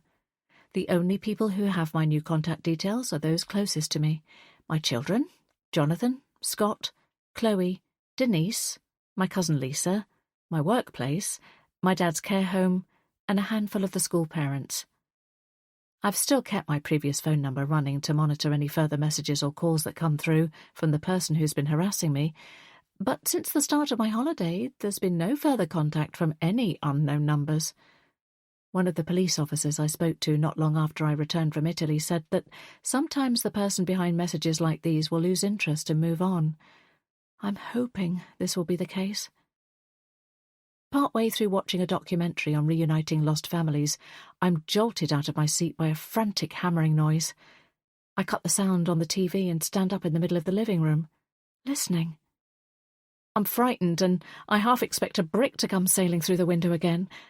But this time I quickly realise that someone is banging on my front door. My heart leaps into my throat. Who is it? And what do they want? I stay where I am, hoping that whoever it is will just go away. Maybe they've got the wrong house. I'm clutching at straws because I'm terrified that whoever is outside could be my stalker. Perhaps they've been planning this and waiting until I returned home. It's so loud that I'm certain Denise will hear the noise from her own house. I'd dive for my phone and call her number, but there's no answer. She must be out, because if she was at home, she'd be marching right out to the person causing such a disturbance. Instead, I tap a number for the police into my phone, because I'm not taking any chances. I wish they'd taken my concerns more seriously, but instead I'm in this mess and having to call them to come out in an emergency again. Except, just before I press call, the person outside stops hammering on the door and shouts out, "Open up!" I'd know that voice anywhere. It's Jonathan. But why is he slamming his fists against the door? I don't move. He might still go away if I don't respond. "Nancy!" he cries. I debate what to do. I could go through with my call to the police and wait until they come, but they could be ages, and Jonathan might have crashed through the door in that time. Being shut out is likely only increasing his emotions, and I know how to talk to Jonathan. The police could make things worse.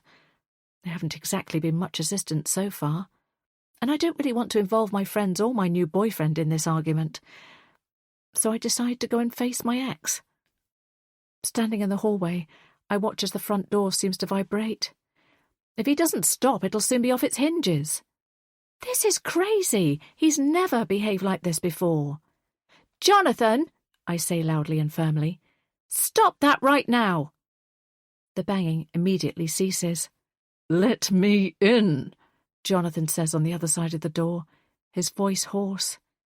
"How do I know you're not going to hurt me?"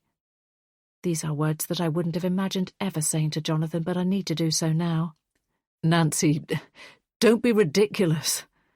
Jonathan sounds exasperated. I creep closer to the hunk of wood dividing us. "You can hardly blame me for asking that question," I retort. Okay. He momentarily falls silent. "I'll be calm. I just need to talk to you. It's important." Slowly, I unlock the door and pull it back an inch or so, sticking my nose outside. I look Jonathan squarely in the face. "You can come in, but only if you stop shouting." His head hangs in response and reminds me so much of Liam when he does this. My son has always been the spitting image of his dad, not just in look, but in mannerisms too. And Liam would drop his head down in this exact same way if he was ever in trouble as a little boy. The thought makes me soften. I open the door wide and indicate to Jonathan that he can come in. "Ella will be home soon, and I don't want her returning in the middle of an argument," I warn. Jonathan looks at me with an expression that, in all the time I've known him, I find unreadable. "What's the matter?" I ask, trying to keep my voice level. "It's Scott Murphy, your new boyfriend," Jonathan begins. I tense. I was going to tell Jonathan that Scott and I are officially an item once we were back from Italy, and I must have told him first. I knew he would react emotionally, but I thought he would be upset, and not angry. "Jonathan, we aren't together anymore. You can't come round here behaving like that just because I'm in a new relationship." Jonathan blanches. "Well, I can't deny that I'm feeling—" He shakes his head. "I mean, I hate that. I wanted to... He stops, clearly choked up. I know how hard this must be for him, but I can't forget how he made me feel after he fooled around with another woman. We're divorcing because of what he did, so I'm not betraying him in any way. I don't want to talk about this. It's none of your business." I lift my chin slightly. He stands up a bit straighter then. "It is my business," he says. I open my mouth to respond, but he cuts in. "It's my business when my daughter could be in danger." I gape at him. "You're not making any sense." "You've brought this man into her life, invited him into the house where Ella is living." "I'm entitled to do so," I remind him. "This isn't about you dating. It's about who you are dating." Jonathan's next sentence chills me to the bone. "Scott Murphy is a killer." Chapter 29. Nancy. Now. What are you saying? How is that even possible? I suddenly feel lightheaded. Whoa, Jonathan exclaims, catching me before I fall. His big arms are around me and I inhale the familiar scent of him, a mixture of fresh soap and mint. Let's get you sitting down. I want to resist, but my body isn't following the signals my brain is giving. Instead, I allow myself to be half led and half carried along the hallway. My muscles seem to betray my mind as they respond to the touch of the man I've spent the majority of my adult life with. Jonathan settles me on the sofa, hands me my half-drunk glass of water, and then sits beside me. His words have completely blindsided me, and I'm only just starting to process what he has said. I'm sorry, Jonathan says softly. I shouldn't have blurted it out like that. I didn't mean to shock you, but I think you're in danger, and I won't let you get hurt. Shaking my head, I protest. This can't be true. Scott is a good person. Nancy, I wouldn't lie to you about something like this. I swear to you this is the truth. He's a killer. The last word hangs in the air between us. I try to absorb this crazy information. Studying Jonathan's face, I try to work out why he's saying this. Is it because he's scared of another man coming into our family and replacing him? Is it because he can't stand the thought of me being happy with someone else? Or has he just gone completely mad? If you just listen to me, then I can explain. The words Jonathan has just uttered slam me back to another painful conversation. This was almost word for word what he said in the conversation we had when I confronted him about having an affair. The phrase snaps me out of my shock. No! Why should I believe you? I reel back, creating as much distance between us as possible. Why should you believe me? Jonathan looks crushed. Because I'm the father of your children. We were together for 2 decades. All the same reasons why you should believe I would never cheat on you or betray you. I've heard this line from him time and time again, but I've seen the evidence. A photograph doesn't lie, and I'm certain the man I once loved was sneaking around behind my back with another woman. If he can lie about that, then he can lie about anything. Scott Murphy isn't... Now you listen to me, Jonathan. I stand up and fold my arms, looking down at him. I will not have you marching in here, trying to split me and Scott apart with some insane claim. It's the truth, he snaps. You're putting Ella in danger, and yourself as well. He's shouting again now, a vein pulsing in his forehead. Just get out! Get out! I scream at him, unable to take any more. Nancy, wait. I need you to believe this. His voice sounds desperate. What's going on in here? Denise is standing in the doorway to my living room. The door was open and I heard shouting. Denise, he needs to go. My voice is firm. Denise takes one look at Jonathan, and even though she's about half the size of him, she leaps into action and herds him out of the house. He allows himself to be ushered out by my fiery pint-sized neighbour, but as he reaches the hallway he shouts back over his shoulder, "Keep that murderer away from my daughter!" Slumping on the sofa, my head in my hands, I allow my emotions to take over, and I begin to sob in a way that I haven't done since those first few weeks after Jonathan moved out of the house. Hey there, Denise rubs my back. What was all that about? She hands me a tissue, and I use it to wipe my eyes. Taking a shuddering breath, I manage to say, he came in here and told me Scott was a killer. Both of Denise's eyebrows shoot up so high they practically disappear into her hairline. I know. It's madness, I sniff. A silence hangs between us, and then, after a few moments, Denise speaks. It sounds like Jonathan might be having a breakdown, she says gently. It's very possible, after all that's gone on between the two of you. I hadn't thought of that, I say. He looked unstable, Denise comments, and I don't think you can trust anything he says when he's in that state. I nod, agreeing. Don't sit here worrying. There are 2 things you can do, she advises. Look Scott up on the internet to see if there are any articles about him or any information you can find. If he has been arrested for any major crimes, you should be able to pull that up in a search. And secondly, you should ask Scott outright. See how he answers the question and listen to your gut instinct. Reaching for the tissue that Denise is offering to me, I dab my eyes. Denise pats my knee and then stands up. I think some wine is in order. I'll go get it. Oh, no, thanks, Denise. I'm still not feeling well. You go ahead, but I'll just have a glass of water. That's not like you, Denise jokes. I grimace in response. Denise must think I look bad enough that she doesn't try to persuade me further. She disappears through the living room door. While she's gone, I decide not to waste any time and retrieve my laptop from my desk drawer. I log on and bring up a search engine.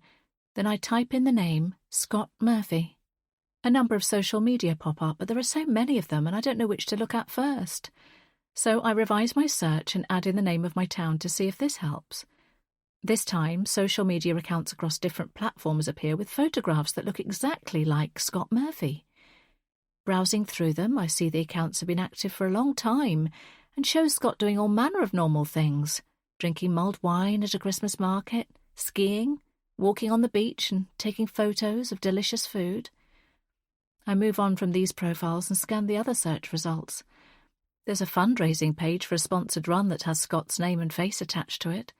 I also discover a LinkedIn profile that looks as though it belongs to him, although the photograph is grainy and I can't see the specific information about his career without logging into the website. I spend a few minutes trying to log into the site, but I'm unable to access it because I can't remember my password. Have you found anything? Denise re-enters the room with a tray in her hands. Nothing suspicious. Scott has social media profiles and a business profile, as you'd expect. I can't see anything else about him, and there aren't any news reports about him killing anyone. I wondered if maybe Jonathan had twisted some information. Perhaps Scott was involved in a terrible accident and someone died because of it. But there's nothing on the internet to suggest this either. Denise sets the tray on the table, and I see that it has a plate of biscuits on it. I didn't have any biscuits left in the cupboard, I say, bemused. No, but I did, she laughs. I just nipped home to get them. I thought you might need one. The biscuits are plain digestives, which I think I should be okay eating, so I take one of them off the tray along with a cup. You're a gem, I say, biting into the biscuit first. Okay, no red flags online. The next step is calling Scott, right? Denise is calm and practical, which is exactly what I need right now. I squirm. What if he's totally innocent, and I call him up and accuse him of being responsible for ending someone's life? I don't think anyone would take that too well. You don't need to put it like that. You could just tell him what's happened tonight and see what he says. Denise picks up her own drink and wraps her hands around the warmth of the cup. That's a better way to do it. Thanks, Denise. I don't want him to think I'm accusing him in any way, especially as there's nothing online to suggest he's done anything wrong. But I do need to have the conversation with him because I've received some calls from a withheld number today, this time on my new phone number. It might not be anything to do with the other unwanted calls I've received, but this is driving me crazy.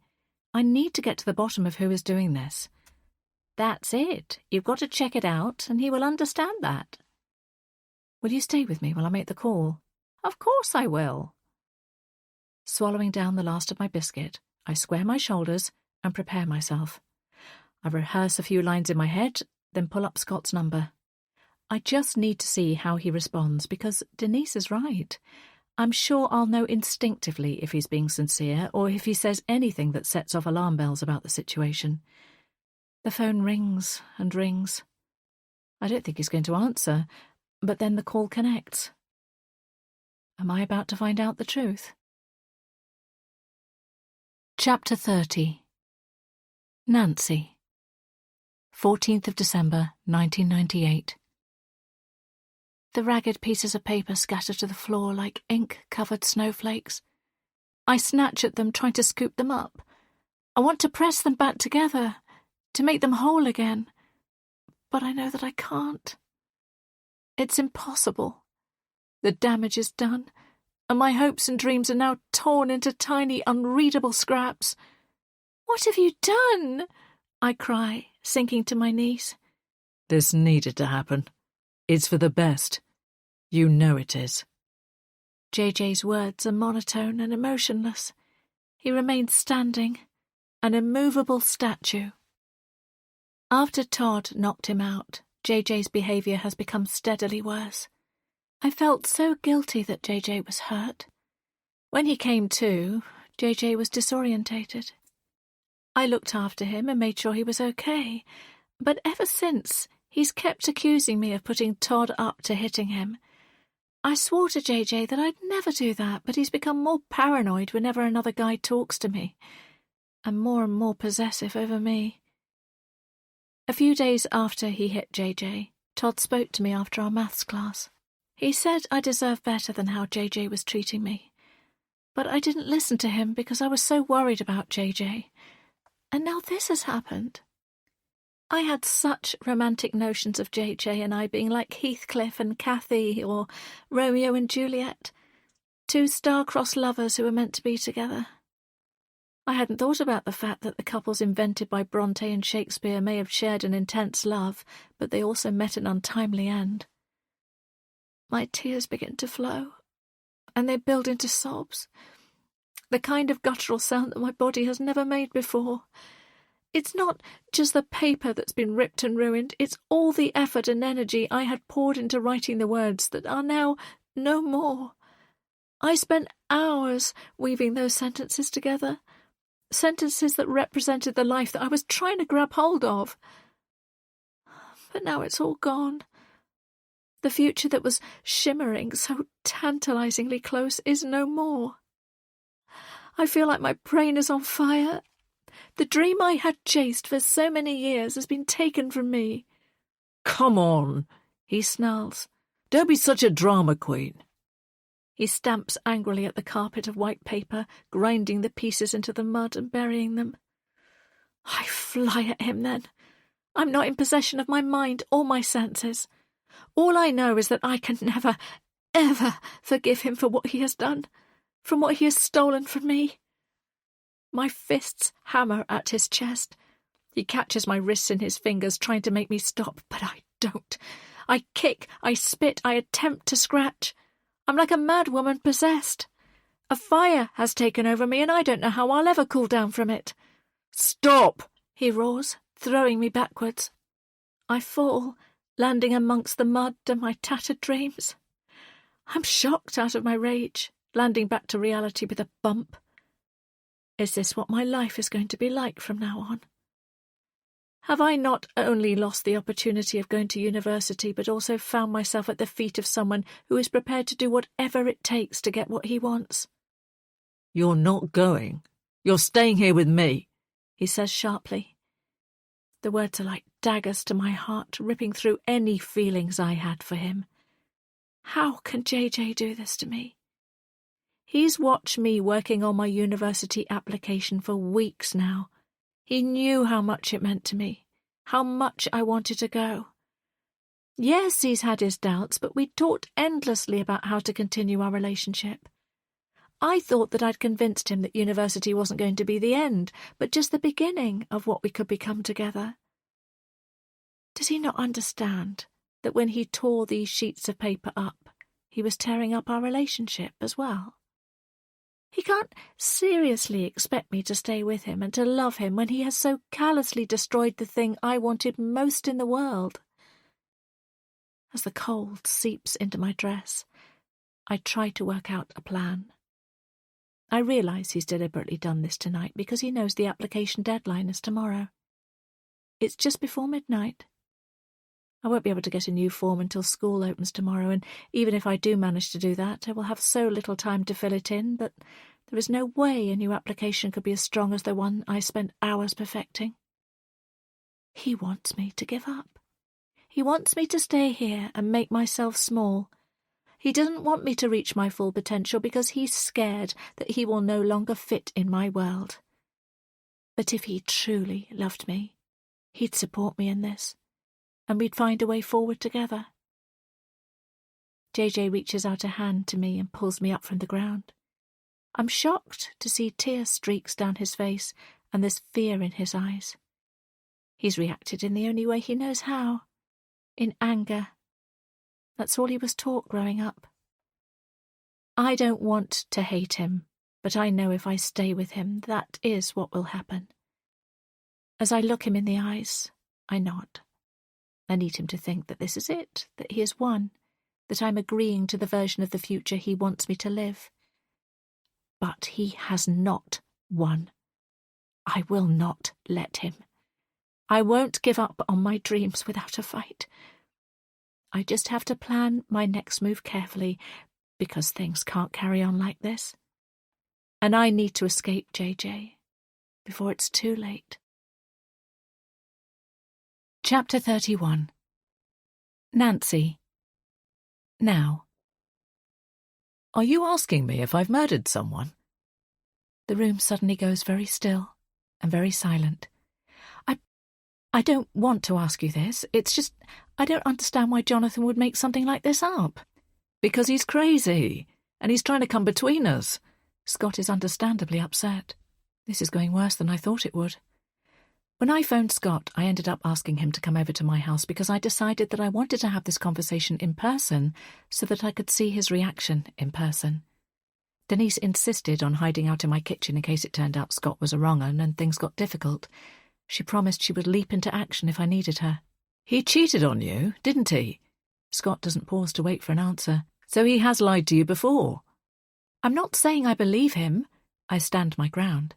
I'm just saying this was something too big not to mention, and I had to be sure for the sake of my children. I tried to keep my voice level and measured, but inside I'm panicking.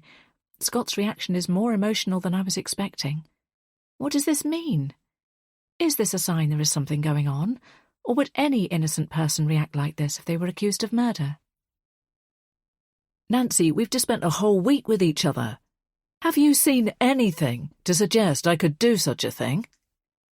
I want to say no. But then I lived with Jonathan for half of my life and I didn't believe he was the type of man who would have an affair. What if I just don't have very good judgment where men are concerned? Scott is standing on the other side of my conservatory. It's dark outside, but I have cosy fairy lights strung around the edges of this space. Usually this is a calm spot in the house where I come and relax with a book and a bar of chocolate, but the atmosphere in here between Scott and I is charged with tension. Everything is off kilter and wrong. Nancy? Scott questions. Are you listening to me? Yes, I put my hand to my head, all of a sudden feeling exhausted. Scott's shoulders slump. You're still not well, are you? He says more gently. He guides me to one of the rattan armchairs and then covers my lap with a warm dark green throw that I keep out here. I don't feel good, I admit. I'm still not sure why I've ended up so sick. I thought I was getting better after being poorly on holiday, but I feel much worse again. Maybe it's stress causing me to feel like this. I make a mental note to try and get a doctor's appointment tomorrow. Perhaps we should talk about this another time, Scott suggests. No, this is important, I say, even though I feel like I'm burning up again. I need to talk this through now and make sense of what's going on. Okay, if you're sure. He swipes a hand over his face. Jonathan has told you I'm a killer. I understand how frightening that must be, but I think the fact that you've invited me into your home to talk about this tells me that you can't really think this is true. He has a good point. If I really thought that he had done something so awful, then there's no way I would let him in the house and into my safe space. My instincts are telling me that there's something up with Jonathan, and not Scott. Has Jonathan shared any evidence of my supposed crime? Scott holds my gaze. I shake my head. If you have any questions, anything you want to ask me, then please do go ahead, because I really don't have anything to hide. He spreads his hands wide as he says this, his body language suggesting he's being open with me. Have I just made the worst judgment call ever by taking Jonathan's ramblings seriously? Perhaps Denise is right and my ex is having a breakdown. If he is, then I feel like he's pushing me close to one as well. The room temperature feels as though it's been turned up a notch and I'm flustered and hot. I wipe my sweaty palms on my trousers and try to steady myself. I should never have mentioned it, I say quietly. Denise said earlier to listen to my gut instinct, and that's telling me that something is off with Jonathan. Scott isn't the person I should be questioning. I should have asked Jonathan for more information instead. I'm sorry. No, don't apologise. You did the right thing. He laughed shakily. I was just a bit shocked, that's all. It's not the sort of thing you get asked every day. But it's not your fault. It's Jonathan's. He shouldn't have said that. My body is drained of energy and I'm barely able to speak. I went back to work too soon and overdid it.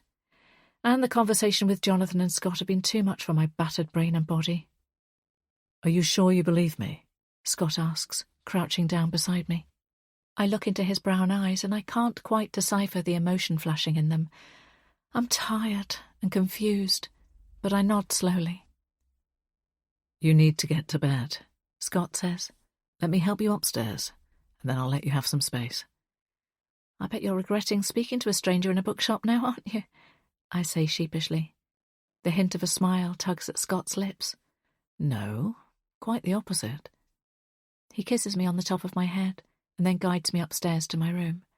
Before I can protest, he tucks me under the covers and then smooths my hair back. The gesture feels intimate and caring. Sleep well, Nancy. I'll see you soon. Bye, Scott, I say faintly, burning with both embarrassment and fever. Lying in bed, I drift in and out of a fitful sleep. My temperature goes from hot to cold and back again, and the sheets twist around my body as I toss and turn. Mom! I hear Ella's voice. It sounds distant, but she must be home. You're not well, she exclaims. I'll be fine. I just need some sleep, I croak. You're not fine, Ella says firmly. I'll be back in a minute. Not long after, my daughter sits on the edge of my bed, administering medication and water. She insists on tying my hair in a scrunchie and laying a cool flannel across my forehead. It's a complete role reversal, but it's so sweet of her to do all the things that I've done for her when she's been poorly. Ella makes sure I'm comfortable. I'll call to see if I can get you an emergency doctor's appointment. It's too late, I say, even though I'm not really sure what the time is. I'm aware of Ella leaving the room, and I drift into a haze once more. Hours later, my eyes fly open. It's the dead of the night, and my body feels like it's on fire. Earlier on, I thought I was hot, but now my skin feels as though it's scorching. Something isn't right at all. I throw off the covers and stare at the ceiling. I wonder if this horrible sickness will ever end. As my fever peaks, my mind seems to focus and become clearer. If I'm honest with myself, the speed at which my relationship is progressing with Scott has been bothering me. I worry that it might be too fast. After all, we went on holiday after just weeks of knowing each other. But is that because I'm older and therefore wiser? Or at least more in tune with what I want? I've seen it happen to friends when they hit their 40s and 50s. The way they date is different. They know who they are as a person and what they want, so therefore they can be bolder with their choices. I guess I've been eager too. I've embraced meeting Scott and I've been excited about the potential future that lies ahead. And then there's Jonathan. He betrayed me and he destroyed my trust in him, so of course I'm not going to believe what he says. Despite our history and the children we have together, he's lied to me once, so he could do it again. One night, not long after Jonathan moved out, I remember Denise telling me to be strong. She said a leopard never changes its spots when she was trying to comfort me, and reassured me that I'd done the right thing in telling my husband to leave. It was good advice, and I need to remember it now as well. Flipping over to my other side, I squeeze my eyes shut and will myself to go to sleep. My brain is so busy, filled with what-ifs and maybes. I need to shut out the noise in order to think straight because I'm sure I'm missing something vital. A clue that would reveal what's really going on here. Who is lying? My ex or my new boyfriend? Chapter 32. Ella. Now. My eyes are red raw from crying. I've tried calling Liam, but there's no answer. I need to talk to my big brother. I need his advice because I've done something really stupid. I've made such a big mistake. The biggest mistake. I can't change anything now. I've got to face up to the consequences. I try calling Flynn. He's not picking up either. My stomach knots. I think my boyfriend is mad at me. Is he even still my boyfriend? I can't tell Mum what's happened. She's got enough on her plate. And Dad isn't in the right frame of mind to hear what I have to tell him. What am I going to do? Chapter 33. Nancy. Now. Did you hear about that woman who was murdered? Chloe and I are sitting in the work canteen and my friend has been jumping from topic to topic. I've been half-heartedly stubbing my fork at a chicken salad but not really eating it, or properly taking in what Chloe has been chatting about. I'm so much better than I was a few days ago, but I'm still not back to normal. But this sentence snaps me out of my daze and makes me sit up and listen. What did you say? I ask. A woman was murdered a few days ago, about your age, in her 40s. Think she only lived around the corner from you, actually. Chloe takes a big mouthful of her tomato and goat's cheese sandwich and begins to chew. Alarm bells begin ringing in my head. Round the corner from me? How far? Chloe swallows her food and takes a swig of her fizzy drink. She's got my full attention now and I'm staring at her, waiting to hear what she says next. I heard it on the radio this morning. I'm sure they said her house was on Church Lane. Chloe picks up her phone and brings up a web browser. I'll check. Church Lane is only 2 streets away from me, I murmur. Here you go. Chloe shoves the device under my nose. They've said someone broke into her house. Looks like a robbery gone wrong. I scroll down the page, and then an image fills the screen that makes my blood turn to ice. Chloe claps her hand over her mouth and we both stare in horror, because the woman in the photograph could be me. She has the same dark black curly hair, the same olive skin, and the same curvy body shape. Her name was Helen, and she was around the same age as me. Her blue eye colour is even a match with mine, and while no one would mistake us for twins, the similarities seem too close for comfort. This is wild, Chloe exclaims. And look, her house number is 45. I feel sick. My house number is 54, and I live on Church Street. Chloe's eyes go wide. You don't think... I gulp. It's just a coincidence, isn't it? Chloe's eyes go even wider. I mean... Her words trail off. She doesn't want to finish her sentence, but I know what she's implying. She thinks this is more than a coincidence. The woman looks like me and lives at an address close by to my home that could be mistaken for my own. You don't think this poor woman has been murdered because she was mistaken for me? I don't know, says Chloe, uncharacteristically serious, and she clutches my hands in hers. Things have been a bit crazy for you recently, and it does seem like you have a stalker. We sit in stunned silence. Surely the police have to listen to you now, Chloe says, breaking the quiet. Shrugging, I say, who knows? They probably just think I'm some delusional woman. I try to sound unbothered, but the truth is that I'm really scared. More scared than I've ever been in my life. This is all becoming too much. First there was Marianne's death, and now this poor woman. As soon as I've finished work, I'm going to march straight to the police station and demand they put more focus on my case. If my stalker has anything to do with the local women who've been murdered, I need someone to do something before I end up dead, too.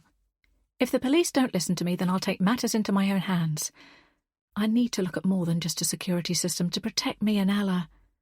The next school holidays are coming up, so we could disappear somewhere for the week. I have friends in Scotland that I could go and stay with. Although I don't want to take trouble to their door, and going away to Italy didn't stop the calls and messages, so I know that trying to run from this isn't going to work. The only way this is going to get sorted out is if I face the problem head-on. I've given this some careful thought over the last few weeks, and I've decided that I'll hire a private detective. Whatever it takes. I can't allow myself to be a sitting duck, just waiting until a killer comes to my door, because I believe they will. Covering my face with my hands, I groan. Why is this nightmare happening to me? What have I done to deserve this? Nancy, try not to worry, Chloe says, moving her chair closer to mine so she can put an arm around me. Like you said, it probably is just a coincidence. She sounds about as convinced by her statement as I do. Do you think Jonathan could be behind all of this? I blurt out suddenly. What do you mean? Chloe's lips pucker. Do you think he killed them? The waitress and the woman who lived near me? I lean forward now. I want to tell her the truth. If there's any chance Jonathan could be involved, then I need to tell the police this as well. Not just for my own safety, but for Ella's too.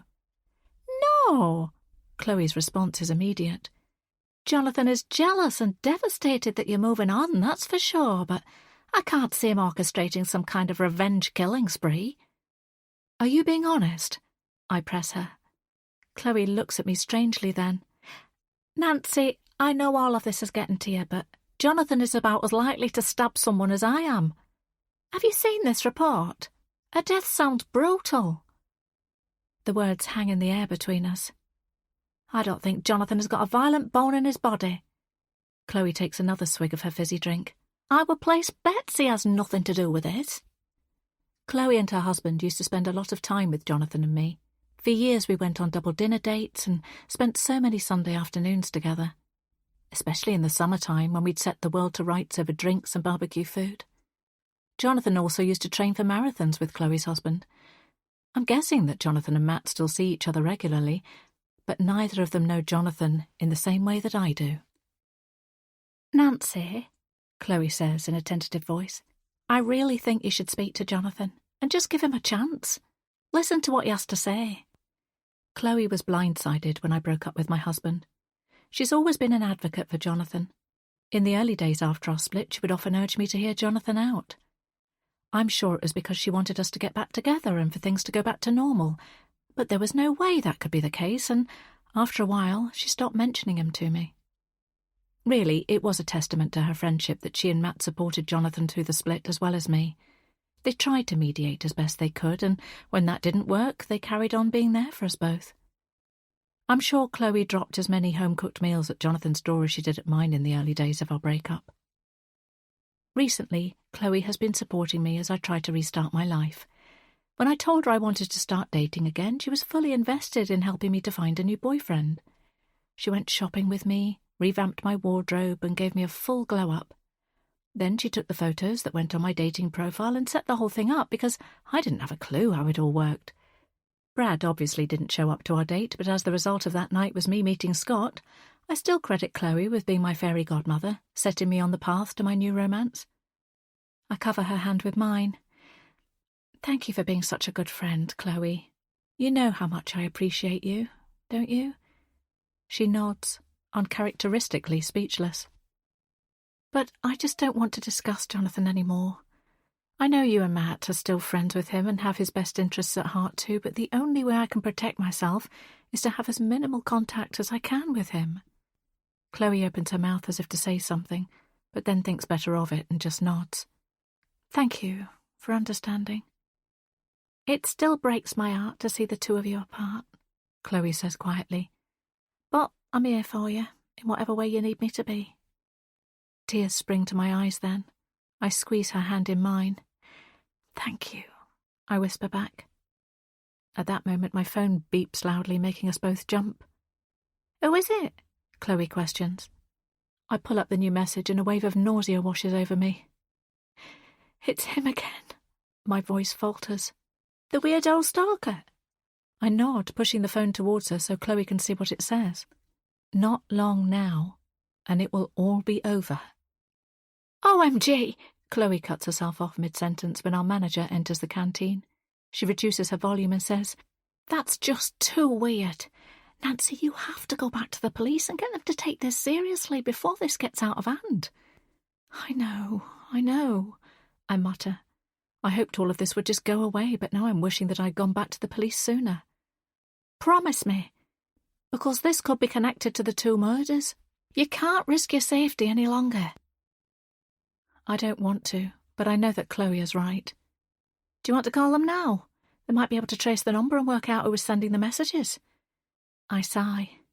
It's not always the same number. There's a couple of different ones. I imagine the person is using a few burner phones to try and avoid being tracked down.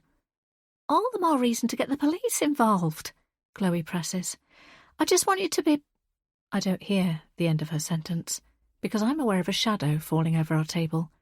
Someone is looming over me, too close for comfort. They clear their throat, and I'm spooked, and I shoot out of my seat, whirling around to see who it is, half expecting to see a man with the same face as Brad's profile photos. But it's not Brad. Instead, a scowling face is staring down at me. "You've been sitting here for an hour and 15 minutes, my boss barks. "That's 15 minutes more than your allotted lunchtime, and half an hour of company time that you're being paid for." Tim eyeballs us both. We gape back at him, surprised that he's been monitoring how long we've been away from our desks. "Sorry," Chloe replies smoothly, quickly regaining her composure. "We didn't realise. We'd never normally run over. It's just that Nancy here is dealing with a police matter." "I don't care if you're dealing with a police matter or an alien from another planet. It should be done in your own time and not the company's." Tim's mouth twists into an ugly grimace as he says this. "This isn't the first time I've seen the two of you gossiping when you should be working. Get back to your desks, or I'll be making this an HR matter." He gives us another cold stare before turning on his heel and stalking away. "Wow," Chloe comments as she scoops up the packaging from her lunch. "He's quite the delight, isn't he?" "Shh," I urge her. "We don't want to wind him up any further." "Bring back dear Glenda, that's what I say," Chloe remarks, still speaking just as clearly as she did before.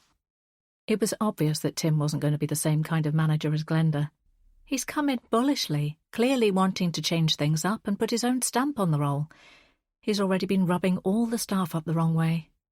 The extra day of holiday for birthdays was cut immediately in the week he joined, and he's taken to hauling anyone who is more than 5 minutes late into his office for a talking to. Workload has increased in the short time he's been at the helm, and the atmosphere in the office is becoming more and more tense.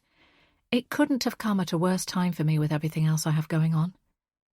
"You don't think it's him, do you?" Chloe says under her breath as we make our way back to our desks. "Tim?" I give her a puzzled expression. "Think about it. He arrived here just before all the messages started.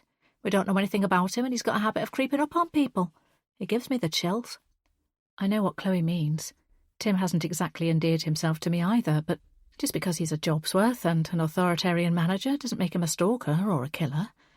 Don't be silly. He's a slimeball, but he hardly knows me. Anyway, we'd better get back to work, I say in a low voice, otherwise he'll be breathing down our necks again. I drop down into my office chair, but Chloe hovers beside me for a second longer. "Just make sure you call the police, Nancy, and tell me when you've done it." She moves away to her own seat a few rows along from me. I hastily log on and try to focus on the tasks I need to get through this afternoon, but Chloe's words are ringing in my ears. I know she's right. I need to make the call. But the truth is, I've been in a police interview room before. The experience of sitting on the uncomfortable plastic chair in the too bright, too small space is etched in my memory and in my nightmares. I vowed that I wouldn't step foot in a police station after that experience, because I never want to hear the sound of a cell door clanging shut behind me again. Chapter 34. Nancy. 25th of June, 1999. I wonder what we will all be doing this time next year. Fleur is laid on her back, looking up at the clouds drifting in the soft blue sky. It's a Saturday afternoon, and I'm sprawled out on my front, head propped in my hands, on a picnic blanket. It's the perfect weather for it. In the backdrop, a cricket match is playing on the green. Some of my friends from our class are playing, and the regular thwack of the bat on ball and the familiarity of this scene is somewhat soothing. Whenever I see Fleur, all she talks about is going travelling. She's planning to escape our small town and explore the world with her girlfriend, Saskia. I can't engage with what Fleur's saying because the future I was so looking forward to doesn't seem clear to me anymore. Instead of feeling excited about finally finishing school, I'm filled with dread with the choice I'm going to have to make. JJ or my dreams? "I'm going to get an ice cream. Do you want one?" Sophia asks. The other 3 girls I'm with all eagerly give their orders. "I'll come with you," Jill says, brushing grass off her clothes as she stands up. "Nancy?" No, thanks," I say half-heartedly. Sophia and Jill walk off, arm in arm, towards the high-pitched sound of the ice cream van's jingle. "What's wrong?" Fleur's sitting up now and staring down at me. "Nothing," I reply, unconvincingly. "Yes, there is," Fleur presses. "You've been so different this year. I've hardly seen you." At that moment, Saskia comes bounding over. She's been bowling in the cricket game, and her white trousers are streaked with grass stains. Water needed, Saskia announces, diving for her water bottle. You're doing great, Fleur encourages her. Are you even watching? Saskia teases her. Of course I am, Fleur insists. I think there's still about another half hour to go, Saskia says. Maybe longer. It is cricket after all. You don't have to stay until the end. I can meet you back at yours later if you want to get home. I wouldn't miss this match for the world, Fleur tells her. I'll be here. Saskia smiles brightly, then gives us both a little wave before she bounds back to her teammates. I reach for my water and take a swig, not because I'm thirsty, but because I want to avoid Fleur's line of questioning. Nancy, tell me what's going on. I might be able to help. My lip starts to wobble then. I've been trying to keep my emotions in check, trying to figure out what to do. I know that only I can decide on this, no one else, but suddenly I can feel my emotions taking over. Is it JJ? Fleur suggests gently. A tear slides down my cheek and I start to nod. Has he done something to hurt you? No, I exclaim. Nothing like that. It's just... I want to tell Fleur what's been going on. I just don't know where to start. It's complicated. Fleur rolls her eyes. I think back over the last few months. I was so furious about JJ tearing up my university application, and we've had some blazing arguments about it since. But every time I try to break up with him, he somehow reels me back in. He's had so much going on with his family, and I don't want to leave him when he's going through such a tough time. I'm so confused. It feels like I have to make a choice between JJ's happiness and mine. Before I can say anything else, I see him. He's hovering on the other side of the cricket pitch, watching me. My chest tightens. We hadn't arranged to meet today. I was planning to spend the day with my girlfriends. I barely see them outside of school now, but JJ is making his way over to me and it looks like that's about to change. My boyfriend doesn't seem to want me to spend time with anyone else but him. We used to do so many nice things together. A sunny day at the beach last year springs into my mind. We'd eaten ice cream and played in the arcades. We used to hang out with our group of friends. Now JJ doesn't want to do anything apart from stay in together. I'm feeling stifled, unable to move without him wanting to be by my side. I need some time to myself and some time with my friends. He doesn't seem to understand that. His whole focus is on me. I jump up. I've got to go. Fleur shields her eyes from the sun and then sees my boyfriend. JJ, come and join us, she calls. He shakes his head at Fleur. I can't. I'm just back from work. I need to go and have a shower. JJ has been doing a part-time job at a supermarket. He hates every hour that he spends there, but he's been saving up for a motorbike. He waits for me to join him. There's still food left, Fleur tries to entice him, but he shakes his head again and takes my hand in his, pulling me away from the lazy afternoon I had been so looking forward to. Call me soon, Fleur shouts after me. Looking over my shoulder, I can feel Fleur's gaze on me. I want to run back, to rejoin them and to enjoy the carefree afternoon. They're all smiling and laughing. They all seem so happy. I should be with them, talking about summer plans. Instead, JJ grips my hand tighter in his. I feel like my world is shrinking when it should be expanding. I feel trapped. Chapter 35. Nancy. Now. All I see is red. There was so much blood. It was on my clothes and on my hands. It covered the floor. When I'm stressed, like I am now, the nightmares return. Waking up, my mouth is stretched in a silent scream and my body is clammy with sweat. I lie very still, telling myself it was just a bad dream. It wasn't real. I wasn't really back there on that hot summer's night when my whole world imploded. Shaking myself free from my covers, I get out of bed. My alarm won't sound for another hour and a half, but there's no way I will go back to sleep. I've learnt that after a nightmare like that, it's best not to, because I don't want to risk being catapulted back into that awful moment in time again. Stepping into the shower, I grit my teeth as I stand under a blast of freezing water. The droplets are like daggers to my skin, but I force myself to remain there for a few minutes, allowing the cold temperature to numb my mind and my body. When I've taken as much as I can, I wrap a warm towel around me and start the process of getting ready for the day. I have an appointment at the police station to discuss the harassment I've been experiencing, and I'm dreading it. I followed Chloe's advice and rang to report the further messages I've received, and the person I spoke to took my concerns more seriously this time. Perhaps it was because the situation has been ongoing for a while now, or maybe the local police are on high alert following the 2 recent murders of female residents in the area. Either way, I keep telling myself this development is positive, as the issue will hopefully be properly investigated now. Nonetheless, I'm feeling nervous about having to go through everything with the police.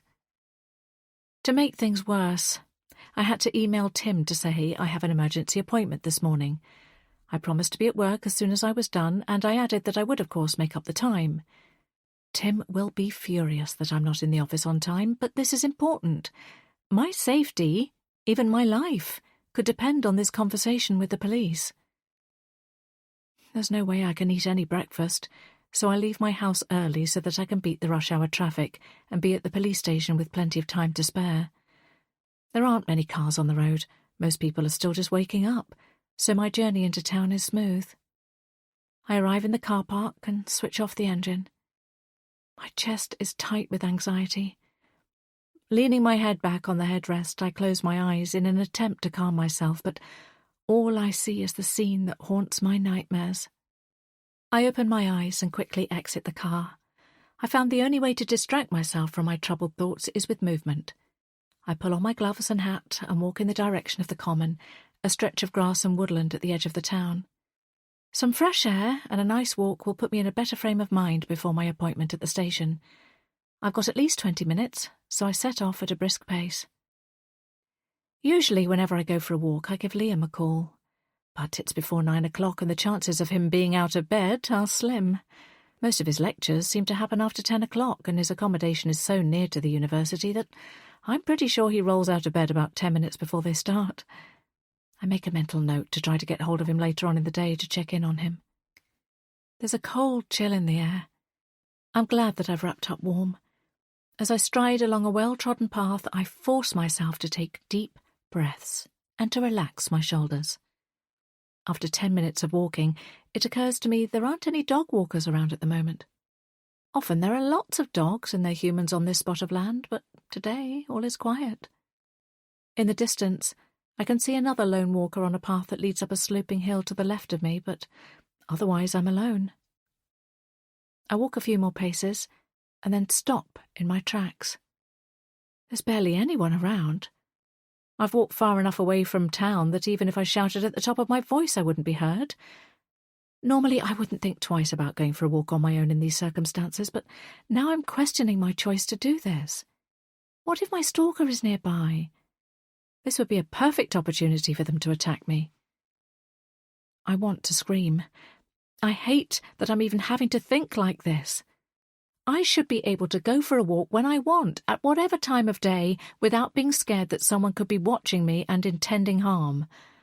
But as much as I want to walk on in defiance, 2 women have been murdered in the last few weeks, and I don't want to join their names in the news headlines. I turn back. Picking up my pace, I walk as fast as I can back towards the town. I'm terrified that my stalker is going to suddenly appear in front of me, blocking the way between me and the police station. I'm so close to getting some help from the police, and now I'm terrified that I might not make it. Every sound makes me feel jumpy, and I wish I had just waited in the car. It's so cold this morning that I can see my breath in the air, and my lungs are pumping hard as I half walk, half jog in the direction of safety. Reaching the edge of the grassland, I quickly cross the road and walk along the shop-lined street. The independent cafe has just opened, and 2 people who have been hovering outside the door enter for their morning caffeine fix. I observe a small yellow vehicle reversing into a car parking space, and a couple of shoppers enter the grocery store. Seeing the town wake up and spring to life reassures me. I'm surrounded by other people, and it makes me feel safer. But then someone steps out in front of me. A young man, probably in his 20s, with a beanie hat pulled down over his forehead and a large padded black coat on.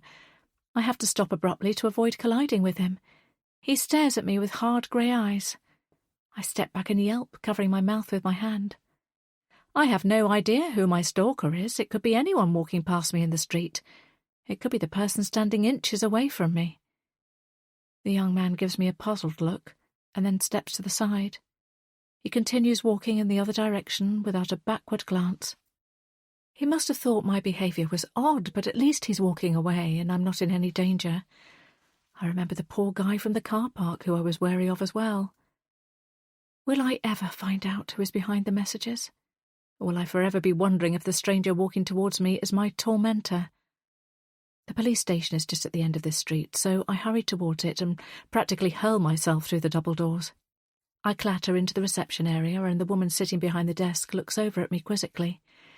I'm sure she must see all sorts going on in this waiting room, and a flustered woman entering probably isn't anything she hasn't dealt with before.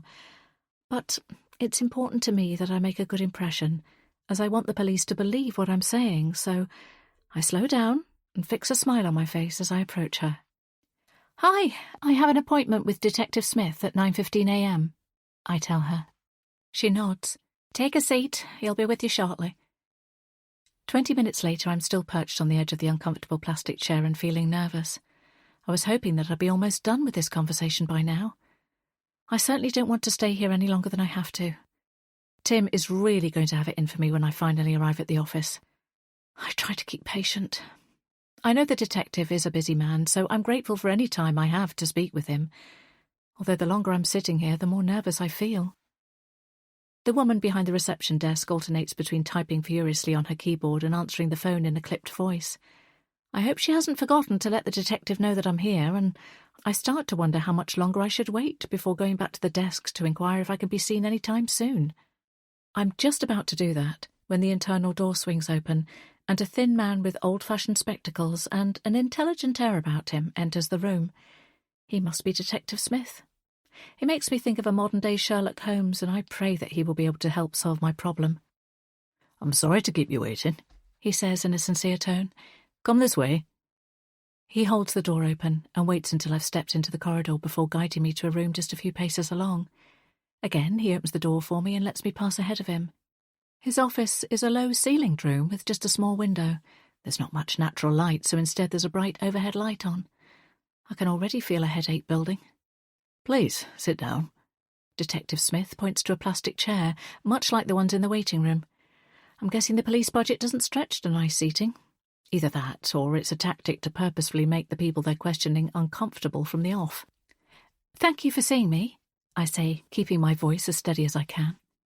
I clasp my hands in my lap to stop them from shaking. Memories of police questioning come flooding back to me. I want to fling open the door and run from this claustrophobic room, but I've come this far, and I have to try and resolve this. "So, I have some notes here about your phone calls and everything you've been experiencing that were recorded after some of our officers came out to your house following a smashed window. But I'd like to hear everything fresh, so tell me from the start. What's been going on?" I was fully prepared to go over the events so far, so I square my shoulders and relay the facts as clearly and comprehensively as I can. I go through everything, from the message to the shattered window to the unshakable feeling that someone has been following me. I end with my concerns that the person harassing me might somehow be linked to the recent murders in the area. When I finish speaking, Detective Smith is tapping his pen against his teeth, a sound that's mildly irritating, but I try to block it out. He doesn't speak for a few moments, but I refrain from filling in the silence and wait to see what his thoughts are. "And there was no unusual activity prior to you joining the dating site?" Detective Smith asks. "None," I confirm. "Any other changes in your circumstances recently?" "A few things. I have a new boss. He joined the team about 6 weeks ago." Detective Smith makes an interested noise and jots something down on his notepad. "Name?" "Timothy Elliot. He goes by Tim." I clear my throat. "I separated from my husband almost 2 years ago," I say, "and I started seeing someone new not long after I joined the dating app. Although I didn't meet him online. I met him in a bookshop." The detective muses, tapping his pen against his teeth again. "The names?" My estranged husband is Jonathan Henderson, and my new boyfriend is Scott Murphy. Detective Smith then goes on to ask an array of questions about my marriage and my current relationship. He seems intrigued by Jonathan and Scott, and he has also scribbled down lots of notes on the information I shared with him about Harrison, Brad, and Tim, but he doesn't give any thoughts away. Eventually he stops questioning me and says, "The brick that was thrown through your window is being analysed. We're looking into the incident further, and we will investigate the messages." I bite my lip. Essentially, this means there has been no further progress. "I suggest that you switch to a different phone number for your close friends and family for a short period of time. Still keep an eye on messages and calls coming into your current number." "I've already done that," I inform him. "Even though I've narrowed my contacts to those closest to me, I'm now getting the unwanted calls on my new number as well." Detective Smith looks up sharply then. "Write down a list of the people who have your new contact details," he instructs. As I do this, the detective taps the pen against his teeth again before saying, "I'd also advise that you travel with someone, where possible. Increase security in your home and keep in touch with us if there are any further updates." "Do you think it'll be possible to work out who is responsible from the phone numbers contacting me?" I ask. "It depends on a few things. How quickly the person using the phones makes a mistake, and how much information we can get from the phone providers, and what data patterns we can see there. We can start to narrow down the location the devices are being used in, and that's what we're working on at the moment." "Detective Smith, how high priority is my case?" The question has been niggling at me.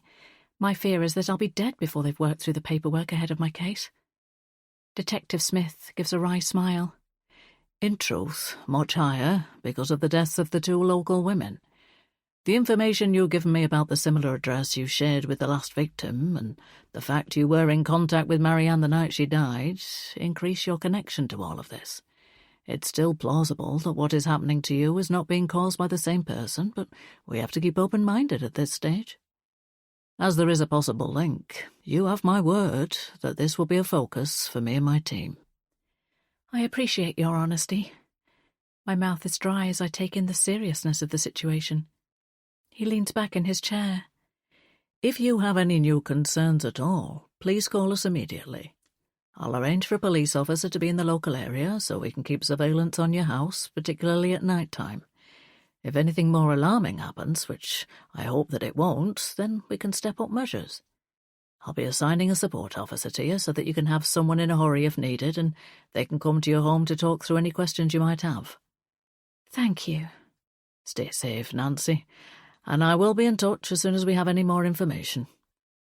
As I leave the police station, one question is at the forefront of my mind. Should I have told them about what happened all those years ago? I didn't share my past because I didn't want it to cast a shadow over the information I was telling them now. But have I done the wrong thing? Should I have told them? And is my past coming back to destroy me? Chapter 36. Nancy. Now. Now it's time to face the consequences. I'm so late. I can't believe it's after midday already. My boss is not going to be amused. I wish I could drive home, dive into bed and hide there for the rest of the day. Although I'm no longer certain if my own bed is a safe place to be. Instead, I have to go into work to face Tim. As it's lunchtime, I might be able to sneak to my seat relatively unnoticed while the kitchen area is busy with people making coffee and reheating food in the microwaves. The police interview went on for a lot longer than I was expecting it to. I feel more reassured now that I've spoken to Detective Smith, and it seems like they're going to try and find the person who has been stalking me. I'm sure that having a murderer loose in the town has made them take things more seriously. I just hope the two things aren't connected. When I arrive at the office, I keep my head down. As predicted, my colleagues are clustered in small groups as they start their lunch breaks. The smell of food hangs in the air, making my stomach rumble. I haven't had a thing to eat all day, and I'm beginning to feel a little lightheaded. Peeling off my coat, I dump it over the back of my chair and fire up my computer. Despite how hungry I'm feeling, there's no way I can pause to make myself a drink or grab something from the canteen. I log on and open up my emails. My jaw tenses when I see there is one from Tim. The subject line is loud and clear. Please report to my office as soon as you arrive at work. There's no chance of me blending into the working day then. I straighten my top and then put my best foot forward, as I may as well get the telling off from my boss out of the way. Workplaces are meant to allow time off for urgent personal issues such as medical issues and compassionate leave. Surely having an appointment with a detective to discuss my dangerous, possibly serial killer stalker will be deemed urgent enough too? Somehow I just don't think Tim will see it that way, but I'm determined to stand up for myself and my rights. I knock on the door. "Enter," Tim barks, as though he's some kind of old-school headmaster. I square my shoulders and steel myself for the conversation to come, then walk into the room. When Glenda was here, there was a smaller desk in place, along with a large leafy plant in one corner, pastel furnishings and a faded photograph of her 3 children on the wall. All of those familiar objects are now gone, and instead Tim is sitting behind an oversized desk. I'm sure he wants this new piece of furniture to look impressive, but it has the opposite effect and makes me wonder if he's overcompensating for something. I sit down in one of the small chairs opposite him. He looks at me with hooded eyes. "You're here, then?" he says in a clipped voice. I bite back a sarcastic retort and smoothly say, "Yes, apologies, my appointment overran, but I will make up the time this week and ensure I keep on top of my workload." Tim leans back in his leather chair and scrutinises me. "This morning will count as unauthorised absence and will therefore be unpaid." My mouth drops open. He's gone straight for the jugular without even waiting to find out what the issue is. Crossing my legs, I remain outwardly calm, even though inwardly I'm seething. "Tim, I apologise again, but it was an urgent situation, and—" "You gave 0 notice," Tim cuts in. "It's not acceptable." "I gave so little notice because it was a genuine emergency," I say, perplexed. "I was unaware of the timings of the appointment yesterday before I left work, otherwise I would have let you know." "Was it a medical emergency?" Tim questions without any care in his manner. "No, it wasn't." Before I can say any more, Tim informs me, "In that case, we're not obliged to pay you for missed working hours without the written notice requirement of 24 hours.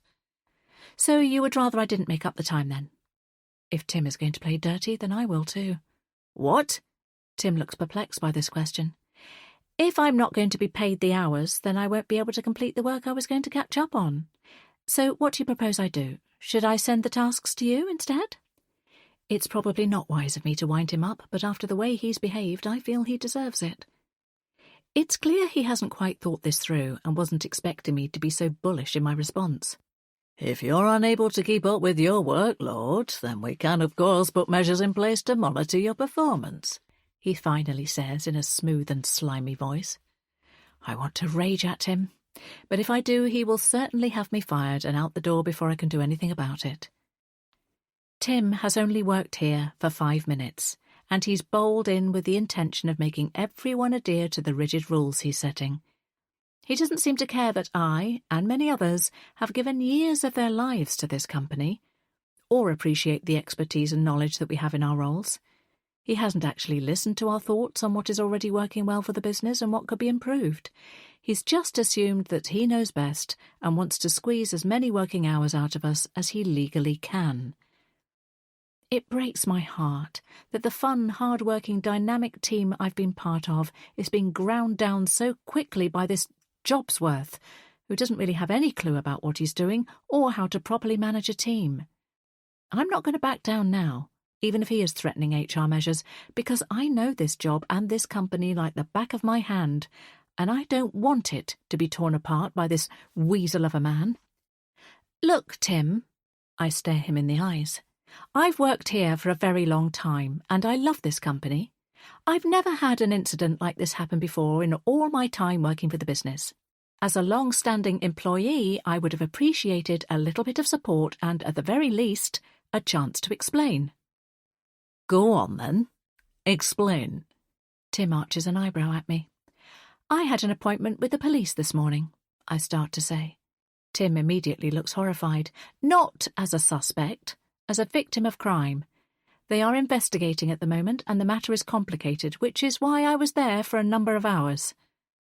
Tim's expression goes blank once more. He shows no sign of compassion or concern for me as a member of his team. "I hope the matter is resolved soon," he replies.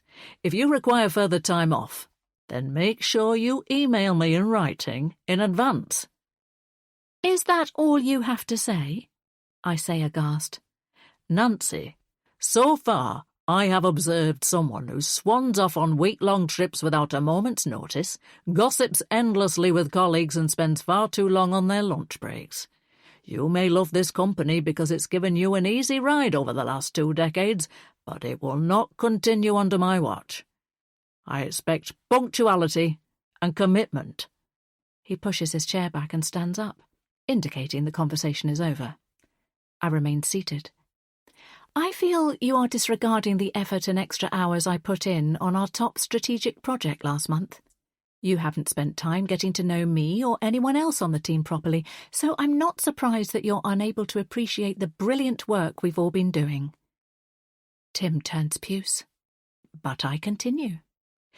"Just so you know, the police will be in touch with you regarding the matter I've been discussing with them. I would have gone into more detail, but you haven't allowed for that, so I'll let them explain why they want to talk to you." This seemed to take the bravado out of his stance. "What do you mean?" he bleats in a high-pitched voice. "Given the stress I've been under today, I'm not feeling too well, so I'm signing out sick now and I'll be home for the rest of the afternoon. I'll follow this up in writing as well and copy in Gina from HR for her records." I swiftly remove myself from Tim's office. I half expect him to follow me, but he doesn't. I grab my bag and coat, then make my way out of the office. If Tim wants to do battle, then I'm more than prepared to take him on in an HR forum. I have a long work history and excellent relationships across the business, and I've known Gina for years. I'm confident that if Tim tries to challenge me, that I'm in a strong position to counter him. Chloe is coming out of the loo just as I arrive at the top of the staircase. I must look flustered, and I desperately want to tell her what's going on, but I also don't want to get her into trouble. "I can't talk now, Chloe," I say quickly. She looks taken aback, but I'll call her later to explain. I give her a brief nod and then descend the stairs as quickly as I can. I just want to get out of the office and as far away from Tim as possible. My brain is aching from the confrontation with him, and his reaction to my mention of the police being in touch with him was like I'd truly touched a nerve. In my mind, everyone is a potential suspect right now. Everything about Tim gives me the creeps. But is Chloe right? Is he my stalker? And could he be a killer, too? Chapter 37. Nancy. Now. "Scott, I'm so glad to see you." I fling my arms around his broad shoulders and hold on tight to him. He presses me to him, and we stay like that for a few moments. I've been agonizing over Jonathan's insistence that Scott is a murderer, and I haven't been messaging him as much in the last few days. But after a lot of thinking, I've realized that Jonathan will say anything to try to get me back, even something as far-fetched as my boyfriend being a killer. Scott has given me no reason to doubt him, whereas Jonathan has lied to me repeatedly. Seeing Scott in person again, I just want to push all the crazy stuff that's been going on to one side. "Hey." His face crinkles with concern as he pulls back from me and takes me in. "I've had the worst week," I confess. "I'm sorry I haven't been replying to your messages." I thought that maybe you believed what Jonathan said." I shake my head. "No," I say firmly. "I don't know what Jonathan is up to, but he can't go around making accusations like that. I'm sorry you've got caught up in it." Scott shrugs his shoulders. He's trying to brush it off, but I can tell by the look on his face that Jonathan's words have got to him. "So we're okay? We're still together?" Scott asks tentatively. "Yes," I reassure him. I've been agonizing about this for days, but based on everything I know, I can't trust Jonathan, and I have no reason to think that Scott is lying. "I get the sense that something else has been going on," Scott says quizzically. I rattle through the events of the last few days, from the appointment with the police to leaving work after my conversation with Tim. "And you just walked out?" Scott chuckles. My cheeks flame red. "Yeah, I've never done anything like that before at work." "Well, go you. It sounds like Tim needs someone to stand up to him. Scott looks at me appraisingly. But what if it's him? What if my new boss is also my stalker and I've just made him angry? My voice goes up a pitch. If it is him, then you've just told him the police are sniffing round, so that should make him back off. Scott hooks my coat down from the peg in the hallway and helps me into it. Let's walk and talk. A breath of fresh air will do you good. I muse, as I pick up my keys and phone and stuff them into my coat pockets. Maybe you're right, if he is just a nuisance caller, but what if he's connected to the deaths of those other women? My question hangs in the air as we step outside together. I've always prided myself on being sensible and logical. I've never been the sort of person prone to hysterics, but this situation is different. I feel under threat in a way that I never have done before. Did the police give you any other advice? Scott questions. They've set me up with a liaison officer. She phoned me this morning and asked me some more questions and gave me her contact details in case I need them. I loop my arm through his and run through what the detective said as we make the short walk from my house to town. Our plan is to pick up 2 portions of fish and chips for dinner and then return home for a cosy evening in. They did ask me if there were any changes in my personal life. I told them about my breakup with Jonathan and that I'd recently met you, so there's a chance they might be in touch to verify that. Right, Scott says slowly. I guess they have to investigate every possibility. Did they say when they'd be in touch? No. I hadn't thought to ask this. They have your mobile number, but not your address, as I don't have it. The atmosphere between us shifts, and for a few minutes we continue walking without saying anything. A wave of something that feels like embarrassment washes over me. Why is all of this happening now, just as I've met someone that I can see a future with? Does Scott think I'm some kind of drama magnet? Then we both speak at once, our words crashing into one another. Scott gives a short laugh and puts his arm around my shoulders. What must you think of me? I say. My life isn't normally like this, I promise. Nancy, you've got nothing to apologise for. I just hate that this is happening to you. He looks down at me as he speaks. I can't say I'm thrilled about a possible police questioning. I don't think anyone would be. But I'd do anything to keep you safe. We walk past the bookshop at that exact moment, and I think about the night we met. It felt like fate tipped this man into my life. Thank you, Scott. You've been amazing. I'm sure it'll get sorted soon, and then you can move on. Let's hope so, because I'm scared. I've been keeping this thought inside the whole time, trying to put a brave face on things. Now I've said it, my words keep flowing. And I'm not just scared for me, I'm frightened for Ella's safety too. What if this nutter comes after me and ends up hurting Ella? If anything happened to her, My throat closes up. I can't speak anymore. Let's look at the practical side of things. Security, Scott says, taking charge. We can look into this tonight to see if there are any other options for your house. Where's Ella now? She's staying over at a close friend's house. I called her earlier and told her what was going on with the police investigation. My daughter's safety has been worrying me the most. I've also been concerned about her spending time with her father because of his erratic behaviour. I'm going to arrange for her to stay with my cousin for a few nights as well, to keep her out of the house as much as possible while all this is going on. I've been looking at hotel prices in the local area too. We could both have a few nights' stays somewhere and Ella would still be able to go to school. I rattle off the ideas that have been swirling around in my brain. I agree. All good suggestions. Scott nods. We arrive at the fish and chip shop, the salty smell hitting my nostrils as we enter the warm room. I've barely eaten all day, and now I'm feeling more than hungry. It's busy, and there's a queue of 5 people in front of us. The people behind the counter call loudly back and forth between each other as they sort the various different orders. Then a man wearing a black motorbike helmet barges past, startling me. I clutch Scott's hand, because the sudden appearance of this faceless person is like an echo of my nightmares. In my darkest dreams, the faceless person comes towards me with their arms outstretched, and their big hands reach for my throat and squeeze. Scott notices me swaying and puts a steadying arm around my waist. The man with the motorbike helmet flips up his visor and walks past the line of people waiting and straight up to the counter. He leans across and has a brief exchange with one of the men behind the counter before taking a large parcel of food and then exiting the shop. I exhale. It was just an innocent man doing his job as a delivery driver. Nothing to be frightened of. I'm shaken by how affected I've been by this small moment. The stress of being targeted by an unknown person is taking its toll on me even more than I realised. Why don't you go and sit down over there? Scott suggests. Looks like there will be at least a 15-minute wait. I do as he says and make my way to an area in the far corner of the shop.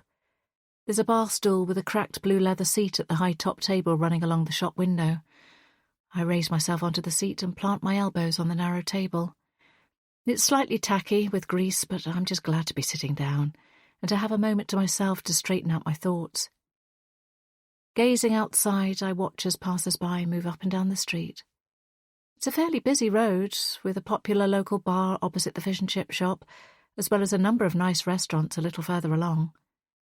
There's also a bus stop and train station nearby, so there are still plenty of people around despite the darkening evening. I spot a couple of teachers from Ella's secondary school, and then the parents of one of the boys who used to be in Liam's class at primary. A family that we used to see regularly but have lost touch with over the years. Another local goes by, someone I recognise as a fellow regular in the bookshop. The town I live in is small enough that you tend to end up crossing paths or having 3 degrees of separation with most people, but big enough that there are enough amenities and transport links not to feel claustrophobic. The spate of 2 recent murders is completely out of character for this relatively green and safe area of England, which makes them feel all the more startling. Looking over to the counter, I see Scott is next in line. I turn back to the window and continue to watch the people walking by, admiring one woman's pillar-box red coat and smiling when I see 2 little old ladies weaving along the road arm in arm, cackling their heads off, their laughter echoing along the street behind them. Then I look over to the bar and I blink several times to make sure that what I'm seeing is real. Jonathan is standing in the alcove at the front of the building. He's surrounded by smokers and, to my surprise, he is vaping. My ex has always been super health-conscious, so this in itself stuns me, but the other thing that makes me stare is the fact that Chloe is by his side. This isn't unusual, as I'm aware that Chloe and her husband Matt are still in contact with Jonathan, but Matt is nowhere to be seen. Perhaps he's inside the bar or ordering drinks? The longer I watch the 2 of them, though, the more convinced I become that something is off. Because the pair of them only seem to have eyes for each other as they are locked in an intense exchange.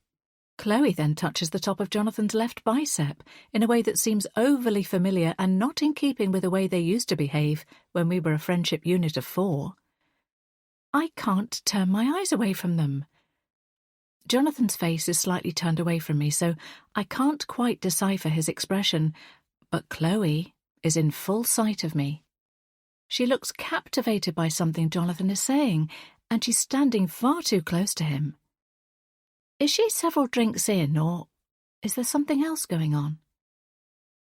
I shouldn't care what Jonathan does or who he is out with, but this is Chloe, a close friend who I thought I could trust.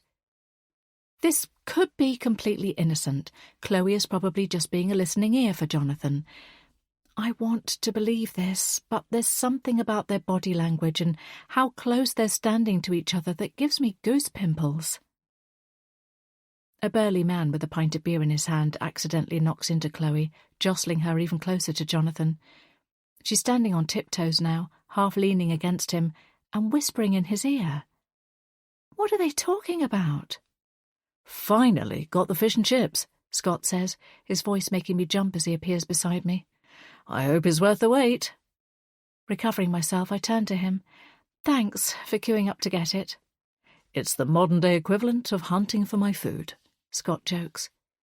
I force a smile, but my brain is whirring, trying to decide whether to hurry Scott home so that he doesn't come face-to-face with Jonathan, or march over to the bar to find out why Jonathan and Chloe have been acting so cosy. We exit the warmth of the fish and chip shop, and I scan the outdoor area of the bar, but Chloe and Jonathan have gone. They must have moved back inside. I'm tempted to go after them, but I don't want to drag Scott into the middle of a confrontation when my life must already look crazy enough to him, so I walk back with him in the direction of home. But I can't help wondering, What's going on between my ex and my best friend? Chapter 38. Nancy. 21st of August, 1999. There's blood everywhere. I've never seen so much blood in my life. I didn't know the human body could hold so much. But it's pooled around his head and splattered in an arc across the floor. It looks like someone has attempted to do one of those Jackson Pollock paintings, but it's gone horribly, horribly wrong. Looking down, I see small flecks of red across my blouse. The bright colour is seeping into the white material. I want to claw off the clothes I'm wearing. I want to run. I wish I could rewind time so that I never came here, or at the very least, erase the last hour from my memory. Except I know that's not going to be possible. Even as I'm panicking at the sight of the very dead body on the floor in front of me, part of my mind seems to take a step back and look at this scene through a zoomed-out lens. I realise I will never be able to undo what has happened tonight. It has changed everything. There's no way I can outrun this. This moment will haunt me forever. Then I hear a noise. I brace myself for what will happen next. The only question in my mind is, how much worse is this night going to get? Chapter 39. Nancy. Now. This is the last place I want to be. But I'm in the office early because I refuse to hide away at home. I needed to come in today to sort out the issue with Tim in person and to speak with Chloe. Everything feels off-kilter. I've had the same job for so long now that it's part of my identity, and Chloe has been my confidant for the best part of a decade. Now I'm no longer sure if I want to work here, and I'm worried my best friend is going behind my back with my ex. Chloe would, of course, be entitled to have a relationship with Jonathan if they'd somehow fallen madly in love, but starting a romance with your best friend's ex is just icky. Besides the fact that Chloe is married to Matt. The whir of the coffee machine soothes my nerves, and the familiar actions of filling my cup with a generous amount of milk and 1 sugar, stirring and inhaling the scent of rich coffee, feels comforting. "Hey, you," Chloe says, breezing into the room like she's done 1,000,000 times before. "What happened to you yesterday?" "Yesterday?" I question, wondering if she saw me when she was at the bar last night. "Yeah, you were late coming in, and then you were only here for 5 minutes before you rushed back out again. And you said you'd call me, and I heard nothing from you." Chloe's amber eyes are fixed on me, waiting for me to answer. "There's been a lot going on," I reply. "Has something else happened?" "No," I tell her truthfully. There have been no calls or messages since I went to the police station yesterday morning, so perhaps they saw me going and got spooked. Or maybe it really is Tim, and the knowledge of the police involvement has made him back off. I shudder at the possibility. "I'll tell you a bit later. I just need to have my coffee first, or nothing I say will make sense." I try to sound nonchalant. "Do you want a drink?" "Yes, my usual, please." Chloe leans against the kitchen counter as I make her a strong black tea. "What did you do last night?" I ask casually, holding my breath as I wait for her response. "Oh, not much. I just had a chilled night in, binge-watched some TV and ate far too much chocolate." She rolls her eyes. My stomach drops. If Chloe had told me that she and Matt had met Jonathan at the bar, this would have reassured me that the conversation my ex and my best friend were having last night was likely just Chloe supporting Jonathan. But the fact that she hasn't told me the truth about what she was doing has made me even more suspicious. "How about you?" Chloe asks. "I went along to the fish and chip shop. I couldn't be bothered to cook last night." I study Chloe's reaction to this. Will this make her wonder if I saw her? Will she change her previous answer? "I don't blame you after the day you had," she says, her face neutral and not giving away anything at all. "It was really busy. So many people out and about." I go on. She fiddles with her wedding ring, avoiding my gaze. "And the bar was absolutely heaving," I add. "Oh, really? Did you go for a drink?" She is still looking down, inspecting a chip in her black nail varnish now, not meeting my eye as she talks. I pause, weighing up my options. I could call her out now and ask her what she was doing at the bar with Jonathan, but the fear of her answer makes me stall. What if there was nothing to it, and then I offend my long-term friend who has done so much for me? Or worse, what would happen if she told me she was having a secret affair with the father of my children? There you are, Tim barks. His sudden appearance makes me feel on edge. I might have known. Wasting company time once more, he snipes. Checking my wristwatch, I see it's still before 8 a.m. As far as I knew, I was entitled to have a coffee and a chat with a colleague when I arrived early ahead of my working hours. Tim, it's before 8 o'clock, I say pointedly. I'm here early. It's any excuse with you, isn't it? He snaps back. My office, now. Hang on a minute, Chloe protests. You can't have a go at her for getting a coffee before she starts work. It's okay, Chloe, I say under my breath. Just leave it. There's no point in both of us getting in trouble. Tim stalks away, leaving me to follow him to his office. Once I've entered the room, I note that Tim has taken his power position again in his high-backed chair behind the ridiculously big desk. Instead of sitting down, I remain standing up near the door. Nancy, due to what happened yesterday, I must inform you that I've started proceedings for disciplinary action. I'm sure you will agree that your behaviour was unacceptable. His cold eyes meet mine, and I swear I can see the faintest trace of a smirk on his lips. Disciplinary actions? On what grounds? I plant my feet firmly, determined not to be bullied by him. Abusive language, an unauthorised absence. Tim's words hit me like arrows. Abusive? What are you talking about? I ask, unable to believe this. Nothing I said yesterday was unacceptable. That's what you say, but my recollection is different, Tim says, and now the smirk on his face is very obvious. Oh, I see. I cross my arms, understanding exactly what he is up to. I know what he wants me to do. He wants me to rant and rave at him and to validate what he's trying to do to me, but I'm not going to fall into his trap.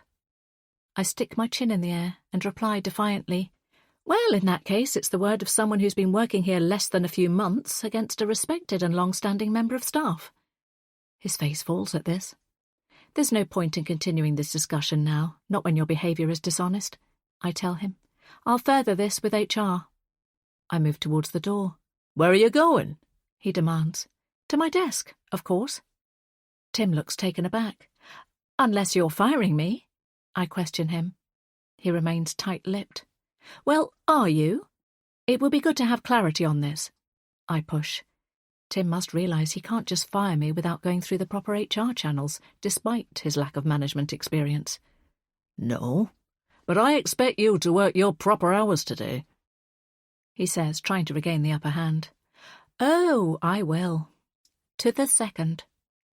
I leave the room, making sure to close the door as gently as possible so he cannot accuse me of storming out. Once back at my desk, I set about creating a written record of the 2 exchanges I've had with Tim in the last few days, and then email a complaint against him to Gina in HR. She is a fair woman and doesn't suffer fools gladly, so I pray that she will see through Tim's lies. The day drags on. I keep my head down, avoid Tim, and get through my workload as efficiently as possible. An hour before I'm due to leave, I head to the women's toilets. Standing by the wash basin is Gina. She greets me straight away. I hope you're okay. I got your email. She looks at me with concern. To be honest, I'm just baffled by Tim's behaviour. I don't know what he's trying to achieve, but he obviously has it in for me. Nancy, I can't say too much, as this is an official HR matter, but off record, I will let you know that Tim has been ruffling other feathers since he arrived. Really? I arch an eyebrow. This likely means I'm not the only person who has made a complaint against him. Gina bites her lip and then says something else. Look, you didn't hear this from me, she whispers, but Tim was hired to shake things up to pave the way for future changes. Well, he's certainly doing that. The thing is, he has been making more of a nuisance of himself than was intended, so try not to worry too much about the situation.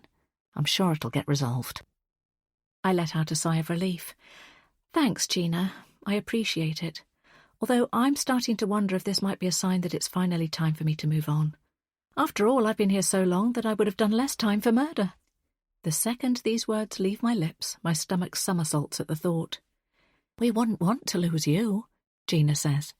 "You know how valued you are." Her words are exactly what I need right now. She looks furtively towards the door. "Again, you didn't hear it from me, but one of the reasons for Tim coming in and shaking things up is that there are going to be voluntary redundancies coming up in the next month. I'm actually thinking about it myself, and given the time you've been here, you'd get a nice redundancy package too. The company will be changing a lot over the coming year, there's no doubt about that, so it's worth having a think about what you want to do." I can't hide the surprised look on my face. Gina is usually so professional about company matters, but it's clear from her words that there's a lot going on behind the scenes and that she's not happy about it. If Gina is considering a redundancy package, then I imagine the changes ahead aren't good ones, and so she thinks it's better to jump ship sooner rather than later. "I'm glad I bumped into you." I give her a wry smile. "Just watch your back with Tim. He's a snake," she warns me. "Don't worry, I will." Gina puts a gentle hand on my shoulder and gives me a small nod before she leaves. Thank goodness for women who look out for other women. She's certainly given me a lot to think about. So much in my life is changing. Maybe I need to start fresh somewhere else. And if that means I escape my persistent ex and my potential stalker in the process, then all the better. Chapter 40. Nancy. Now. Finally, I can escape. The time has just hit 4 o'clock, so I shoot out of my seat and make a beeline for the exit.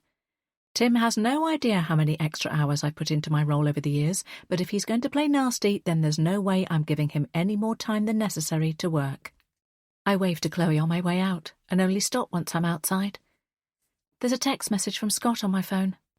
"Hey, I'm working at the bookshop. Want to come and meet me after you finish work?" For once, I'm not staying at my desk late and doing overtime.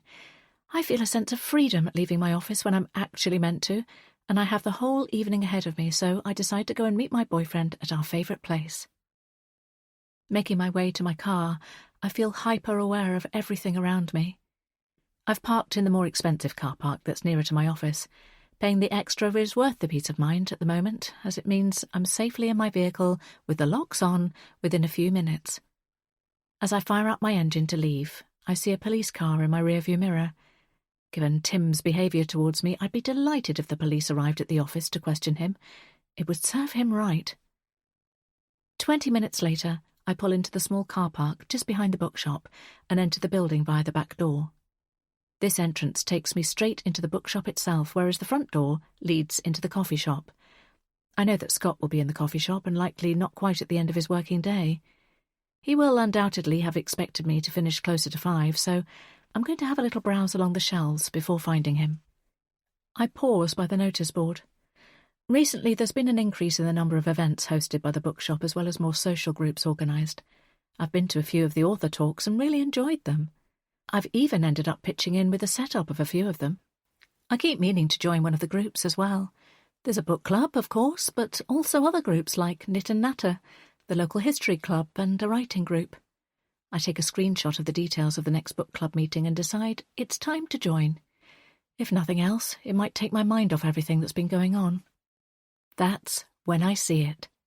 A new advertisement that's different to the others on the board. This one is advertising for a new member of staff to work in the bookshop and help with the events. It sounds like the perfect job. I'd absolutely love to spend even more time here. The salary details are included as well, and even though it would be a drop in my current wages, I calculate that if I saved my weekly car parking fees by walking to the bookshop and also had a decent redundancy payout, then it might be feasible for me to work here. It's not something I would have seriously considered until this week. If Gina is right and voluntary redundancy opportunities are coming up, then perhaps I could make a career switch and apply for this role. It would be a dream job for a book lover like me. I imagine how my new life might look. No more sitting in traffic, no more Tim, and no more spending 8 hours straight at a computer screen. Instead, I could be working with books all day and spending time with other like-minded people. I wander over to the sales counter and spot Victoria, the assistant sales manager. Normally she greets me warmly, but now she's looking at me like she's seen a ghost. "Hi, Victoria," I say. "I wondered if I could ask you a few questions about the job being advertised. Is now a good time?" I figure it's worth me finding out more about it, at the very least. As I get closer, I notice that she's holding a white balloon in her hand. "No worries if now isn't convenient," I indicate the balloon. "Are you setting up for an event?" Yes," Victoria says, slightly flustered. "Sorry, a bit busy now." She looks around furtively. "But if you want some more information, the office is empty at the moment, and I've got a copy of the job specification. Head in there and you can have a read through it." "Are you sure?" This sounds exactly what I need. "Absolutely." She ushers me into the room that's positioned just behind the sales counter. It strikes me this is a very different space to Tim's macho office that I was in earlier today. The room is full of colour and the desk is hardly visible among the stacks of books and paperwork. There's a corkboard on the wall covered with brightly coloured notes and a line of thank you cards on the windowsill. It's a room full of warmth. I love it. "Now, where is it?" Victoria asks herself as she moves around a few piles of paper on the desk. She bustles about and then opens a small cupboard, and after a bit of rummaging around she says, "Aha! Got it." She clears a square of space on the desk and pulls out the chair next to it. "Here you are. Sit down and have a read through. I'll nip back in a bit and then we can have a chat." "That's so kind of you, Victoria. But is there anything I can do to help first, if things are busy?" No, I'm fine. I'll see you in a bit." She ducks back out of the room and leaves me sitting in the office. Dust particles swirl in the air and I feel like I've stepped into a snapshot of what my life could be like if I worked at the bookshop. Picking up the job specification, I read through it slowly to absorb the details. It sounds dreamy, exactly the sort of job that I've always wanted. But can I really step away from the company I've worked at for so long? I've always thought I'd stay there until I retired. My shoulders tense at the thought of Tim, and I realise that I may not have a choice anyway, as he seems determined to push me out. Perhaps, like with my marriage, I need to let go of the old in order to embrace a new dream. 10 minutes later, Victoria bursts back into the room. Her face is flushed and she speaks rapidly. "Nancy, I need you to come and help me with something." "Of course." I leap up and follow her into the bookshop. She leads me into the reading nook of the bookshop where there are lots of squishy chairs arranged between two stacks of shelving. I blink a few times as I can't quite believe what I'm seeing. There's an arrangement of white balloons affixed to one of the shelves, white rose petals scattered across the floor and a banner above the window. In the middle of the floor space, Scott is down on one knee, the banner above him emblazoned with the sentence, "Will you marry me?" My hand flies to my mouth. I'm in complete shock. Meeting Scott has been like something out of a movie. He's handsome and funny, and dating him has been unexpected enough. I've been hopeful that we're at the start of a long-term relationship, but I had no idea that he might propose. Scott clears his throat. "I know we've only been together for a little while, but I think you're the most beautiful, amazing woman I've ever met, and, well, when you know, you know. You're the one for me, and I hope you feel the same." He clicks open the black box he is holding in his hands and reveals a ring inside, silver with a sparkling, sizable diamond. "Nancy, will you marry me?" Chapter 41. Nancy. Now. I know I should feel happy, deliriously happy, as I stare down at the glittering rock on my finger, but for a split second I want to rip the ring off and throw it back to Scott. I want to run from this situation and take back my yes. I feel completely overwhelmed. It's too much, too soon. I'm still feeling bruised after how my relationship with Jonathan ended. I thought my future was to be a single cat lady. I didn't see this coming at all, but then Scott has made me happier than I've been in a long time, so I tell myself to stop panicking and enjoy the moment. Scott is beaming, his brown eyes lighting up. He leans in and plants a kiss on my lips and then picks me up and spins me around. There are whoops and whistles from the small crowd that have now gathered to watch. When Scott sets me back down on my feet, their faces blur in front of me as tears well in my eyes. What the hell just happened? And have I done the right thing? Victoria has her phone out and is rearranging Scott and I under the Will You Marry Me banner so that we're striking the perfect pose for her pictures. This is brilliant. I'll be putting this on the bookshop social media feed, Victoria laughs. It might help the sales of our romance novels. Maybe we'll even go viral. Oh no. The last thing I need is Victoria sharing this far and wide before I've had a chance to inform my kids, or Jonathan. They can't find out on social media, and I need a moment to digest what's happened before I start telling people. And what if my stalker sees the photos? One more, Victoria says. I try my best to look ecstatic, although I'm betting I probably just look totally deranged right now. Victoria stops snapping photos and the smile falls from my face. I pull away from Scott and hurriedly whisper to Victoria, "Can you not post anything just yet?" She nods. "I need to tell the kids," I explain. I will also need to tell Jonathan as well, and I'm not looking forward to that conversation. "Of course," she says. "Just let me know when I can upload, yeah?" Before I can answer, Scott is next to me and he takes my left hand. He kisses it and then holds my hand aloft, admiring the diamond under the lighting. "Do you like it?" "It's stunning," I say truthfully. "I love you," he beams. His smooth voice calms my fears a little. Yes, this is all moving very fast, but there isn't a timeline for love, and it is all very romantic. I allow myself to be pulled into his side, and then he moves us over to where the cluster of customers are standing. Mrs. Eda is a regular in the bookshop, and we chat together often. "Wishing you a lifetime of happiness, lovey," she coos. "This fine man will make an excellent husband." Next to her stands Liv, the coffee shop barista, and she gives me a wink. "I take back everything I said. He's a keeper." I smile at them both, still bewildered, and trying to take in what's just happened. A short, rotund man shakes Scott's hand. "Congratulations," he says, looking emotional himself. "My late wife and I were married for 40 blissful years. Enjoy every moment." Scott lays a hand on his shoulder, his kindness shining through in his response. Several others pass on words of congratulations, and more people from the coffee shop pile into the room to see what all the noise is about. I smile until my face aches, speaking to a number of people I know, but also others who are complete strangers. It all feels so surreal. I want to leave so I can take all of this in. I'm about to tell Scott I want to go when I spot a tall man who is staring at me with obvious interest. I freeze. It's the same guy who tried to embarrass me by attempting to move a chair away from my table on the first night I met Scott. I have no wish to see him right now, or for him to be any part of this proposal moment, but it's too late. He saunters over to me and says, "Blimey, that was fast work." His voice is dripping with something that sounds like sarcasm. "Mark my words, whirlwind relationships never work out." He sneers at me, then walks away. I'm taken aback by his nastiness. Who would say something like that after someone has just got engaged? I've wondered a number of times if this man could be my stalker, and the thought returns again now. I need to get his name so I can pass it on to Detective Smith. What if he is the person behind everything that's been going on? "Victoria," I grab her arm as she moves past me. "Do you know who that man is?" "What man?" she queries, looking around. "The man I was just talking to. I scan the room.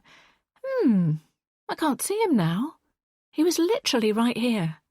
I need to know his name." "What does he look like?" Victoria asks. I run through a brief description of him, and Victoria looks thoughtful. "There is someone who's been coming in recently, and he's not the friendliest chap, so I haven't had a proper chat with him. I don't know his name, but I'll try to find out for you." I thank her, but before I can ask any further questions about the bearded man, Scott appears at my side. "Time to go, future wife," he says, holding out his arm to me, his face still sporting a wide grin. He says some words of thanks to Victoria, and then he leads me out of the shop. Outside, I heave in a lungful of air. I'm still not sure I believe that we've just got engaged. Scott cups my face in his hands and looks down at me. "Sorry, was that too embarrassing?" "No," I laugh shakily, "but it was a surprise." "I just wanted to propose in a location that meant something to us, and this seemed like the obvious place. I hope it was okay."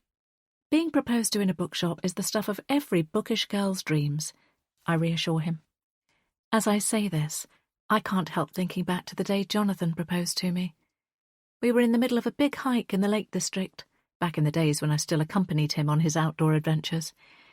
It was a windy day, and I was completely dishevelled and utterly exhausted. We'd just reached the top of the iconic Scawfell Pike, the biggest mountain peak in England, and I was elated to actually reach the summit. The view was absolutely incredible, and Jonathan got down on one knee right there. It was just the two of us, and I remember standing there and feeling like anything in the world was possible with him by my side. But Jonathan is my past, and Scott is my future.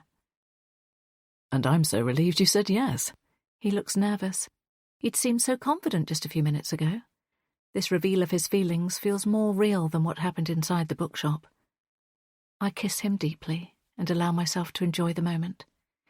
This proposal was such a surprise, and being engaged the second time round is going to feel so different to the first. But this is my life, and I owe it to myself to grab this chance for a new future with both hands. We pull apart and then walk hand in hand to my car. I've got a bottle of champagne, so we can celebrate properly, Scott tells me. So you were confident I'd say yes? Not confident, just hopeful. He always showers me with the sweetest lines. All my doubts are disappearing, and I'm looking forward to celebrating my first night as Scott's fiancée.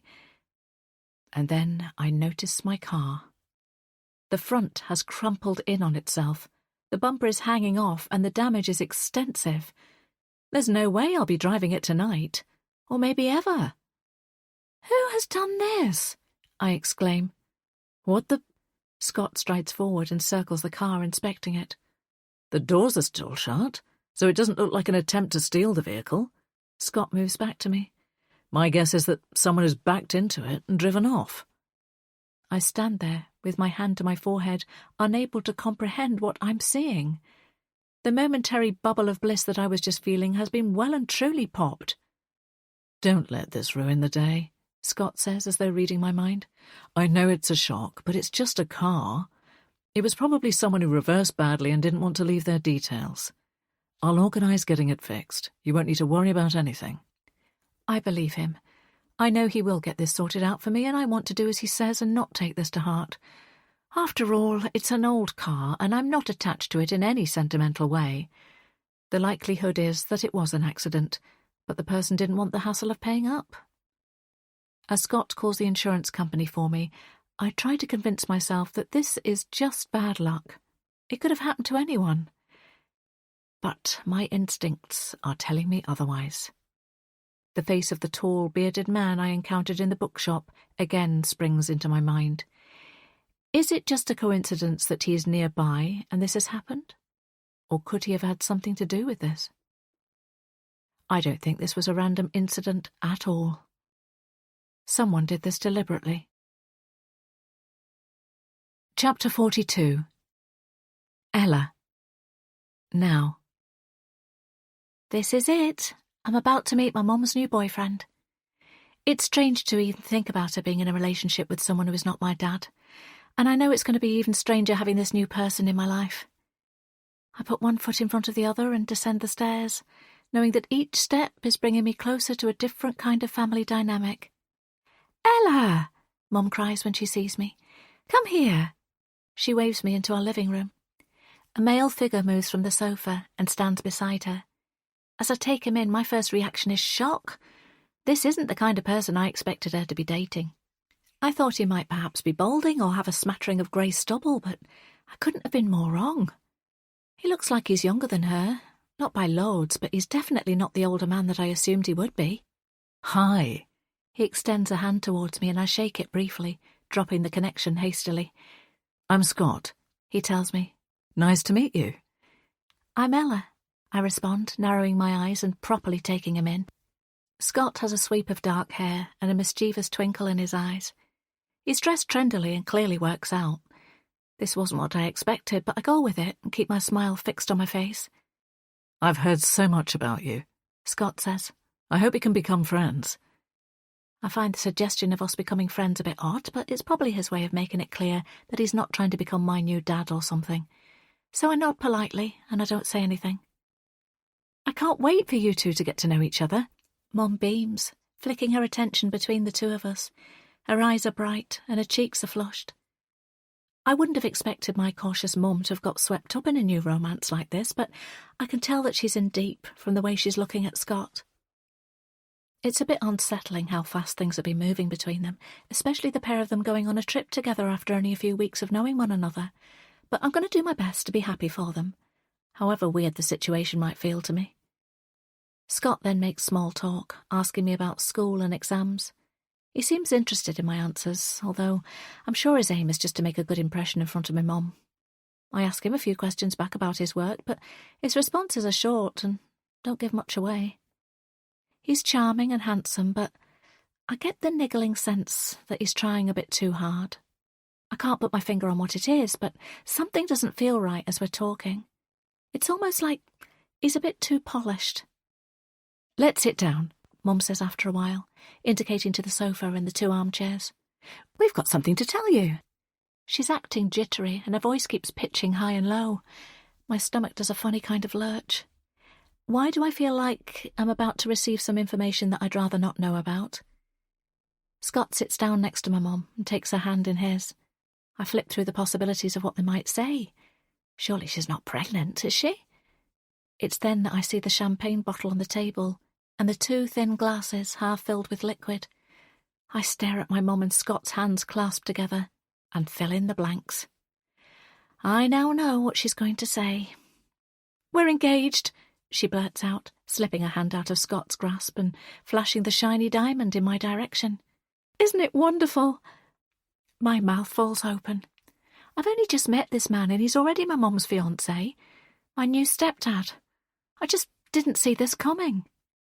"Congratulations," I say, unable to hide the surprise in my voice. "It's a lot to take in," my mum garbles, "but we wanted you to be the first person to know." When did it happen?" I ask, feeling lightheaded. "Only a few hours ago, at the bookshop," she gushes. I've never seen her looking this giddy before, and I wonder how much of the champagne they've drunk already. I try to keep up with what she's saying, but my mum is talking quickly and her sentences all seem to blur together. I can't focus properly because I'm still trying to process that Mum has said yes to getting married to a man that she's only just met. I'm stunned. What will Liam say? How will Dad react? I fiddle with my watch strap, giving myself a moment to think. When I look up again, Scott is staring at me. His eyes meet mine and an ice-cold shiver slides down my spine. I'm certain that he isn't the fresh new beginning my mother is hoping for. My gut feeling is telling me that Scott Murphy is going to be trouble. And that's when it hits me. I realise what's been bothering me about Scott. I've seen him before. Chapter 43. Nancy. Now. I'm newly engaged to a gorgeous, charming man who spent several hours sorting out my broken car just because he wanted to make my life easier. He's everything I could wish for in a partner, so why aren't I bursting with happiness? Admittedly, having to call the police this morning to pass on my worries about the creepy man from the bookshop has completely drained me. I didn't have much information to give them, so I need to remember to call into the bookshop to see if Liv or Victoria know anything more about him. If he did turn out to be behind the persistent messages and damage to my property, it'd be scary to know it was him following me all this time, but at least I'd know who my stalker was. Not knowing is driving me crazy, so it's no wonder I'm not fully enjoying my engagement moment. The car will be returned to you tomorrow, Scott informs me, pulling me away from my thoughts. They'll drop it back here. The mechanic said it looks a lot worse than it is and that the damage is mostly superficial. That's great. You're my hero. I beckon him over, and he drops down on the sofa beside me. He kisses me on the forehead, and I snuggle into him. My mind is full, and at the forefront is my daughter. I was convinced that her first meeting with Scott would go well, and that the two of them would click immediately. Ella has such an easy, carefree way of chatting to people, and I imagined that she would be like that with Scott. But it ended up stilted. Ella was pleasant and polite, but I could tell that she was holding back. She wasn't gushing and enthusiastic in the way she had been when I was going out on my first few dates with Scott. It's understandable that me being engaged will have come as a shock to her. I regret telling her so quickly and with Scott there. I should have picked a quieter moment between the two of us to share the news. But it was just the way things worked out.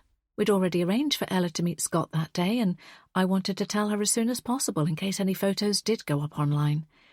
There's every chance that some of the customers may have taken pictures and shared, even if Victoria did honour her promise. Ella smiled and said she was happy for us, but I know my daughter well enough to tell that she wasn't being completely genuine. She stayed briefly to chat with us, but made a swift exit, saying she had arranged to meet with friends. I'm worried she's upset, and I won't feel right until I've spoken to her about it.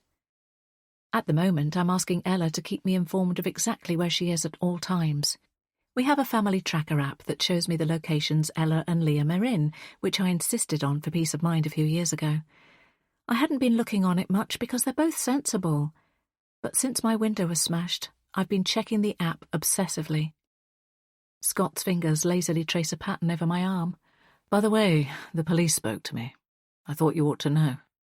Oh, really? My cheeks burn at the thought of Scott being interrogated because of the things going on in my life. Yes, it was when I was at the bookshop the other day. They rang and asked me to go down to the station, which I did straight away. They asked me a few questions. And everything was okay? Well, they let me go, Scott chuckles, so you can rest assured they were happy with my answers. A knot of tension loosens in my shoulders. Scott being questioned wasn't ideal, but I'm glad it's done with so that the police can focus on catching the real culprit. Scott looks down at me and changes the subject completely. As it's the weekend, I was going to suggest a walk somewhere, maybe followed by some drinks out. Or we could go into town, perhaps arrange an appointment to start viewing some houses. I know a few people in real estate. Houses? I sit up straight. This isn't a conversation I was expecting to have just yet. Scott and I haven't had any discussions about where we might live together in the future. In fact, I haven't even been to his place yet. He always comes to my house. I assumed that our arrangements would stay as they are for now, with us living separately. I'm not in any rush to get married again. I'm not even officially divorced from Jonathan yet. I'd imagined a long engagement that gave Scott and I a chance to get to know each other more. Yeah, with everything going on, I didn't think you'd want to stay in this house much longer. Oh, I see. Once again, Scott is being so considerate, as always. I don't want to upset him. I end up going into the details of my financial arrangements with Jonathan. Scott and I are engaged now, so it's only right that I tell him about this. Scott already knows that the divorce papers haven't been signed by my ex, but that's not all that's holding up the process. I fill him in on how the mortgage on this house is very nearly paid, but Jonathan is required to keep on contributing if both Liam and Ella are still in full-time education until they're 21. Gently, I explain to him that the most straightforward thing for me to do is stay in this house until the children are properly grown and flown.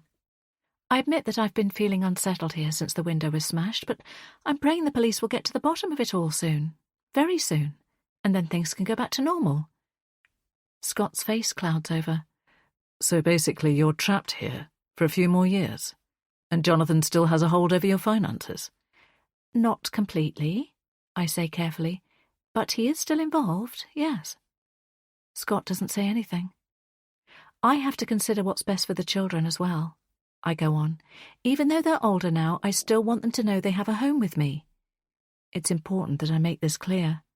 Of course, Scott says smoothly. I'm assuming that it wouldn't be okay for me to move in here either if Jonathan is still paying towards the house. I don't know, I admit. It isn't something I've looked into. I shift in my seat. Things are working well as they are, aren't they?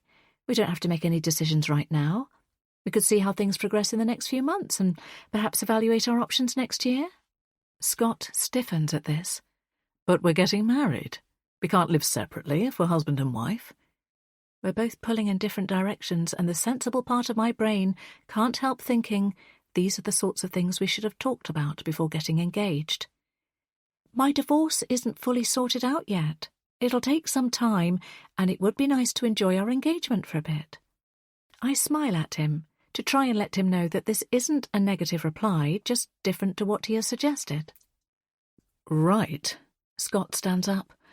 I was thinking we'd get married soon. He shoves his hands into the pockets of his neatly pressed jeans. What's the rush? I look up at him and feel a little alarmed at how fast Scott wants to move things forward. I'm a man in love. He grins, his smile immediately breaking the tension in the room. Okay, I'm being eager, he acknowledges. You're right. Let's enjoy our engagement for a bit first. I'm flattered by Scott's enthusiasm, but I feel relieved he's not continuing to push the matter. He turns to me then. If money is the reason you're hesitating, you don't have to worry about that. I will buy us our marital home. What do you mean? I would pay my share, of course. It's just a bit more complicated to work out. The thought of signing up for another mortgage doesn't exactly thrill me, but if I'm starting over with someone new, then I've got to be realistic and expect there to be costs involved. Nancy, it'll be my wedding gift to you, he says sincerely. You can choose whatever house you like. Are you being serious? We haven't discussed earnings or savings yet. I got the impression that Scott worked in a lucrative sector, but I don't have any idea of how wealthy he might be. It makes me realise how little I know about the man I've agreed to marry. I want to take care of you. Everything in my previous marriage had been a 50-50 split. Jonathan and I earn roughly the same amount of money, so we'd always divided our finances equally. There was a sense of us being a team, being in it together, until that day when I found out that Jonathan had been playing away elsewhere. But even during our separation, we've continued to share the financial responsibilities towards our kids fairly. To his credit, Jonathan has never once tried to duck out of paying for things for Liam and Ella.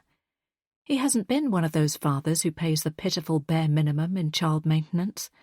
He's continued to provide for his family in a fair and equal way. In contrast, Scott's offer feels too much. I get the sense Scott isn't talking about a pokey starter flat either. He means something on a much larger scale. Everyone dreams of being gifted a house or winning the lottery, but this is different. Now that I'm in this position, I'm not sure I like the idea of there being such an imbalance in the relationship. If Scott bought a house for us to live in, would I always feel like a guest? Would I ever truly feel like it was mine? These are all things I need to ponder over, and once I've had more time to think, I'll broach the subject again with Scott. For now, I push these thoughts away. I just need to let go of all the complicated grown-up stuff and enjoy being in love with someone who wants to be with me. Because all I really want is another chance at happiness. But is that really possible? Chapter 44. Nancy. 21st of August, 1999. I've been staring at the blank grey walls of the cell for the last few hours. The wooden bench is hard beneath me, and I already feel like I'm going crazy sitting in this small space. I keep my eyes trained on the door, willing someone to open it so that I can step back into the real world and try to convince the police that I'm innocent. Because they think I'm a murderer. I could hear it in their voices as they question me. They believe that I'm responsible, and I'm already being treated like a criminal. What happened to innocent until proven guilty? The scene circles round and round in my head on a loop. The shattered glass, the blood, the still body. I wonder if I will ever be able to stop seeing the moment repeat over and over. I was still in shock when they forced me to sit through hours of questioning. My body felt numb, whereas my brain felt like it was on fire. I'm still trying to process what happened. When they kept pushing me for answers, asking me the same thing in different ways, it felt like a trick, a trap, and I'm scared that I've fallen into it. All they want is to put someone away for the crime so they can close the investigation and say they've done their job. I'm their number one suspect. I was there at the scene of the crime and my fingerprints were over everything. Panic rises up inside me. Will I be able to make them see that they've got this all wrong? Or will I end up going to prison for something I didn't do? I don't know the last time I slept. My eyes are gritty and my mouth is dry. The police, and probably everyone else, think I did it. But it wasn't me. I'm not a killer. Chapter 45. Nancy. Now. I need to see you. It's urgent. Jonathan's voice cuts down the phone line. Why haven't you been responding to my messages? It's been a busy week, I say calmly. There have been a lot of things going on with my job, and various other things, too. What's going on in my life is none of his business anymore, but I don't want to start an argument by saying this. I've already decided that I should inform him of my engagement because I don't want him hearing about it from someone else. But I've been putting off when and how. I need to keep things neutral for the sake of the kids. Can we meet this afternoon? His tone is short and snappy. Does this mean he has already found out about the engagement? I told Ella I would let him know myself, but there's a chance she might have shared the news with him. Or maybe he's hell-bent on making more accusations about Scott. What's this about, Jonathan? Can you just tell me now? No, he replies immediately. I want to discuss this in person. Is it something to do with either of the kids? I ask. My immediate concern is always for them. Is something wrong? Jonathan grunts. It concerns all of us. Why is he being so cryptic? Is something really wrong? I flip through the events of this week. Seeing Jonathan and Chloe in the bar together has been niggling at me. Is he going to tell me something connected to that? I'll come over in about an hour, he says, even though I haven't said I'm free. No, I blurt out. This afternoon isn't good for me. I don't want him coming over while Scott is here. They will have to interact sometime, I'm aware of that, but I don't want it to be when I'm breaking the news to Jonathan that I'm engaged to another man. It's urgent, Nancy. I need to see you. He's insistent. I'm busy. You can't just call up and demand for me to drop everything to see you. I'm being difficult, but he can't expect me to be at his beck and call. I've been trying to get hold of you all day. Can you do tomorrow instead? No, I need to see you today. His tone is belligerent. I'm afraid that's not possible, I say, digging my heels in. I'm annoyed now at how persistent he's being. This concerns the safety of our daughter. Jonathan's voice is tight. What? Why didn't you say that? Because I've already tried to tell you this and you're not listening to me. I need you to listen to me, Nancy. You're putting our daughter's life and yours in danger. I know what's coming next. I don't want either of you anywhere near Scott Murphy. He isn't who you think he is. Don't be ridiculous, Jonathan. You know nothing about him. And you do? Just stop this. You can't go around accusing people of something like this without any proof. You have to accept that I'm moving on. It's not about that, I promise. Yes, I admit that it's breaking my heart that you're with someone else, but I'm not lying. This is real. Jonathan, I'm putting the phone down now. Stop.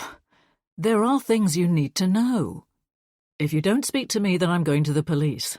I should have told them earlier. What do you mean? He's got my attention now. The police had me down the station for questioning.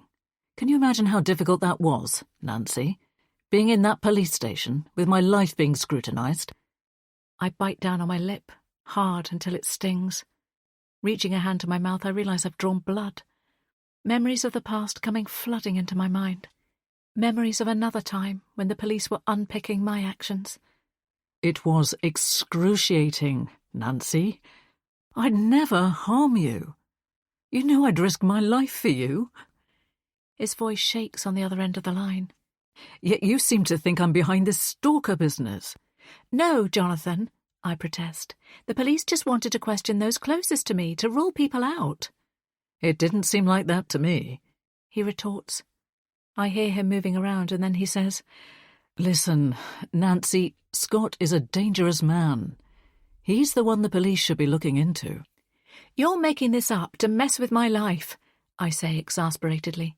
The police have spoken to him and they have no concern, so just stop with all of this. Is it not enough that you destroyed our marriage? I end the call before he can say any more. I'm not having Jonathan fill my head with more unfounded doubts about Scott.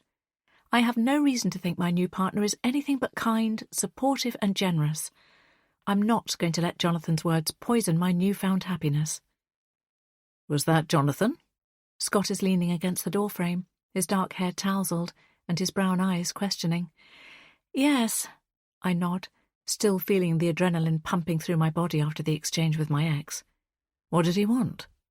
He was trying to arrange to come over for a chat, I say, giving away the first part of the conversation, although I'm not going to share Jonathan's baseless accusations about Scott.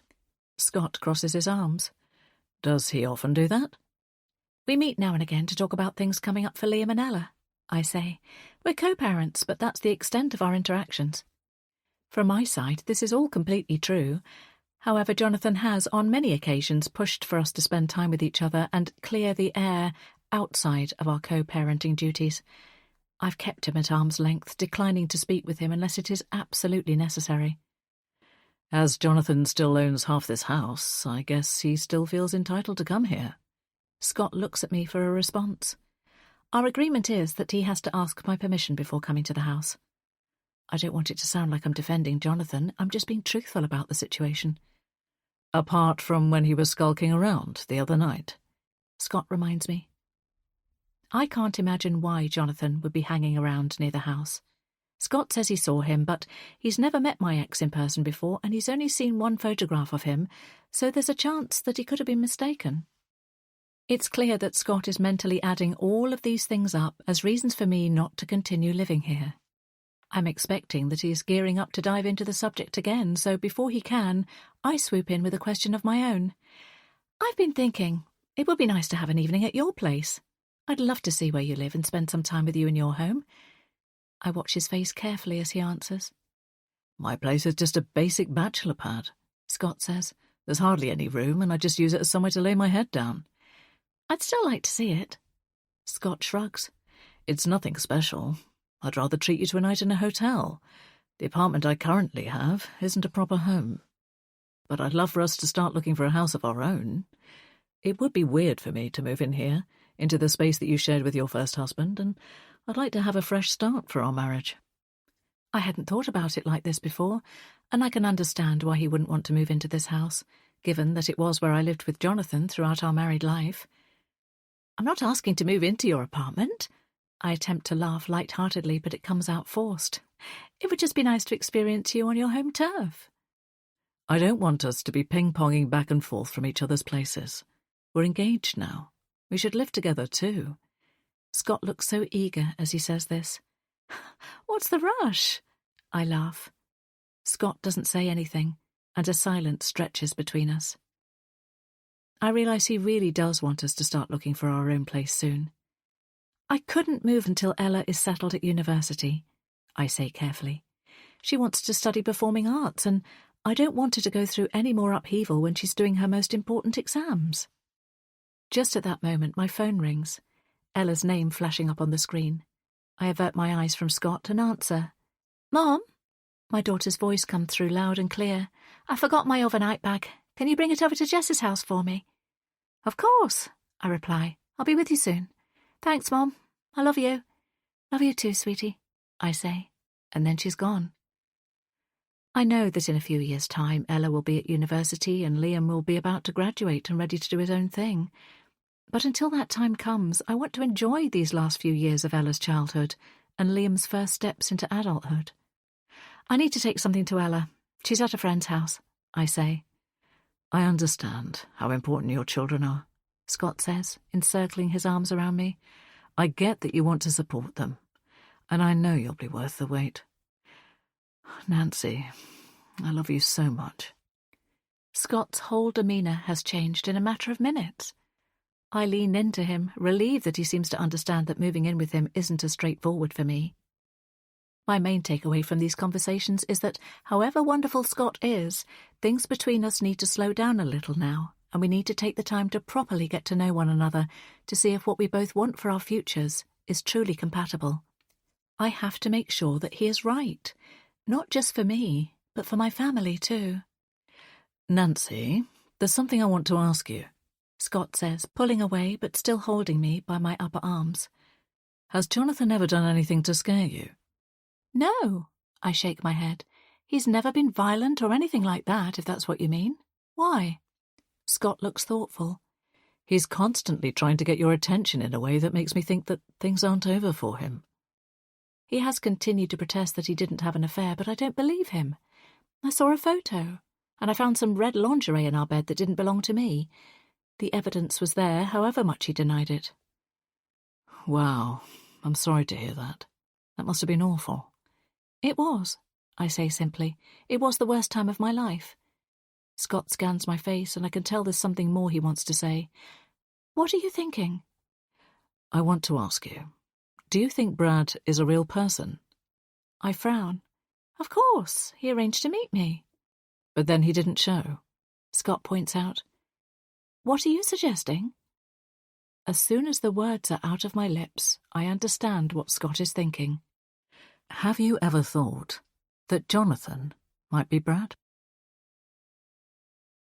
Chapter 46. Nancy. Now. I'm reeling. I don't know what is the truth and what is a lie. After my conversation with Scott yesterday, I was left feeling so confused. He has pointed the finger of blame towards Jonathan before and made his suspicions of my ex very clear. But at no point have I really thought Jonathan could be Brad, or that he could be my stalker. Scott urged me to go back to the police to get them to investigate Jonathan further, but I need time to clear my head before I do anything. Scott and I watched a movie last night, but my mind kept circling around the question of what is really going on.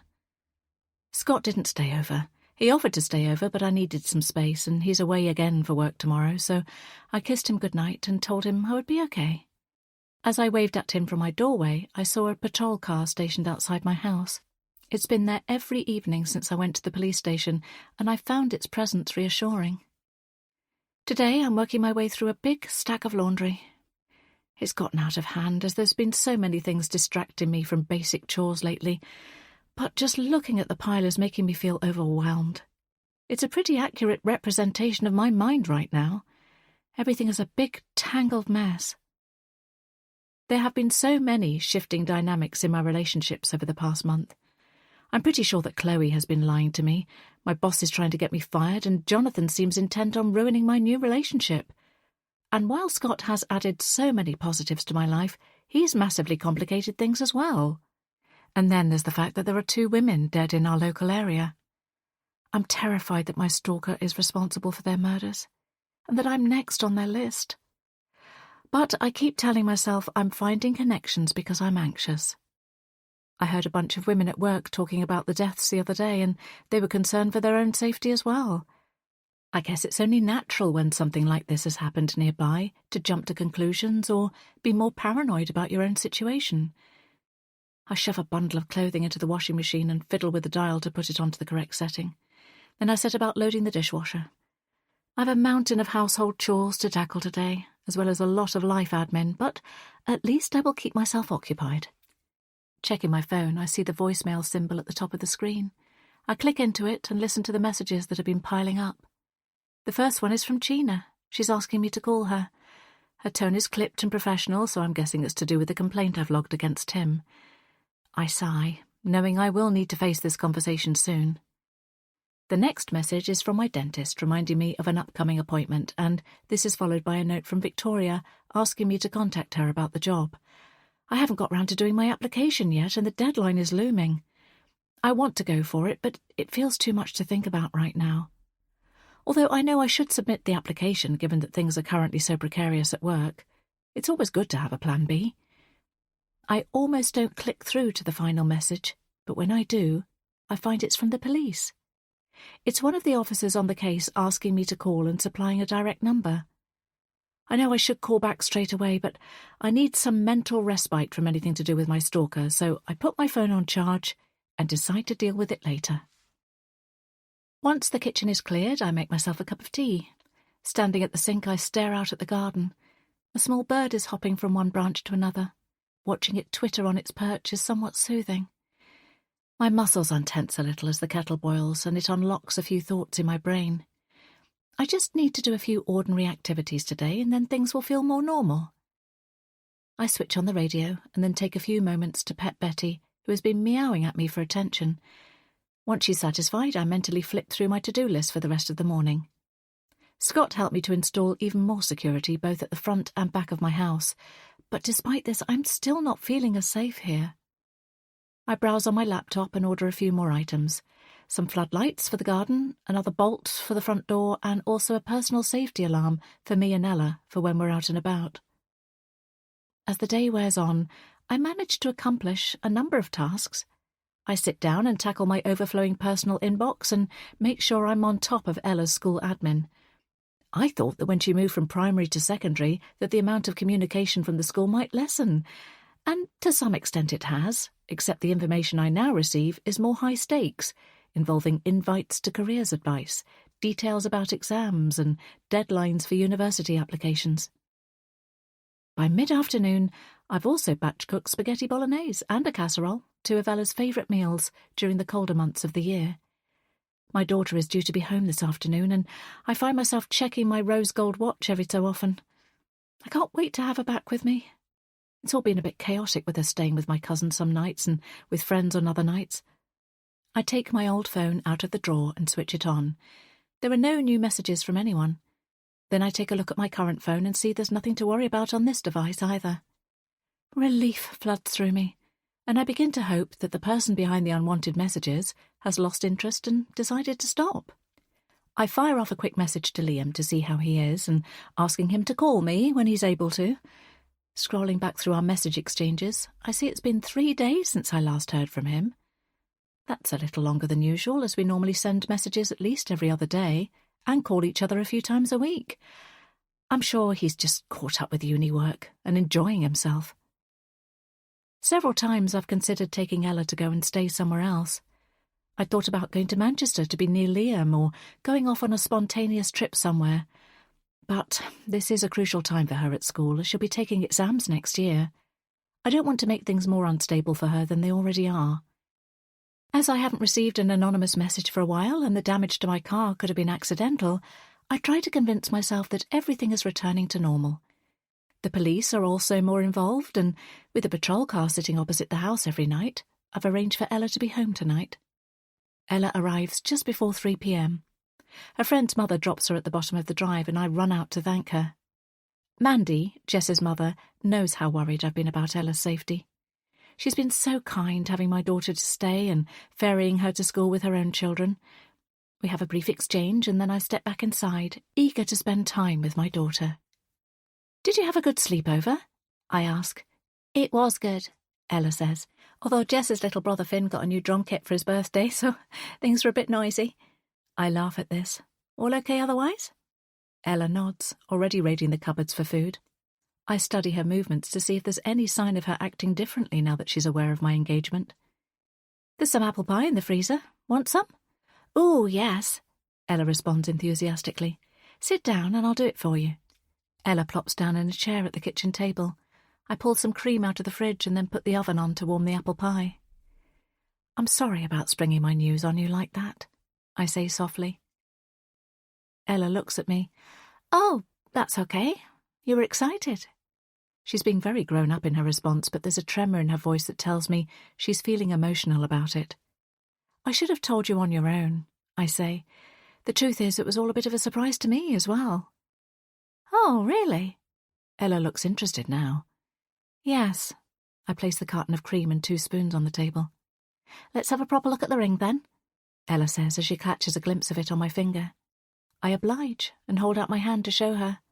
"Very nice. It looks expensive," she comments, hooking a flyaway strand of hair behind her ear. I have no idea how much it cost, but it's beautiful. The overhead light catches the diamond and it seems to glitter endlessly. My engagement ring from Jonathan was a gold band inset with emeralds and very different to this sparkler. I loved the ring, but I put it in a jewellery box along with my wedding ring on the night he moved out. It felt so alien not having it and my gold wedding band on my ring finger, but I gradually got used to not putting them on every morning. Wearing this diamond is going to feel odd at first too, but if there's one thing I've learned in the last few years, it's that life changes, and sometimes a lot faster than you expect it to. Once the apple pie is heated and I've dished it up into 2 bowls, I sit down with Ella at the table. As we eat, I tell her all about how Scott proposed. "I'm impressed," Ella says eventually. "He's head over heels for you." I blush at this. It was an incredible way for him to pop the question. "Have you told Liam yet?" Ella asks. "No, I messaged him earlier on, but I haven't spoken to him yet." I check my phone and there's no reply from my son. Ella chews her lip. "That's odd. I haven't heard from him either." "You haven't?" "No, I tried calling him yesterday, but I assumed he was out with his friends, but I haven't heard from him for a few days." Allow the music to steady your thoughts and soften your emotions as we prepare to return to the narrative.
She flicks her phone screen on and shows me the last exchange she had with her brother. It was on Wednesday evening. The last message I had from him was Thursday morning, and it's now Sunday afternoon. It's only a few days, but as Ella hasn't heard from him either, it makes me more concerned. I snatch up my phone and call Liam's number. It rings and rings, but there's no answer. The phone is on, Ella notes, so he's probably just busy. I try again, but with the same result. Can you ring him, just in case he picks up for you? My children have a close bond. They always have done, and Liam is a typical protective big brother when it comes to Ella. He absolutely adores her, so there's a chance that even if he's busy or with his friends, he might stop to pick up her call. Nothing. Ella shakes her head. I open up the Locate My Loved Ones app and see that the blue dot attached to Liam's name is pulsing. Zooming into the map, I see the dot is showing in the university town where he's living, but the dot isn't at any of his usual haunts. The university, his halls, or a location in the town centre. Instead, it's showing in a street about 2 miles from where he lives. As far as I was aware, most of his friends were living in university accommodation as well. Maybe he's visiting someone he's got to know nearby? Maybe he's got a girlfriend, Ella says, peering over my shoulder, and that's why he's not answering. That's probably what it is. I agree. The sight of the blue dot pulsing shouldn't give me any cause for worry, but something about it makes my blood run cold. This is the thing with these apps. They're great at showing you the whereabouts of your offspring, but when you see an unknown location, it sends you into a spiral, when there's likely a very reasonable explanation for where Liam is. But I can't help it. Worry gnaws at my stomach. My maternal instinct kicks in, and at this moment, I know that something isn't right. Chapter 47. Ella. Now. Why isn't Liam answering? My mum is worried and her mood is making me anxious as well. We both know that Liam isn't the type of person not to respond to calls or messages. His phone is usually permanently glued to his hand, so I can't see a reason why he hasn't got back to me, or to Mum. I really needed to talk to him. It was just after I found out about Mum's engagement and met Scott. My head was all over the place because it's not the first time I've seen him. And I needed to speak to my brother about something else as well, so I left Liam a voicemail asking him to call me back as soon as possible. On the recorded message I was crying, and I'm certain that he would have been able to tell that I was upset. I've been feeling hurt that my big brother hasn't called me back. He's always been there for me when I need him. I don't think he'd ignore a voicemail message like that. So why isn't he replying?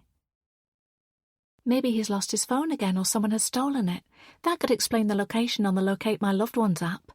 But why hasn't he used a friend's phone to let us know his is lost like he did last time? Or even emailed us? Ella, could you help me with a few chores? That way I can get dinner done quicker and we can watch a movie together. My mum has the hoover in her hand as she says this. I can tell she's trying to act normal, even though she has a frown line across her forehead. I agree and set to work. Mum is zooming around in a slightly manic way, so I grab some polish and a cloth and go out to the conservatory, so I'm not in the main part of the house. When Mum asks me to help with the chores, I'll often start with this space. It's a satisfying room to clean, so I get started with the woodwork and then move on to mopping the floor. All the while I'm wondering if Liam will call soon, and then Mum and I will laugh about how concerned we both were. Once I'm done in the conservatory, I hear Mum has moved upstairs, so I go and get that handheld hoover to give the sofa a quick clean for crumbs. A job Mum always used to give me as a youngster, and I continue to do now. I push the hoover nozzle over the faded fabric, and then pull out the seat cushions to catch any bits that have fallen in between. My hand connects with something smooth and square that's fallen down the side of the sofa, something that shouldn't be there. Closing my fingers around it, I pull out the object and discover that it's a leather wallet. It doesn't look like something Dad would own, and I'm pretty sure Liam has never had a wallet.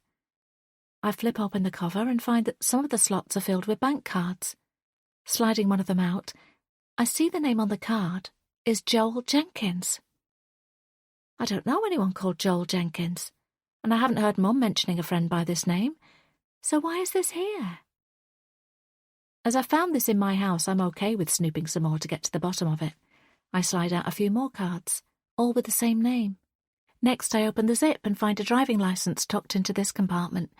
The name again says Joel Jenkins. But the person in the photograph is unmistakably Scott Murphy. A shiver runs down my spine. I have to tell Mum. Chapter 48. Nancy. Now. Mom! Ella is yelling my name at the top of her voice. I haven't heard her call out for me like that since she was a little girl. She used to wake in the night with bad dreams and her voice used to sound exactly like this. Ella, are you okay? I run down the stairs as fast as I can, almost tripping over my feet in my rush. I steady myself on the handrail to stop myself from toppling forward, and then run towards the sound of my daughter's voice. Ella is standing in the middle of the living room. The soft light of the lamp in the corner falls across her face. She would look beautiful if it wasn't for the fact her mouth was stretched in a grim expression. She holds a small object out to me, and I take it from her. I feel the light weight in the palm of my hand and turn over the sleek brown wallet. It looks almost brand new, or like it hasn't been used much. What's this? I question. Open it, she says in a small voice. I hesitate. I don't recognise the wallet, and I have no idea why it's caused Ella so much distress. She's shaking. Come here, I say, putting my arm around her and rubbing her shoulder. You've gone pale. Mom, just open it, she urges, pulling away from me. Inspecting the wallet, I turn it over in my hands. It's plain, with no initials or even a brand name stitched into it. Then I begin extracting the different cards one by one.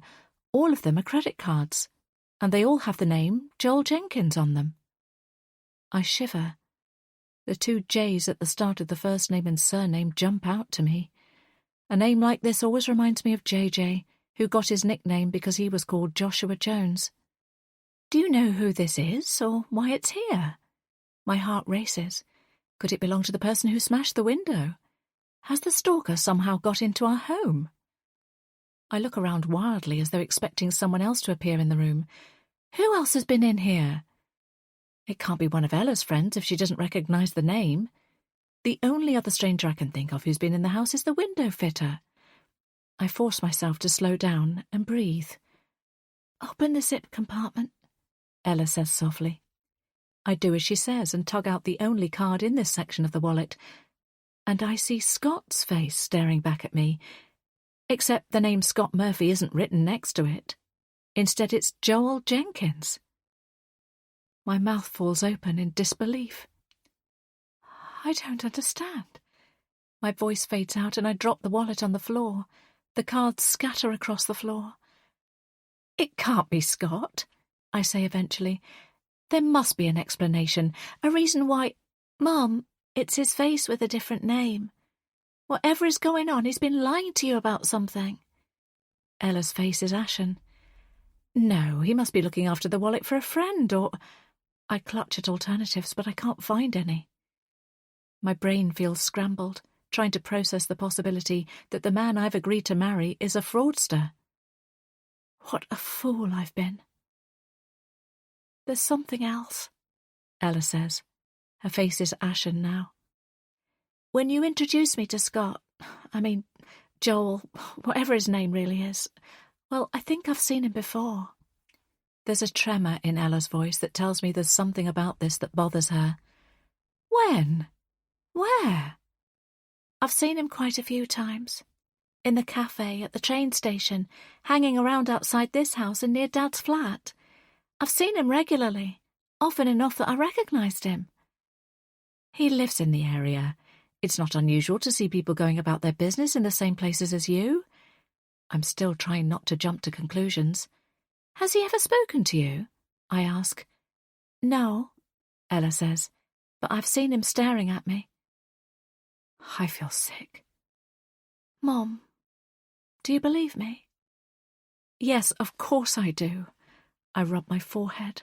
This is all such a mess. Joel Jenkins, Joel Jenkins, Joel Jenkins. I mutter under my breath. Then it hits me. Joel. I've heard that name before, but where? Then it comes to me. Joel is the name that Harrison addressed Scott by in Nonna's. Scott denied any association to that identity. I believed him. But why has he lied? Who is he, really? And what does he want with my family? Chapter 49. Nancy. Now. Nancy, let me in. Jonathan is at the front door. I open it and allow him to move past me. Is Ella here? He demands. Yes, I confirm. She's in the living room. Thank God. He pushes a hand through his hair. I notice the dark circles under his eyes and the new wrinkles carved across his face. Jonathan looks as though he's aged a few years in the short space of time since I last saw him. Jonathan strides through to the lounge and sees Ella standing there. He scoops her up in a big bear hug. Then he turns to me, his face darkening. I told you that I didn't want her in this house. He looks angrier than I've ever seen him before. I'm about to protest, but Jonathan was right. Scott has been hiding who he really is from me. Does that mean Jonathan was also right about him being a killer? Dad, we found this. Ella has picked up the wallet and cards, and now she hands them all over to Jonathan. I've been so stupid.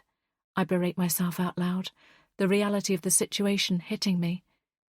Jonathan's brows furrow together. Then he looks straight at me. Now do you believe me? I slump down on the sofa and hold my head in my hands. I got so carried away with the idea of a whirlwind romance with a handsome man that I let my guard down far too quickly. I let a stranger into my home without knowing who he really was. Mom. Ella sits beside me and leans her body against mine. But what does this mean? I question. Has Scott been targeting me all along? Jonathan mutters under his breath. How much do you know? I ask him. Tell me everything. Jonathan sits down on the chair opposite. I'm not proud of this, he begins to say. I give a wry chuckle. I'm sure it's no worse than I've done. He gives me the glimmer of a smile then. It floors me, a reminder of how things used to be between us. Okay, well, I did some digging into the name Scott Murphy. I admit I wasn't happy about you dating, and I still care about you, Nancy. I wanted to make sure whoever you were seeing was a decent person, and that he was okay to be in our house and in our lives. I want to cry at this, but I hold myself together. I couldn't find much. A few social media pages that were very sparse. He had photos up, but not a lot of interactions. The information on his business page was false. I checked out where he said he worked and his previous places of employment. None of them had ever heard of Scott Murphy. You did what? I'm shocked by what Jonathan has done. It seems like crazy behaviour, but then he's managed to unearth the truth about the man I accepted into my life. I know. Like I said, Nancy, I'm not proud of any of this. But I was desperate. Desperate for what? For you, he says simply. My body goes cold. A niggle of doubt worms its way into my head. I've been so blindsided by the discovery that Scott has another identity that I haven't stopped to think if Jonathan is telling me the truth or not. My mouth feels dry, but I manage to ask, and what else did you find out? I followed him and worked out where he lived, Jonathan says. It's a complete dive, so I'm guessing he never took you there. So he's lied about lots of things. But how does that make him a murderer? It seems that he's made a few enemies along the way. The guy who accused him of being someone else at the Italian restaurant, I spoke to him and he told me everything. Sorry, how do you know about that guy? I was outside Nonna's when he got kicked out, Jonathan replies nonchalantly. Why were you outside Nonna's? Because I'd followed you there, to make sure you were okay. This, I stand up, is not normal. How can I trust you when you've been following me about? Is it you? Are you Brad? Are you behind everything that's been going on? No, Jonathan protests. I swear. I only did those things because I was trying to protect you. There's that phrase again, I swear. The words Jonathan has uttered every time he's lied to me. How can I trust you? I shout at him. Mom, Ella puts a hand on my arm. Please, just listen to him. I move away and stare out the window. I should call the police. I should ring them now. What if it's Jonathan and not Scott who's the dangerous one? My mind is in overdrive. It's possible that Jonathan may have come into the house and planted the wallet. He still has a spare set of keys. The house is still partly his after all. Perhaps this is all just an elaborate vendetta to get Scott out of my life. Nancy, I'm telling the truth, Jonathan pleads. The guy I spoke to told me Scott's real name was Joel Jenkins. He told me that he's killed people before. Not just one person, several. And how do you know this guy was telling the truth? I ask. Jonathan hangs his head. I don't have concrete evidence, but 2 women in our local area have died. I'm not taking chances because I don't want you to be next. I'm so confused. Is Jonathan the hero or the villain in my story? I have to speak to him. I need to speak to Scott, I say. If I can just hear his voice, hear his responses to my questions, then I feel like I'll know for certain if he's telling the truth or not. This has to be handled carefully, Jonathan says. Should we call the police? Ella voices the same thought that has entered my mind. Yes, Jonathan and I say in unison. I'm relieved he agrees. If Jonathan is happy to speak to the police, then is he really just trying to help me? I want to believe him. With every fibre of my being I do, but our history over the past few years is holding me back. But I do know that Jonathan would never hurt a hair on Ella's head, and that's what makes me stay and listen to him. We need to put together everything we know first, so they have enough information to investigate him. I'm certain he's killed those poor women, and he needs to be jailed for it. Jonathan looks weighed down by all of this. Ella scurries out of the room and brings back a pen and notepad. I'll write down what we know. She starts scribbling away, her tongue slightly poking out of her mouth as she concentrates. My phone pings. When I look at the message, I almost drop the device like it's a hot brick. You're getting closer. What took you so long? It's him. He sent me a message. I show my phone screen to Jonathan and Ella. What does he mean? You're getting closer.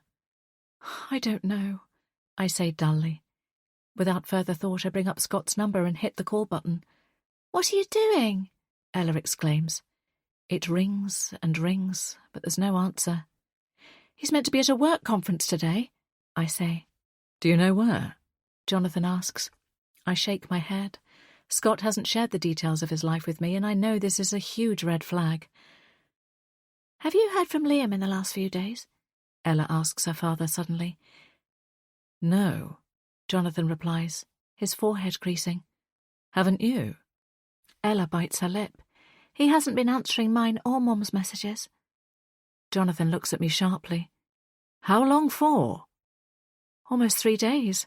I was going to give it another hour and try him again. His phone is appearing on the Locate My Loved Ones app. Something doesn't feel right, Ella squeaks, saying what we're all thinking. Does Scott know where Liam lives? Jonathan queries. I'd mentioned what university he was at, but not his exact address. You don't think... My phone pings again. This time the message reads, Finally, you're getting hotter. What does that mean? I wring my hands. I look around me. It's like whoever is sending these messages is listening to our conversation. But how? Jonathan stands up and heads to the door, then turns back to me. I'm not waiting around to find out. We need to call the police, Ella urges, her eyes wide. My phone pings again. I scan the words on the screen and then cry out. What is it, Mom? Ella asks, her lip trembling as she speaks. I show her the phone. Do not involve the police, or your son will get hurt. Chapter 50. Nancy. 21st of August, 1999. The police are letting me go. I want to run out of the cell, but I force myself to walk at a normal pace. The detective who, hours earlier, was asking endless questions is now telling me that I'm allowed to leave. When the police saw the bruises over my body, their approach changed from accusatory to concerned. My brain feels like mush, and I can barely concentrate on what she's saying, but my lawyer is there, taking it all in. We'll be in touch if there are any further developments, the detective says. As I step outside, I turn my face up to the sunshine. The blue summer sky is cloudless, and it's the kind of day where you should be outside enjoying yourself, not spending half of it locked up in a police cell. Thank you for everything you've done, I managed to stutter to my solicitor, Mr. Clifford, as we stand outside on the pavement. The sharp-faced man nods gravely. I'm certain that the reason I'm leaving here so quickly and without any charges is because of this man. He will no doubt be one of my father's clever friends, and someone who knew exactly what to say. Your father has instructed me to drop you back home, Mr. Clifford tells me, straightening his grey tie. I follow him to his sleek black BMW and sink into the leather seat in the back of the car. As he exits the car park and drives back past the police station, I shudder at the thought of what could have been. I was so close to being charged with a crime that I didn't commit. I'm still 17, just a few weeks off my 18th birthday, and being the youngest in the school year has always been a disadvantage up until now. The fact that I'm not yet officially an adult may have played into the police's decision to let me go. There was no other evidence to keep me there. As we drive, Mr. Clifford informs me that the whole incident is likely to be deemed a tragic accident, and that I am very much off the hook. I bury my head in my hands and let the tears flow. Because I've lied to the police to protect the killer. Even though I have my freedom, I will have to live with the truth of what happened that night for the rest of my life. Chapter 51. Nancy. Now. My heart is in my mouth as we speed down the motorway. Jonathan is driving my car. I'm sitting in the front passenger seat and Ella is in the back. The three of us have been on car journeys together countless times before. But previously, if we were doing a motorway journey, we would likely have Liam in the vehicle with us as well. And there's a space in the back where he should be. My darling boy.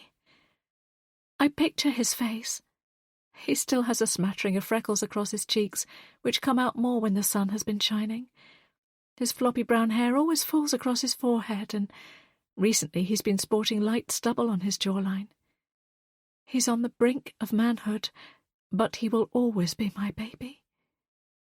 I dig my nails into the palms of my hands. I try not to be a helicopter parent. I try to give my children freedom and not be breathing down their necks all the time while they're learning to grow. But I still have a close relationship with them both, and 3 days is too long for Liam to have been out of contact. Guilt swirls in my stomach. I was so caught up in the engagement that I hadn't quite registered how many days had gone by. I should have been more aware. I should have checked in with Ella and Jonathan sooner to see if they'd heard from him. Now I'm terrified because my precious son is in danger. And it's all my fault. But what would my stalker want with Liam? If it's Scott, it doesn't make sense. He's never met him before. Unless there's some kind of prior connection between the two of them, but I can't think what that would be. They're different ages, different generations, and Liam isn't even living in the same town. As the cars flash by either side of the window, I pray that my son will be okay. I can't stand the thought of him getting hurt. I try to calm myself with the thought that Liam could be perfectly safe. Scott, I can't bring myself to think of him as Joel, might not have anything to do with this. Whoever the mystery messenger is might be deliberately messing with us, playing some kind of sick game. The scenery blurs as my eyes water, but I will not let the tears fall. I have to pull myself together and focus. If Liam needs me, then I need to stay strong. Jonathan, slow down! The speedometer is almost at 90, way over the 70-mile-per-hour speed limit. I just want to get to Liam. Jonathan's voice is raw with emotion. I know, but we can't get there if we have an accident. Jonathan takes his foot off the accelerator, and the car slows back down to just above the national speed limit. This stretch of road is eerily quiet for a Sunday afternoon, and I'm glad of it, as it means that we're not stuck in traffic. We're moving forward, getting closer to Manchester University and my son. Still no answer from Liam, Ella says. She's tried his number multiple times now. I'm going to message some of his uni friends on social media. Good idea, I encourage her. I'm still hanging on to the hope that we will turn up at Liam's hall to find him safe and well, but in my bones, I feel horribly certain that isn't going to happen. I've already rang the university, but it's the weekend and all the lines are closed. So while Ella is trying to see what Liam has been up to in the last few days from social media, I pull up the contact details of the warden in the block of student accommodation that Liam is staying in. Someone answers. I garble my request to be put through to my son. The person at the other end of the line seems completely unbothered. I imagine they frequently receive calls from parents who haven't heard from their kids for a while because they've been too busy out partying and having fun. Please hold the line. They haven't said that there's an issue, and if something bad had happened, then surely the university would have notified us. The next few minutes are agonising. Hello, the warden says. I've banged on the door of his room a few times, but there's no answer. It's not unusual if a student is out or asleep. Thanks for trying. Could you try again in about an hour? I ask. I can almost feel the eye roll travel down the phone line. Sure, she says in a lazy way that doesn't make me feel reassured. Only I'm really concerned about him. In fact, I'm on the way now. I hold in the sob that's threatening to escape. I wouldn't worry too much, she says. Students come and go. Sometimes they stay at friends' houses, but generally they're just out enjoying themselves. I know, I say, but there are other reasons I'm concerned. The police are involved, so please let me know as soon as you see him. I leave the warden with my number and another plea to call me with any news, and then ring off. No sign of him? Jonathan asks. She couldn't say when she last saw Liam, and he wasn't in his room. I fidget with a strap on my wristwatch. There must be several hundred students living in the accommodation block Jonathan is in, so it's not surprising that the warden isn't able to give a detailed account of my son's whereabouts.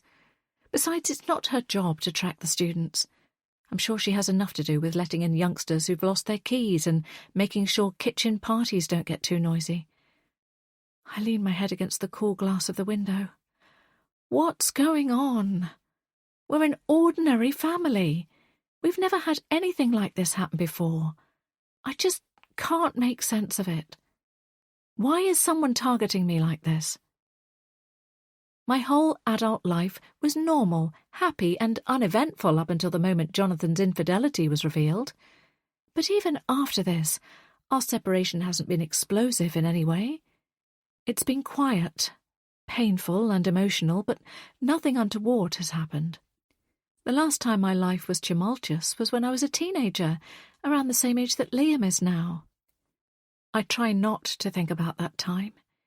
It seems so long ago now that it's almost like it happened to somebody else. When the memories do come back, it's like I'm watching a film in slow motion. I'm not there. Even in my darkest dreams, I'm watching what happened unfold, but somehow not involved. Another message invades my phone. I read it. This is for what you did all those years ago.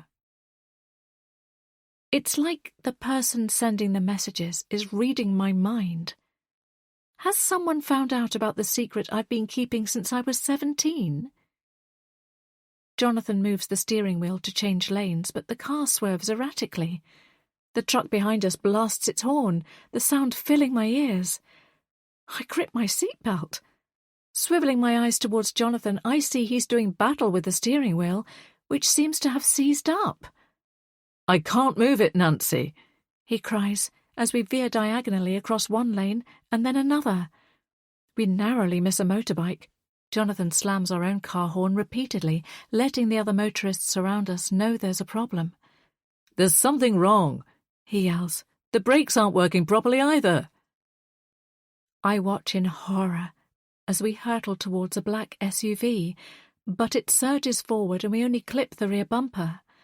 But now we're heading towards a grassy embankment and it feels like we're still going at full speed. Ella screams in the back, but there's nothing I can do. We're going to crash. Chapter 52. Nancy. Now. I've got to get my boy. My head swims. I'm not sure where I am or what's happening. The only thought I have is of Liam. I need to get to Liam. There are sounds around me, but I can't quite latch on to what they are. My body is numb and my eyes are heavy, so heavy it feels like too much effort to open them. I want to sleep.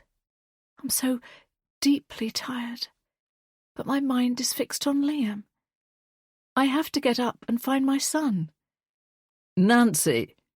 A voice calls to me sharply. All of a sudden my senses kick in at once. I hear the sound of cars, the same voice calling me, and the sensation that I'm being shaken. Nancy, wake up! The voice implores. My eyes snap open. Jonathan? I look up into his familiar face.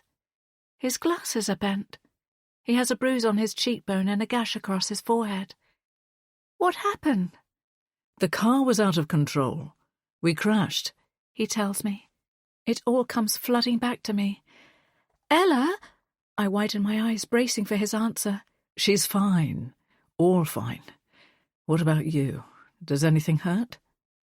My face and my shoulders, I say gingerly. That was the airbag. he says, indicating the white material in front of me. It got me pretty good too.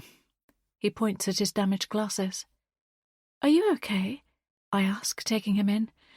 Just glad it wasn't any worse, he says grimly. He checks me over, moving my arms and then helping me to swivel round in my seat. Do you think you can stand up okay? I nod. I move to stand, but then I stagger. Jonathan's arms are around me instantly, holding me up. I've got you, he says steadily. Oh, Mom, Ella sobs. She's by my side, putting her arm around me. Then Jonathan draws us both in so that we're standing in a circle together. He holds us tightly to him, and it makes me want to cry for the family unit we once had.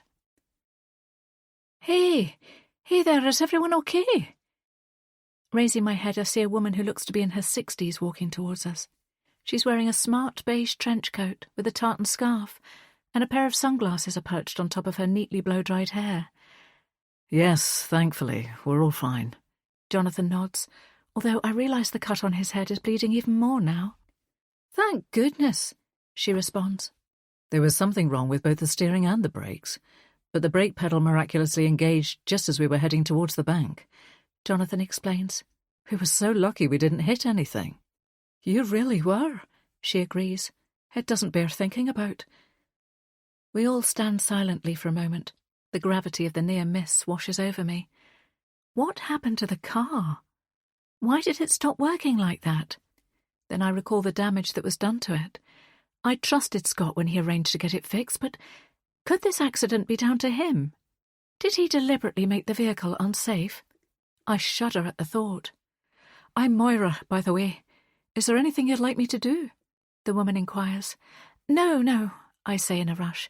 We just need to get back on the road. You won't be able to drive that car away now, Moira reasons. We were meant to be driving to Liam. I look around me and see a road sign just ahead. The turn-off for Manchester is at the next junction. We're so close. This is going to take ages to sort out, I say exasperatedly to Jonathan. Liam needs us. Who's Liam? Moira asks. He's our son. He's in trouble. I have to get to him. My voice is shaking, and my eyes are damp. I'm going into Manchester. I can give you a lift there if that's any good. That's where we need to go, Ella exclaims. Right, well, hop in, Moira replies. Hang on a minute, Jonathan says. Perhaps we should wait for the emergency services and get you properly checked over.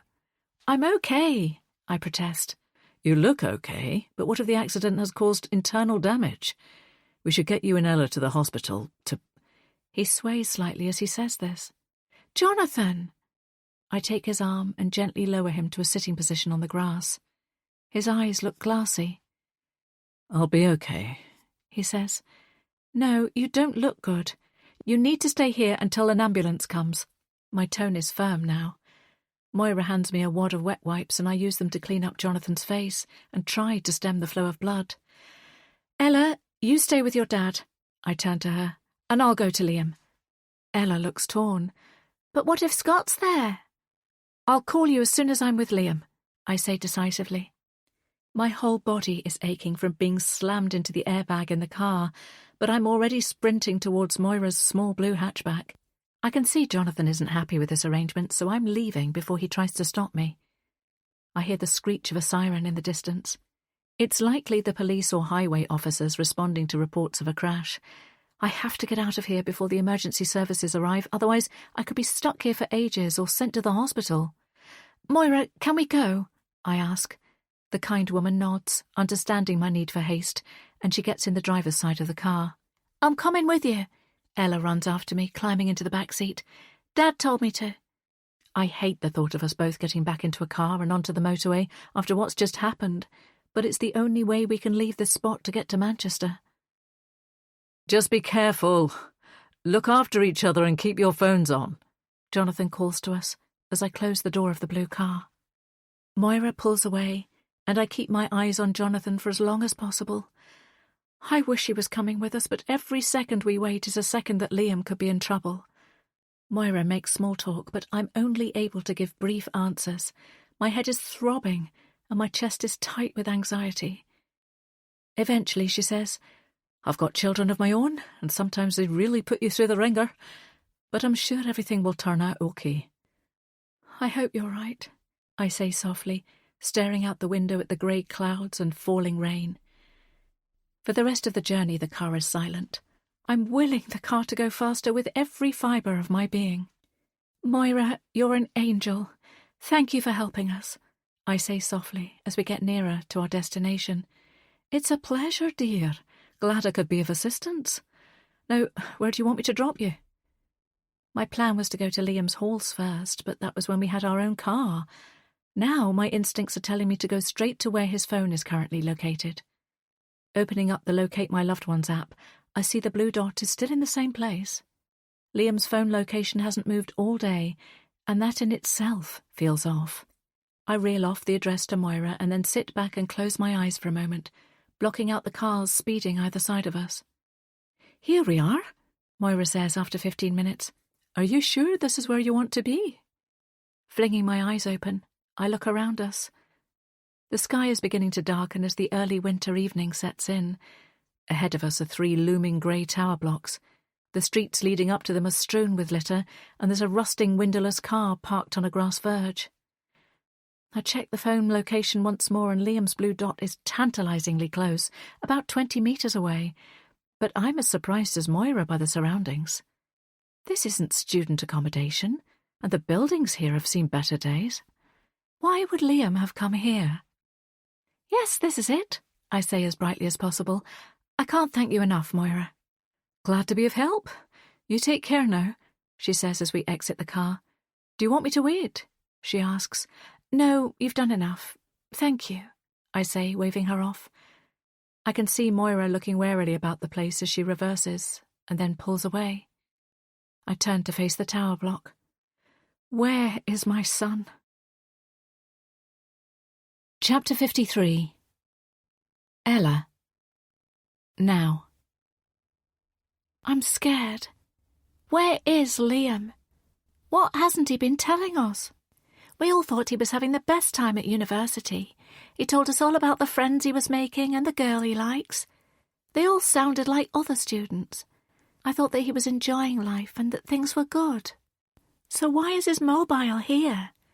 The tower blocks in front of us all have graffiti scrawled across the outside walls, and several of the windows are boarded up. I don't want to go any further, but I won't let my mum go on her own.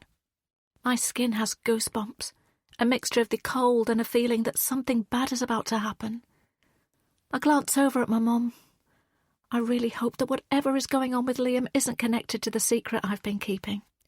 I know I should have come clean and told my family the truth by now, but sometimes the truth is hard to say out loud. Nausea swirls in my stomach. Just a few weeks ago, I was so happy, but I wish I'd never met my boyfriend, or ex-boyfriend as he is now. Flynn told me he loved me, and I believed him because I was in love with him. I was so naive, so stupid. I trusted him, but he turned his back on me. I put my hand to my stomach. And now he's blocked me, even though I'm carrying his baby. Chapter 54. Nancy. Now. Does the app show which flat he's in? Ella asks. Her face is pinched as she studies the buildings ahead of us. I shake my head. I'd assumed he was at a house and it would therefore be obvious where we needed to go. But there must be dozens of flats in these 3 sky-high towers. I'm not sure where we even start. A woman, weighed down by bags of food, cuts across a strip of muddy grass and walks towards the entrance of one of the blocks. A snotty-nosed, pink-cheeked little boy trails behind her. He must only be 3 or 4, and looking at him makes my heart pang for my own child. "Excuse me," I call after the woman. But she doesn't turn, she just keeps walking. "Excuse me," I try again, catching up to her. "Do you live here?" She glares at me. "Why?" "Sorry, I'm looking for my son. I wondered if you'd seen him." I shove my phone towards her, pointing to the screensaver image of Liam smiling into the camera. The photo was taken at his school prom, and he looks so handsome. "No." Her reply is immediate. "Are you sure?" I press. Shrugging, she presses a button on the intercom and juggles the bags whilst trying to open the door. I grab the wooden handle and pull the door open for her. She steps inside, the little boy following after her. "He's here, somewhere, in one of these flats," I tell her. "Try number 10. There are always teenagers going in and out of there," she says. Then she ushers her little one ahead of her. Mother and child walk along the corridor and then turn a corner, disappearing out of sight. Ella is just behind me and we both race up the stairs, following the sign showing that flat 10 is a few levels up. The steps are slightly slippery from mud and rainwater that's been dragged inside, making our shoes slide. "Do you think he's here? Will we find him?" Ella asks me. Slowing for a moment, I turn to look at her. "We will find him." I give her a quick peck on the cheek. "You should have stayed with Dad," I say softly. "Two people searching is better than one," she answers in such a grown-up way. I smile at her. I've been blessed with two beautiful children, and Ella has such a close bond with Liam. I pray that he is okay, and that we can all be at home together soon. "Look, number 10 is there." Ella points at a door just along the badly lit corridor. We rush towards it and I knock loudly and clearly on the door. We wait a minute or so, but there's no response. I knock again, even harder this time. All right, someone inside calls. The door opens and a teenage boy about the same age as Liam stands there. He's wearing a stained white t-shirt and dark jogging bottoms that hang low on his hips. The unmistakable smell of marijuana fills the air between us. I look down and see he has a rolled cigarette in his hand. "Hi, I'm looking for my son. His name is Liam," I say quickly, sensing that this person might be impatient to get rid of me. "No Liam here," he says, automatically going to close the door. "Wait!" Ella steps forward. The boy becomes more interested at the sight of my pretty daughter. "Look at this photo. Have you seen him?" She shoves her phone towards him, another image of Liam filling the screen. "Your boyfriend?" the teenager asks. "My brother," Ella replies. "Nah, sorry, hadn't seen him," the youth responds. "But if you want to come in and chat, I might be able to help you." Ella flushes red and backs away. "No, thanks." He shrugs and closes the door. "Come on." I usher Ella along and we try a few more doors, but no one has seen Liam. I'm starting to feel despondent, but I will knock on every single door in this building, and the next one, and the next one, if that's what it takes to find my son. "Oh, I've got a reply from one of Liam's friends," Ella says suddenly, peering at a message. "They haven't seen him since Wednesday night. They assumed he was ill." Ella bites her lip nervously. "Message back and see if they can ask around to find if anyone else has seen him," I say. Ella's fingers fly over the screen as she does so. "Let's keep trying the doors in this block. We need to be methodical about it." My voice catches in my throat as I try to be practical. "He's got to be here somewhere." I check my own phone and see I have another message from the person taunting me. "You're looking too high up. What's outside?" It's clear whoever it is wants to play a game of cat and mouse with me, and they must be watching. I don't want to walk straight into a trap, but what choice do I have? "Ella, let your dad know where we are," I tell my daughter. I'm hoping that Jonathan will be able to get here soon. We retrace our steps and exit the building.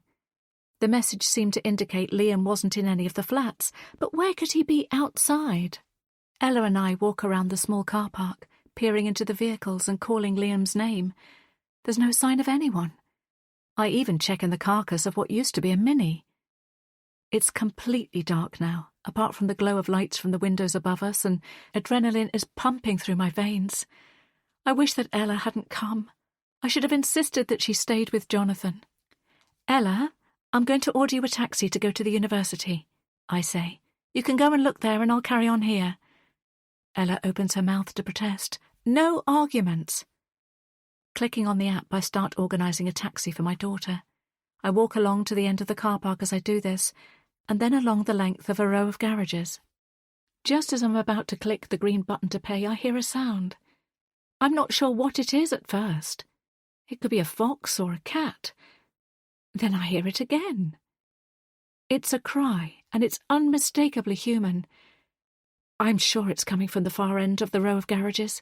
My muscles scream as I run full pelt towards it, but I'm forced to stop because of the tangled mass of bushes and overhanging tree branches. The area is so overgrown, and I realise it's going to be difficult to pass through to reach the remaining garages. I notice the roof is caved in on one of them, and it has the air of being abandoned and disused. "Liam!" I yell. "Mum!" The shout in the darkness comes back. Chapter 55. Nancy. Now. I can't believe what I'm seeing. It took a few moments for my eyes to adjust to the lack of light, but now I can't miss what's in front of me.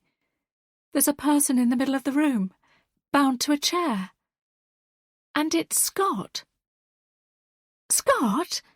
I rush towards him. He has a gag around his mouth, so I quickly untie it. "Are you hurt?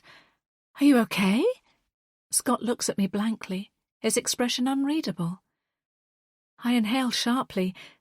The way he's looking at me is unnerving, and it crosses my mind that he might have been drugged. I glance around the interior of the garage, confused. After I heard the voice calling out, I hacked my way through the dense foliage, desperate to get to the sound that I believed to be Liam. My hands and face are covered in small cuts. It's unbearably hot in the garage, like someone has turned a thermostat right up. I notice a big storage heater running along one wall of the garage. There are a couple of ladders stacked against the opposite side wall, and an assortment of metal storage units. Towards the back, a big curtain is pulled across, making the space I'm standing in feel smaller than it should. Fumbling with the ties binding Scott's wrists and ankles, I ask him, "What happened? Why are you here?" Once I've freed him, he stands up and flexes his hands. "Don't worry, Nancy. I'm fine." Scott's voice is calm. Too calm for the situation that he's in. "You trust me, don't you, Nancy?" Scott holds my hands in his. I look up at him, unable to speak. I don't know if I trust him or not. I was convinced he has been lying to me, but was I too easily swayed by Jonathan's words? I stammer, as Scott looks at me expectantly. He leans forward and kisses me roughly on the mouth. He studies me intently as though he's trying to figure out something. He doesn't look scared or out of his depth, particularly given that he's just been tied to a chair. I try to unlink my hands from his, but he squeezes them. At that moment there's a crash and the curtain at the back of the garage comes tumbling down, a bulky object falling with it. I jump, but Scott remains planted firmly where he is. The curtain seems to squirm and wriggle on the floor, and I watch in horror as a figure emerges from it. My son, Liam, is also bound and gagged. His arms are behind his back and his legs are tied together. He's fallen prone on the floor on top of the filthy curtain. "Liam!" I spring forward, scrambling to get to my son. Scott watches as I peel the mouth gag away from Liam's face. "Mom," he croaks. I pull him into a sitting position and cradle him in my arms. "Scott, come and help. We have to get him out of here," I urge. I have no idea who tied up my fiancé and my son or why, but I don't want to stay here to find out. I just want to get Liam out of this place and to safety. Scott cocks his head slightly to one side. "I don't think so." "What?" I look up at him. "You've both been tied up and left here. We need to get out, fast." "Mom, stay away from him," Liam whispers. But before I can question why, in one swift movement, Scott has crossed the floor. He hauls me to my feet, his hands in a vice-like grip around my upper arm. "Let's get out of here," I protest. A slow smile spreads across Scott's face. "I'm afraid that's not going to be possible." Chapter 56. Nancy. Now. "Have you worked it out yet?" Scott sneers. I stare at Scott in disbelief. "He said he was going to kill me." Liam's panicked voice rings out. "But you were tied up on the chair, Scott. What's going on?" Just another part of the game. I wanted to see how far you were willing to believe in me. Scott is still gripping me hard, and my arm is throbbing. You've been lying to me this whole time, I say, the truth like a slap in the face. Why are you doing this, Scott?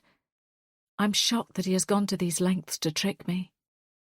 Scott shakes his head, an expression of disgust on his face. You really don't remember? He said it was an eye for an eye. He said it was for JJ. Liam's voice seems to echo around me. JJ? I gasp. Yes. Remember him? Your first boyfriend? The 18-year-old whose life you destroyed? Scott snaps. JJ has always been a scar across my heart. I've carried his death with me all my adult life, and I was fearful that one day the past might rear its head once more. And now it has. There's a clatter by the door and the sound of muffled screaming. I swivel towards it, and my heart sinks. Ella is being dragged into the garage, kicking and writhing. A hooded figure has their hand clamped over her mouth. Struggling, I try to extract myself from Scott's clutches, but he's too strong for me. Let her go! I shriek. The door clangs shut, and the figure tosses my daughter onto the ground. I expect Ella to sink down to the floor, but instead she springs up, her hands outstretched, her long manicured fingers splayed out like talons, and she goes straight for her captor's face. I suck in a breath, unable to intervene, and both proud and scared of my daughter's bravery. I want to tell her to stop, to behave, but my daughter's surprise tactics might just save the three of us. A tussle ensues, and it's like watching two alley cats fighting. Ella is about the same height as the hooded figure, and therefore might stand a chance of coming out on top. Scott shifts, and I get the sense he might let me go to separate the two fighting figures. Scanning the room, my eyes alight on a number of objects that I could grab in order to help defend myself and my children. Then the hood on the figure falls back, and I almost fall over at the sight of the face behind it. It's a woman I trusted like a sister. It's Denise. Denise! Ella pants, stepping back in shock. Denise takes the opportunity and grabs Ella's arm, twisting it forcefully behind her back. Ow! Ella screeches. Like mother, like daughter. Denise spits. Denise, please! Leave her alone! Are you out of your mind? You've been like an aunt to Ella these past few years. Believe me, it's been a hard act to keep up, Denise says, her voice laced with hatred. Being so close to your family and pretending to be interested in your brats hasn't been easy, but now it's going to be worth it. I watch as Denise binds Ella's wrists together in front of her. Then she steers my daughter to the back of the room and shoves her down next to Liam. Stay there, Denise orders. If you move, then you'll deal with the consequences. This is madness, I cry. Denise rounds on me. I've been planning this moment for a long time, and it's finally here. My head pulses as I try to understand what's going on. Denise has always been so supportive. She's been my rock in recent years. Yet, it's all been a lie. JJ was our brother, and you took him away from us, she snarls. He was the glue that held our family together, and things got a lot worse after he died. I'm stunned. How can this be possible? I sift through the memories of that time. JJ had a little brother, but he was just a small child at the time he died, and I don't remember him having a sister.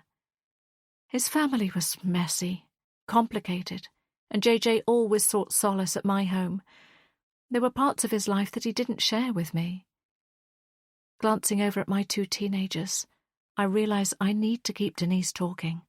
The longer she is talking, the more time I have to try to work out an escape plan.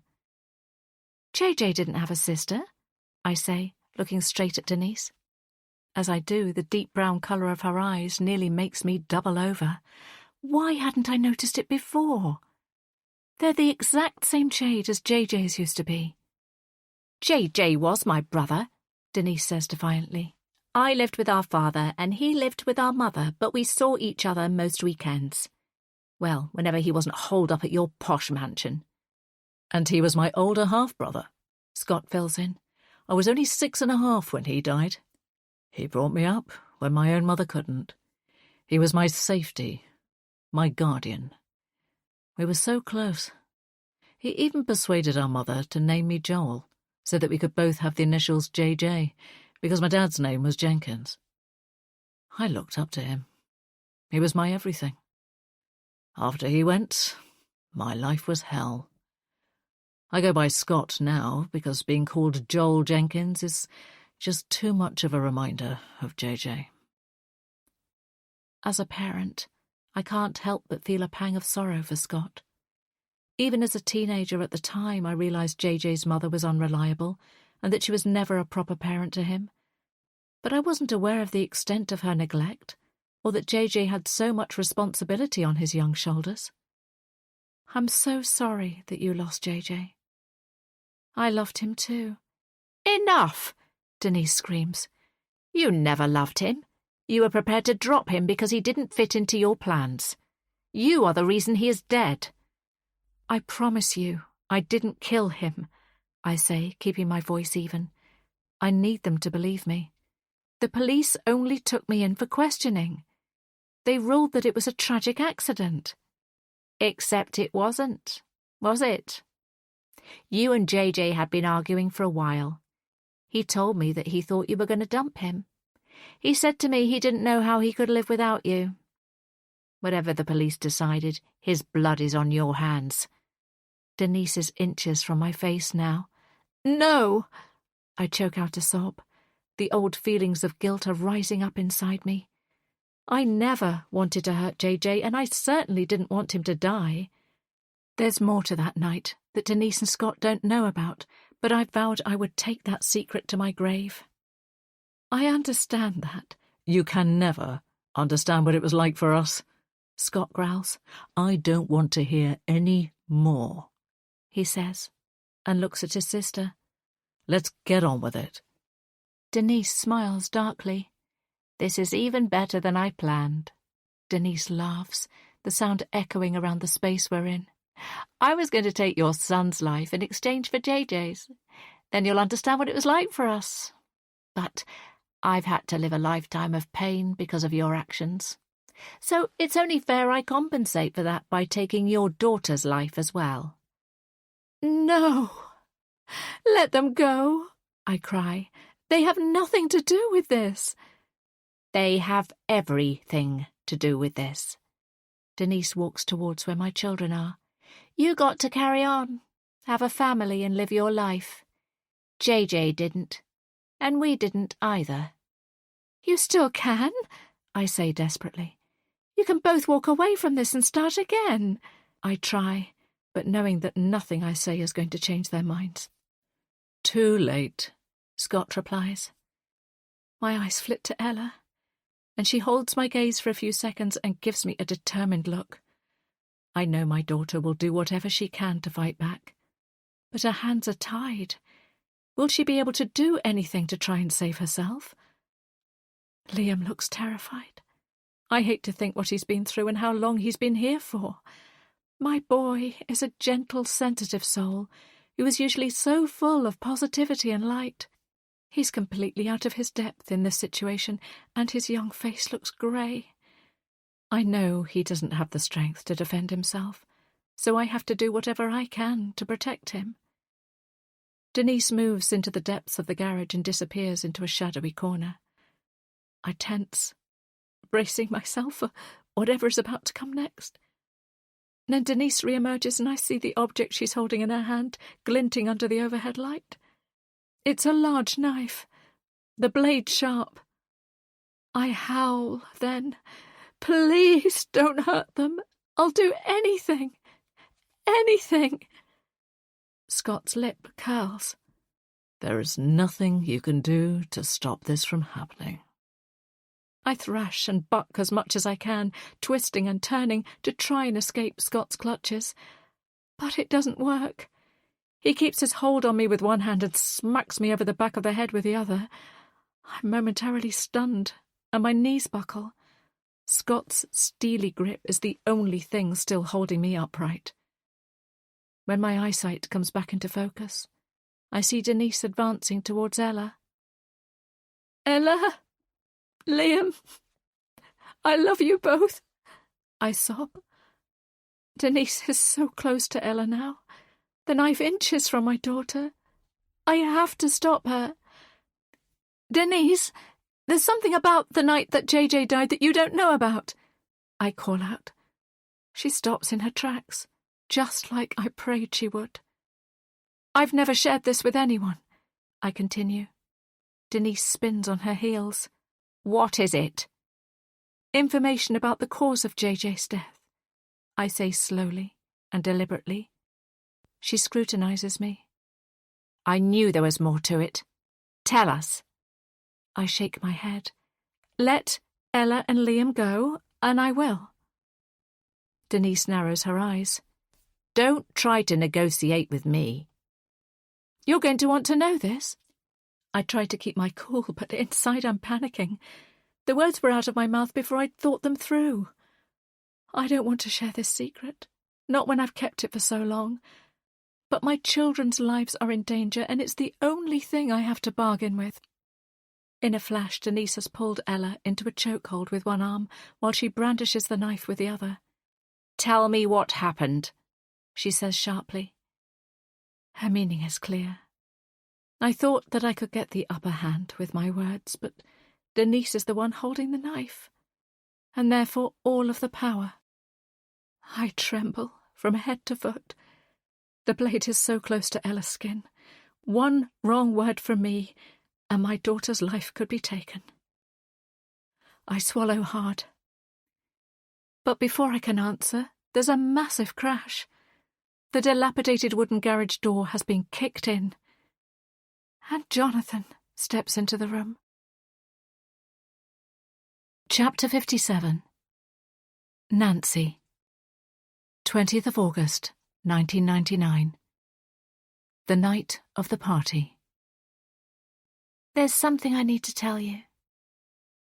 JJ stares back at me. He's standing in front of a diamond-shaped, floor-to-ceiling window that's the centrepiece of the top floor of the venue where we've been celebrating our exam results. His shape is illuminated by the bright moon hanging in the ink-black sky behind him. The words are out of my mouth now. There's no turning back. "What is it?" I swallow, trying to choose the right words before I speak. Tonight, all my classmates have gathered together for the last time before we all scatter in different directions for university, work, travelling, and launching into our adult lives. We're celebrating our A-level results and the end of our school years. We've talked about it for months. The party to end all parties. It was meant to be the best night of my life so far. It started out brilliantly with everyone smiling and laughing. The venue is incredible. On the ground floor there was a buffet along with a photo booth and various seating areas to chill out and chat. The top floor is the bar and the dance floor where people have been dancing all night long. I was so happy to be with all of my friends. But JJ became more and more sullen as the night went on, dampening my mood. He kept trying to pull me away from the crowd and find ways to keep me all to himself. It was the last straw. I was going to talk to him tomorrow about my plans and tell him the truth, but I can't pretend any longer.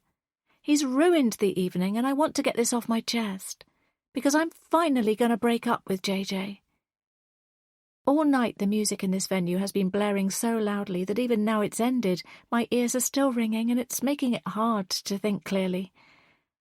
Everyone else is gone now. It's just the two of us left in the aftermath of the party.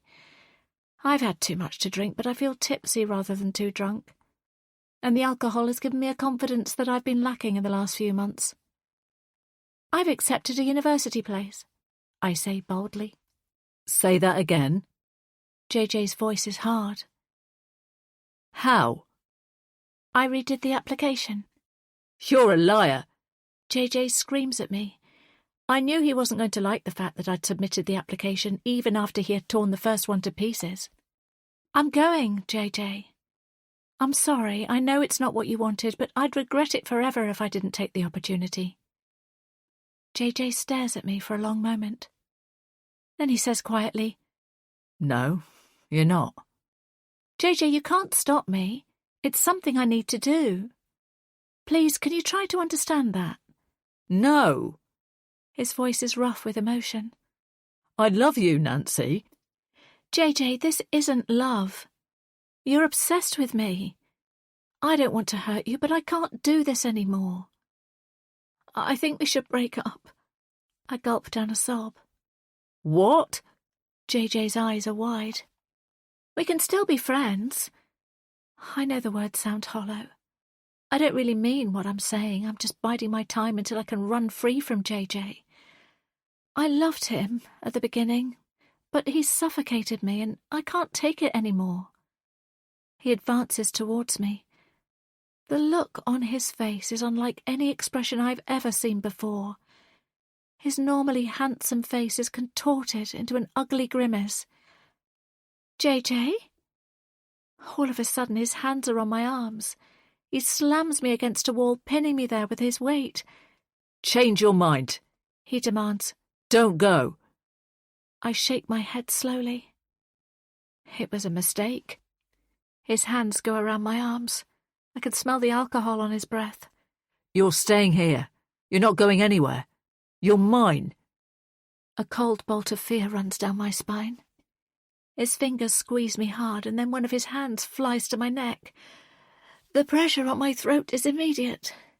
I try to talk, but I find I can't. All that comes out is a strange gurgling noise. I look him in the eyes, pleading with him to stop, but he doesn't. I try to twist and turn away from him, but he's too strong, his whole body weight against me.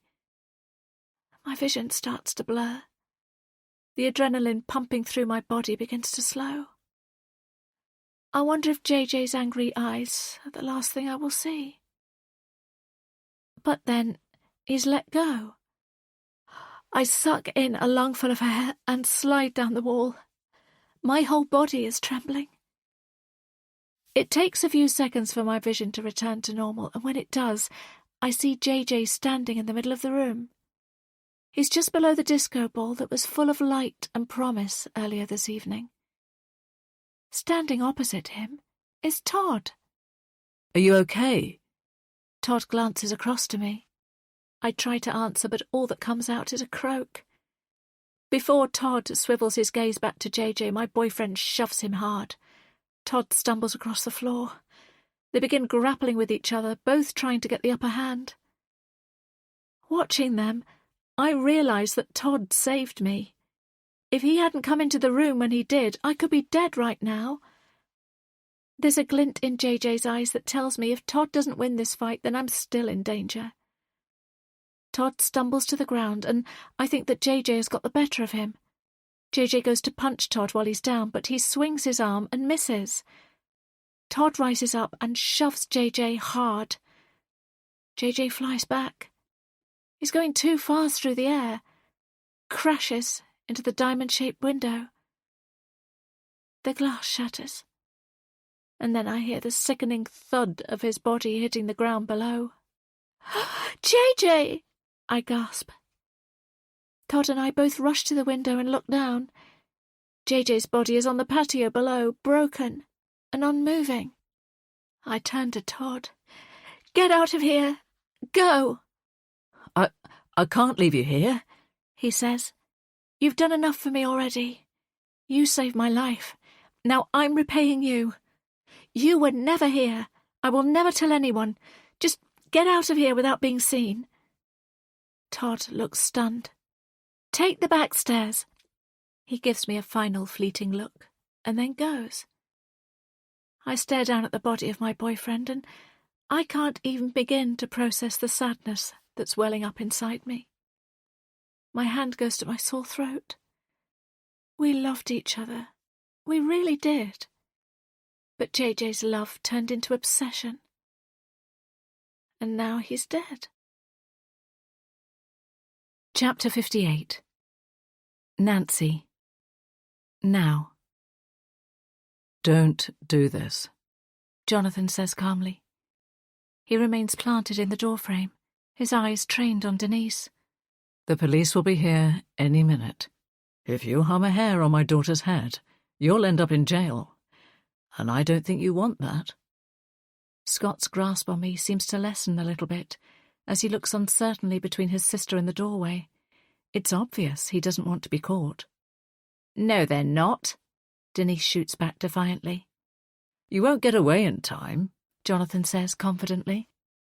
There's a large plaster covering the gash in his forehead, but it's not doing a very good job, and there's blood smeared across his face. His eyes still look watery too. Tell me about the night JJ died, Denise demands, turning her attention back to me, clearly disbelieving Jonathan's warning about the police. Let my children go first, I repeat. There's a sound outside and Scott drops his hand from my arm. He looks spooked. I don't wait. This is my chance, so I bolt towards my daughter. Denise looks surprised as I launch myself towards her. She slashes at me with the knife but misses, and as I come at her, she's forced to release Ella. Run! Get out of here! I urge Ella. Denise slashes the knife at me again, and this time the silver blade catches my forearm as I defend myself. I don't think the cut is deep, but it stings, and I can feel blood running down my skin. Ella hesitates. Just go! I shout at her, as I just manage to step aside and miss another jab of the knife from Denise. But Ella doesn't do as I tell her, and instead she bends down and unties the rope around Liam's feet. She's somehow managed to undo her own wrist ties, and she's not going to leave her brother behind. Stop! I implore Denise as I duck out of her way once more. We've been friends for a long time, and you've meant the world to me. And I don't believe all of the conversations we had over cups of tea and glasses of wine were fake. Denise lowers the knife. It was all a lie. My name isn't even Denise. You have no idea who I really am. I'm your friend, if you'll let me be. I want to help you. I hope this approach might diffuse the situation. There's a scuffle behind me, and I become aware of Jonathan and Scott fighting. I'm worried for Jonathan because of the blow he's already taken to his head, but I can't risk turning to see what's happening between them. I have to get Denise to listen to me because this feels like the only way I can save Ella and Liam. Denise and I have spent countless hours together over the last few years. We've been there for one another through life's ups and downs. If I can remind her of all this, maybe, just maybe, she'll back down.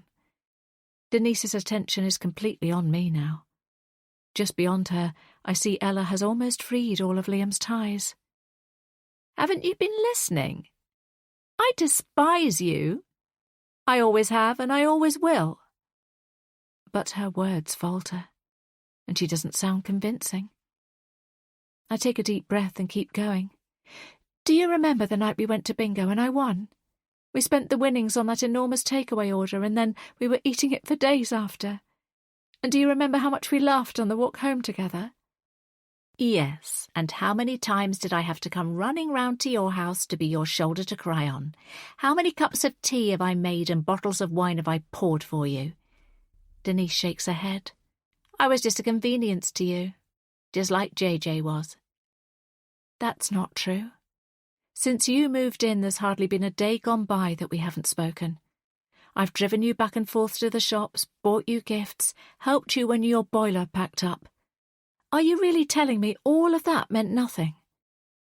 I mentally cross my fingers, hoping I can persuade her that I'm not the bad person she thinks I am. Denise cackles. Poor Nancy. There's so much you still don't know. I don't say anything. I just allow her to go on. The longer she talks, the longer she's not brandishing the knife. I hope Jonathan is getting the better of Scott.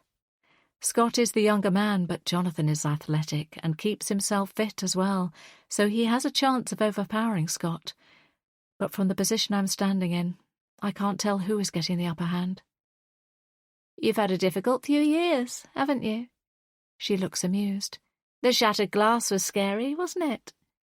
Did you ever wonder how the person who did it got away so fast? I can see she's warming to her theme now. so I remain tight-lipped. I'm also curious to hear what she's going to say next. It's easy to get away when you don't have too far to run. So it was you. I had assumed that she'd get Scott to do her dirty work, but perhaps Denise has been more hands-on in her campaign against me. Yep, all me. And let me think, what other issues have you had since I moved in? A flooded bathroom, a flat tire, missing mail, a broken fridge?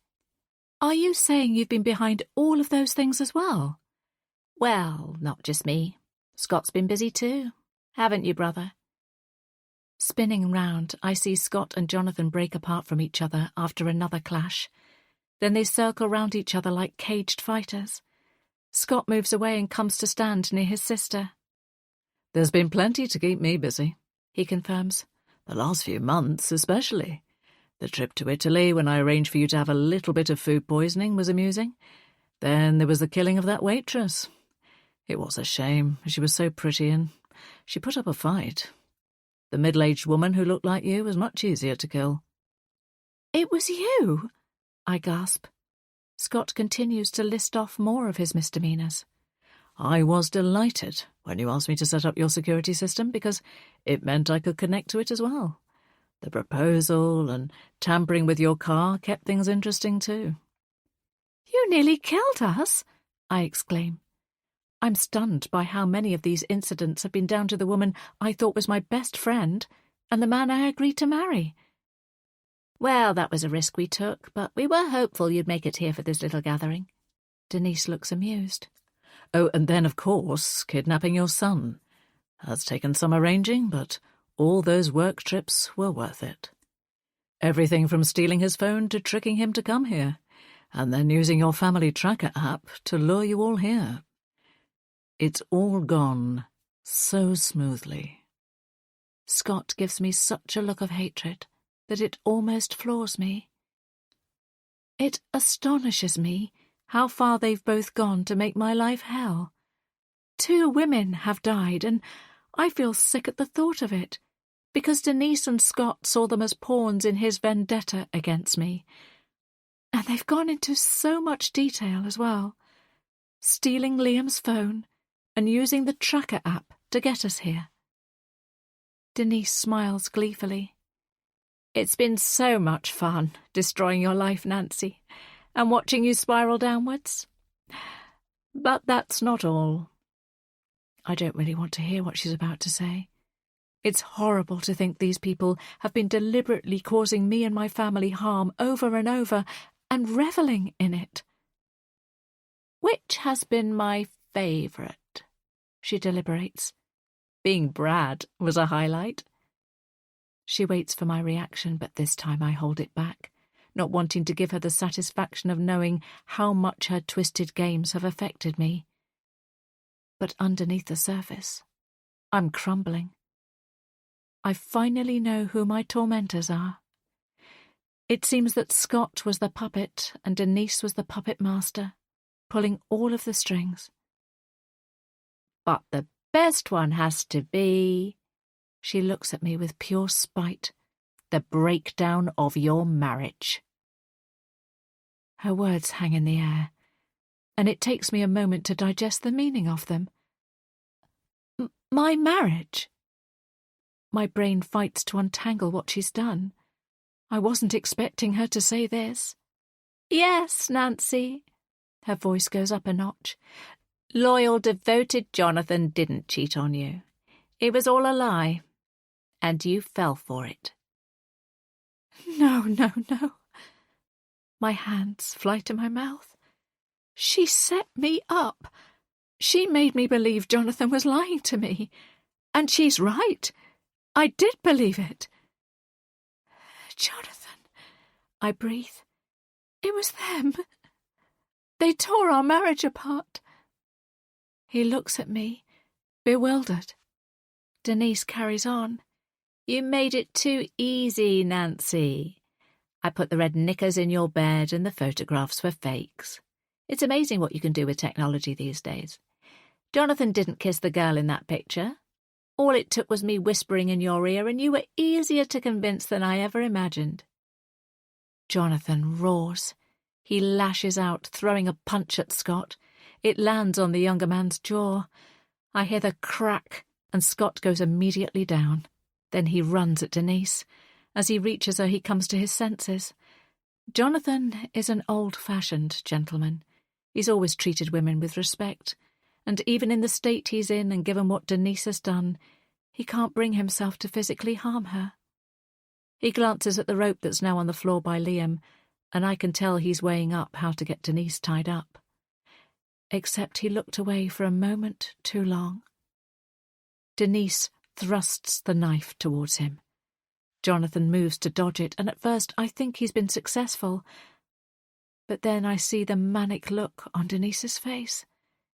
Jonathan groans and clutches his chest. I see red blood gushing from his body and over his hand as he tries to stem the flow. Closing the gap between us, I go to the man who is still my husband.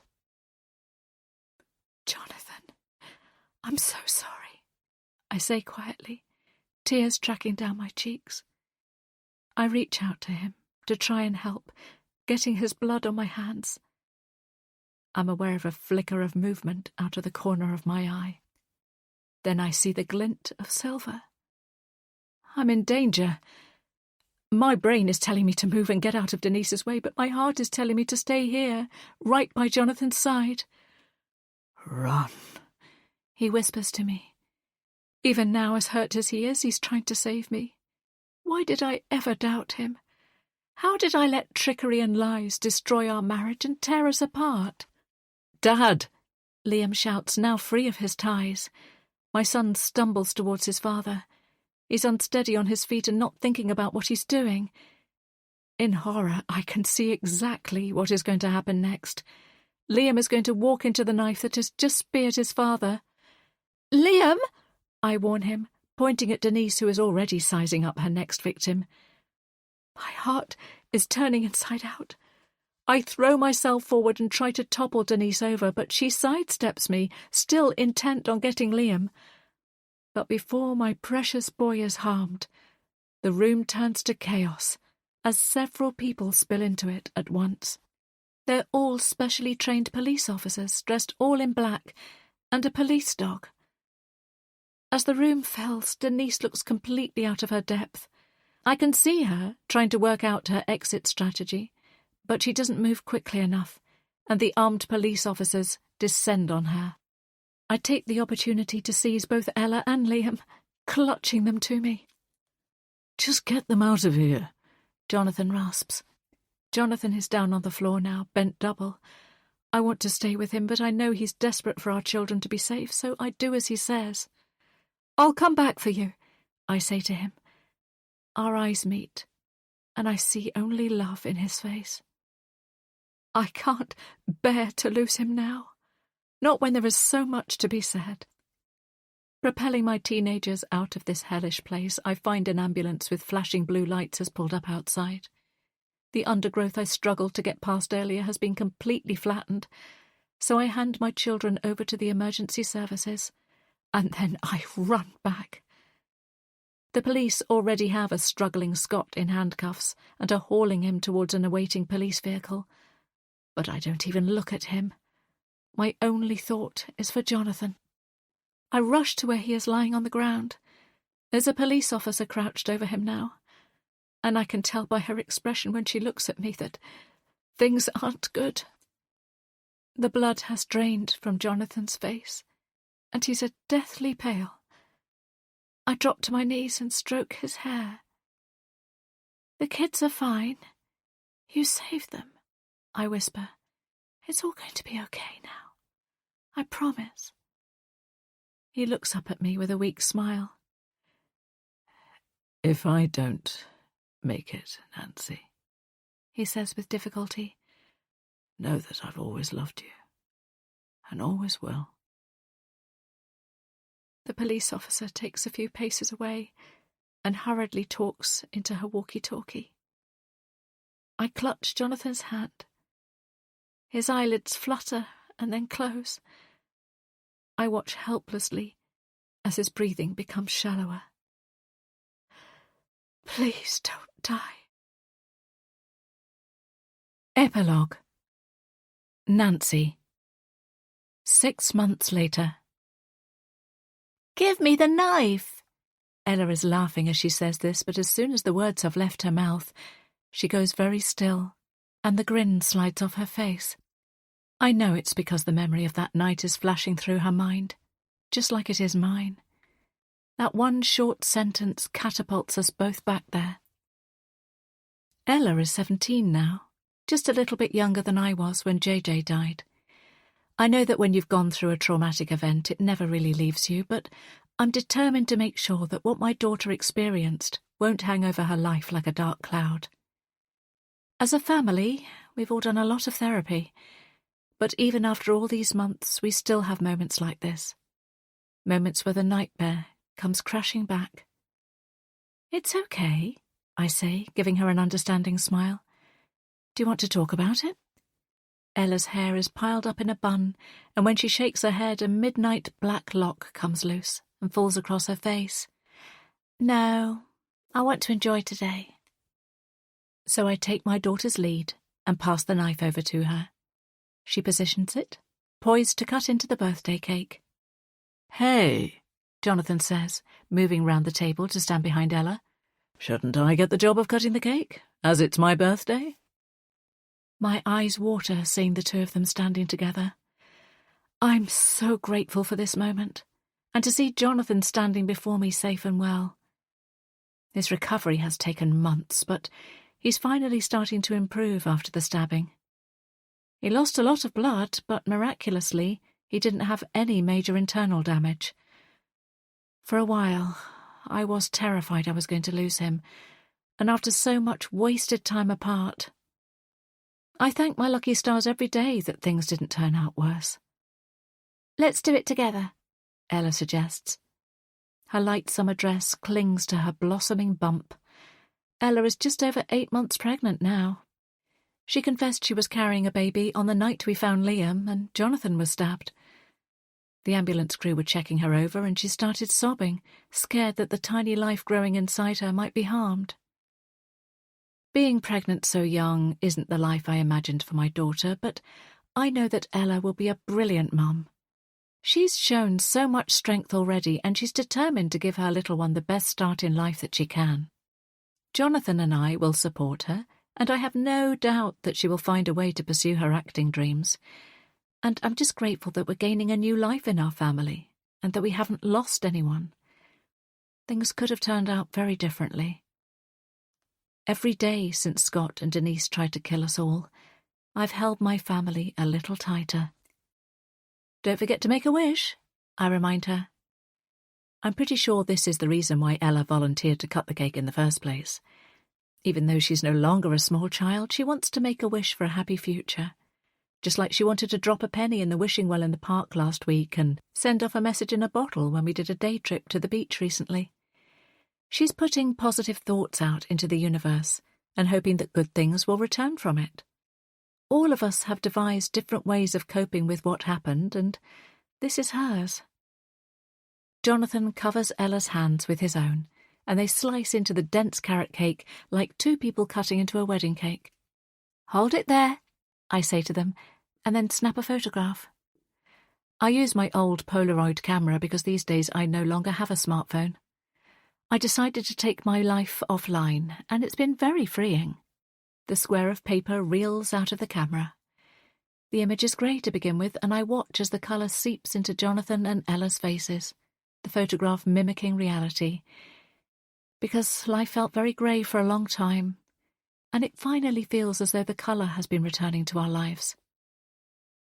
Jonathan initially didn't want to celebrate his birthday, but Ella persuaded him to change his mind. So today there are a few silver balloons tied up in the garden, we've had a barbecue, and I baked a cake for the occasion.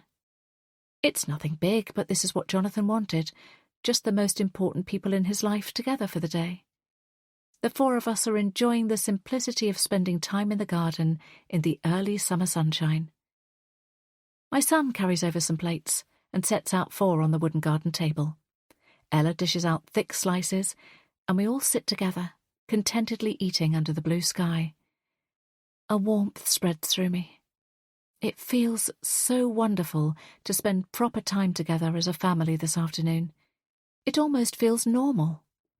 And ordinary and normal is what I crave. I've been missing Liam like crazy, so it's been good to have him under my roof again for the summer holidays. Despite what he went through, Liam decided immediately that he was staying in Manchester and continuing his university course. I wanted to take him home and wrap him in cotton wool, but he was adamant that Denise and Scott weren't going to ruin his first year or the plans he had been making.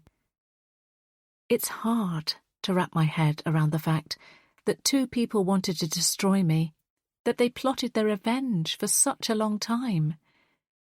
Scott worming his way into my life and into my heart devastated me. I can't understand how anyone could go to those levels of deception. And Denise's fake friendship and years of lies rocked me even more than Scott's false identity. I thought Denise was one of the good ones. The fact she was just pretending to be a friend still makes me sick to the stomach. But it's all over now. Denise and Scott have both been sentenced to long stretches in prison. The police investigation revealed they had both been behind the deaths of the two women. Scott's DNA was matched with both victims. During his interrogation, Scott raged that Denise was the mastermind behind the killings and that she'd forced him to commit them. The deaths of Marianne and Helen were designed to scare me. I drink my glass of fresh lemonade and I know I'm lucky to be alive. But the weight of these women's lives has been heavy on my shoulders. All I can do now is try and live my life to the fullest, in honour of the two women who weren't able to. It also unfolded that they weren't the only people to have died by Scott's hands. Once his DNA was in the system, it was also matched to 3 other unsolved murders of women that Scott had been responsible for in the last 10 years. Both he and Denise will be behind bars for life. Scott was sent down for being a serial killer, and Denise was sentenced to life for conspiracy to murder on 2 counts, along with the attempted murder of Jonathan. They were also charged for a string of other offences to punish them for their misdeeds towards me and my family. After all the darkness, the light is beginning to shine through again. My children are safe and building their lives. Their resilience and positivity have helped me on my own road to healing. They've been amazing in the way they've dealt with the aftermath, with a determination to look forward and not back. I've made big changes in my life as well. I took the voluntary redundancy opportunity at work. Even though Tim was fired just before I left, due to him being accused of several complaints of misconduct, I needed a change. It was hard after the company had been such a big part of my life for so long, but it was the right thing to do. And I still have my friendship with Chloe. We spoke about the night I saw her at the bar with Jonathan. She said there was nothing going on between them, and I believed her. Even though my ability to trust anyone has been seriously challenged over the last few years, it was clear to me that Chloe was just being her usual affectionate self. I was in a paranoid state of mind and read too much into it. Unlike Denise, Chloe is a true friend. Now I'm working in the bookshop. Inspired by Liam's refusal to give up his dreams, I took a leap, and I'm so glad that I did. At first, it felt a little strange knowing I was working in the place where my serial killer ex-fiancé proposed to me, but I'd spent years going to the cosy bookshop by myself, so I pushed the memories of Scott aside in order to be able to work somewhere I love. It really is my dream job.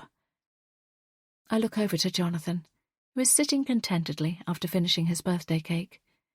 My steadfast, unwavering husband who rescued us all.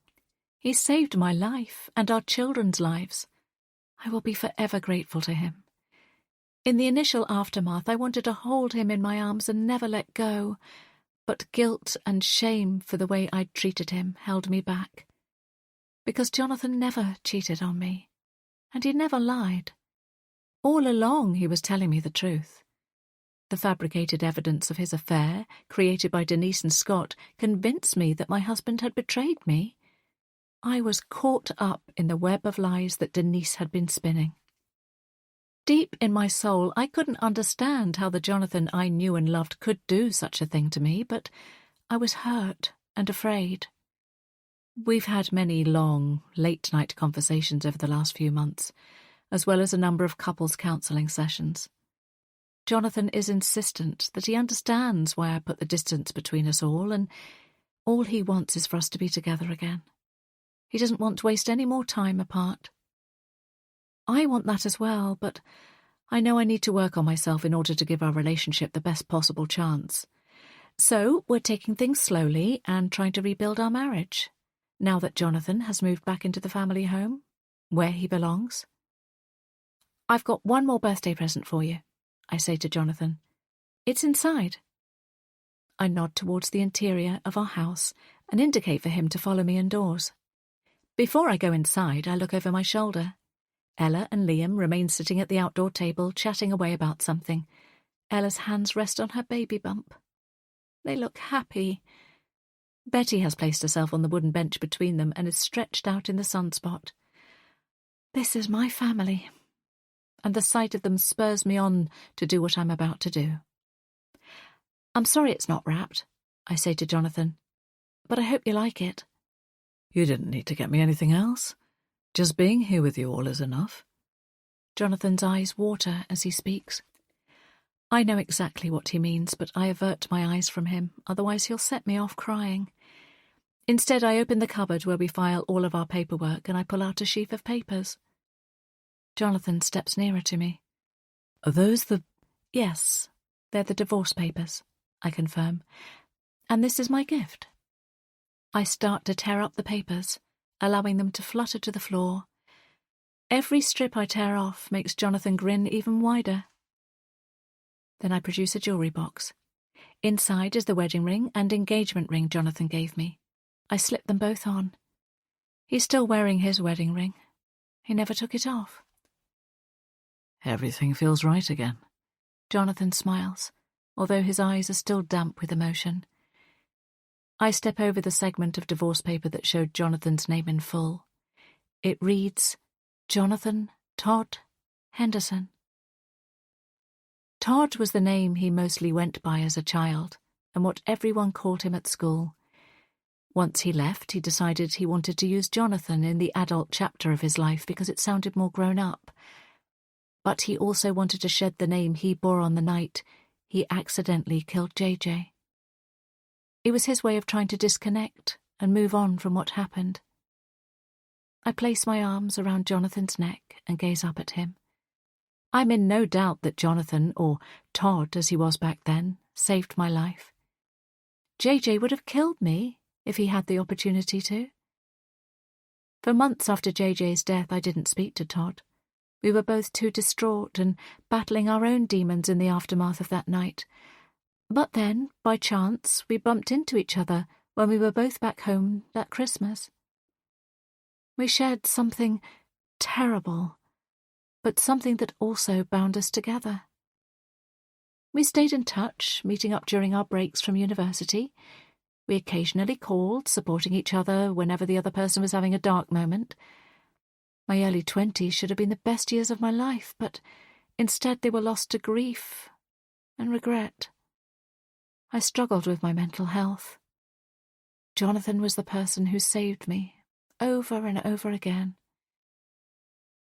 The way Jonathan cups my head in his hands makes me think back to the day our relationship started. After we'd both graduated, we drifted back to our hometown along with many of our friends. One winter evening, after an evening at the cinema, Jonathan drove me home. I can still remember it so clearly. He told me that night how much I meant to him. He said if I thought it wasn't right for us to be together, then he'd walk away. He didn't want to pressure me. Except I realised I had feelings for him too. Jonathan wasn't a cold-blooded killer. He truly loves me. We moved north, away from Cornwall, to start a new life for ourselves, and we'd found happiness together until Denise and Scott splintered us apart. Jonathan has proved his love for me over and over again. He risked his life for me and our children. I will always protect you, Jonathan whispers in my ear. and I know he's telling the truth. I don't know exactly what the future looks like for our family. There's still so many things we need to overcome. But on this beautiful summer's evening, I have hope. We hope you have enjoyed this production of The New Boyfriend by Mikayla Davids. Narrated by Siobhan Waring. Copyright 2026 by Mikayla Davids. Sound recording copyright 2026 by Dreamscape Media, LLC. Dreamscape is an RB Media audio brand. This recording is protected by copyright. Unauthorized copying, sharing, or distribution is prohibited. Thank you for listening. Discover audiobook giveaways, discounts, new releases, recommendations, and more from RB Media, the largest audiobook publisher in the world. Visit rbaudio.com.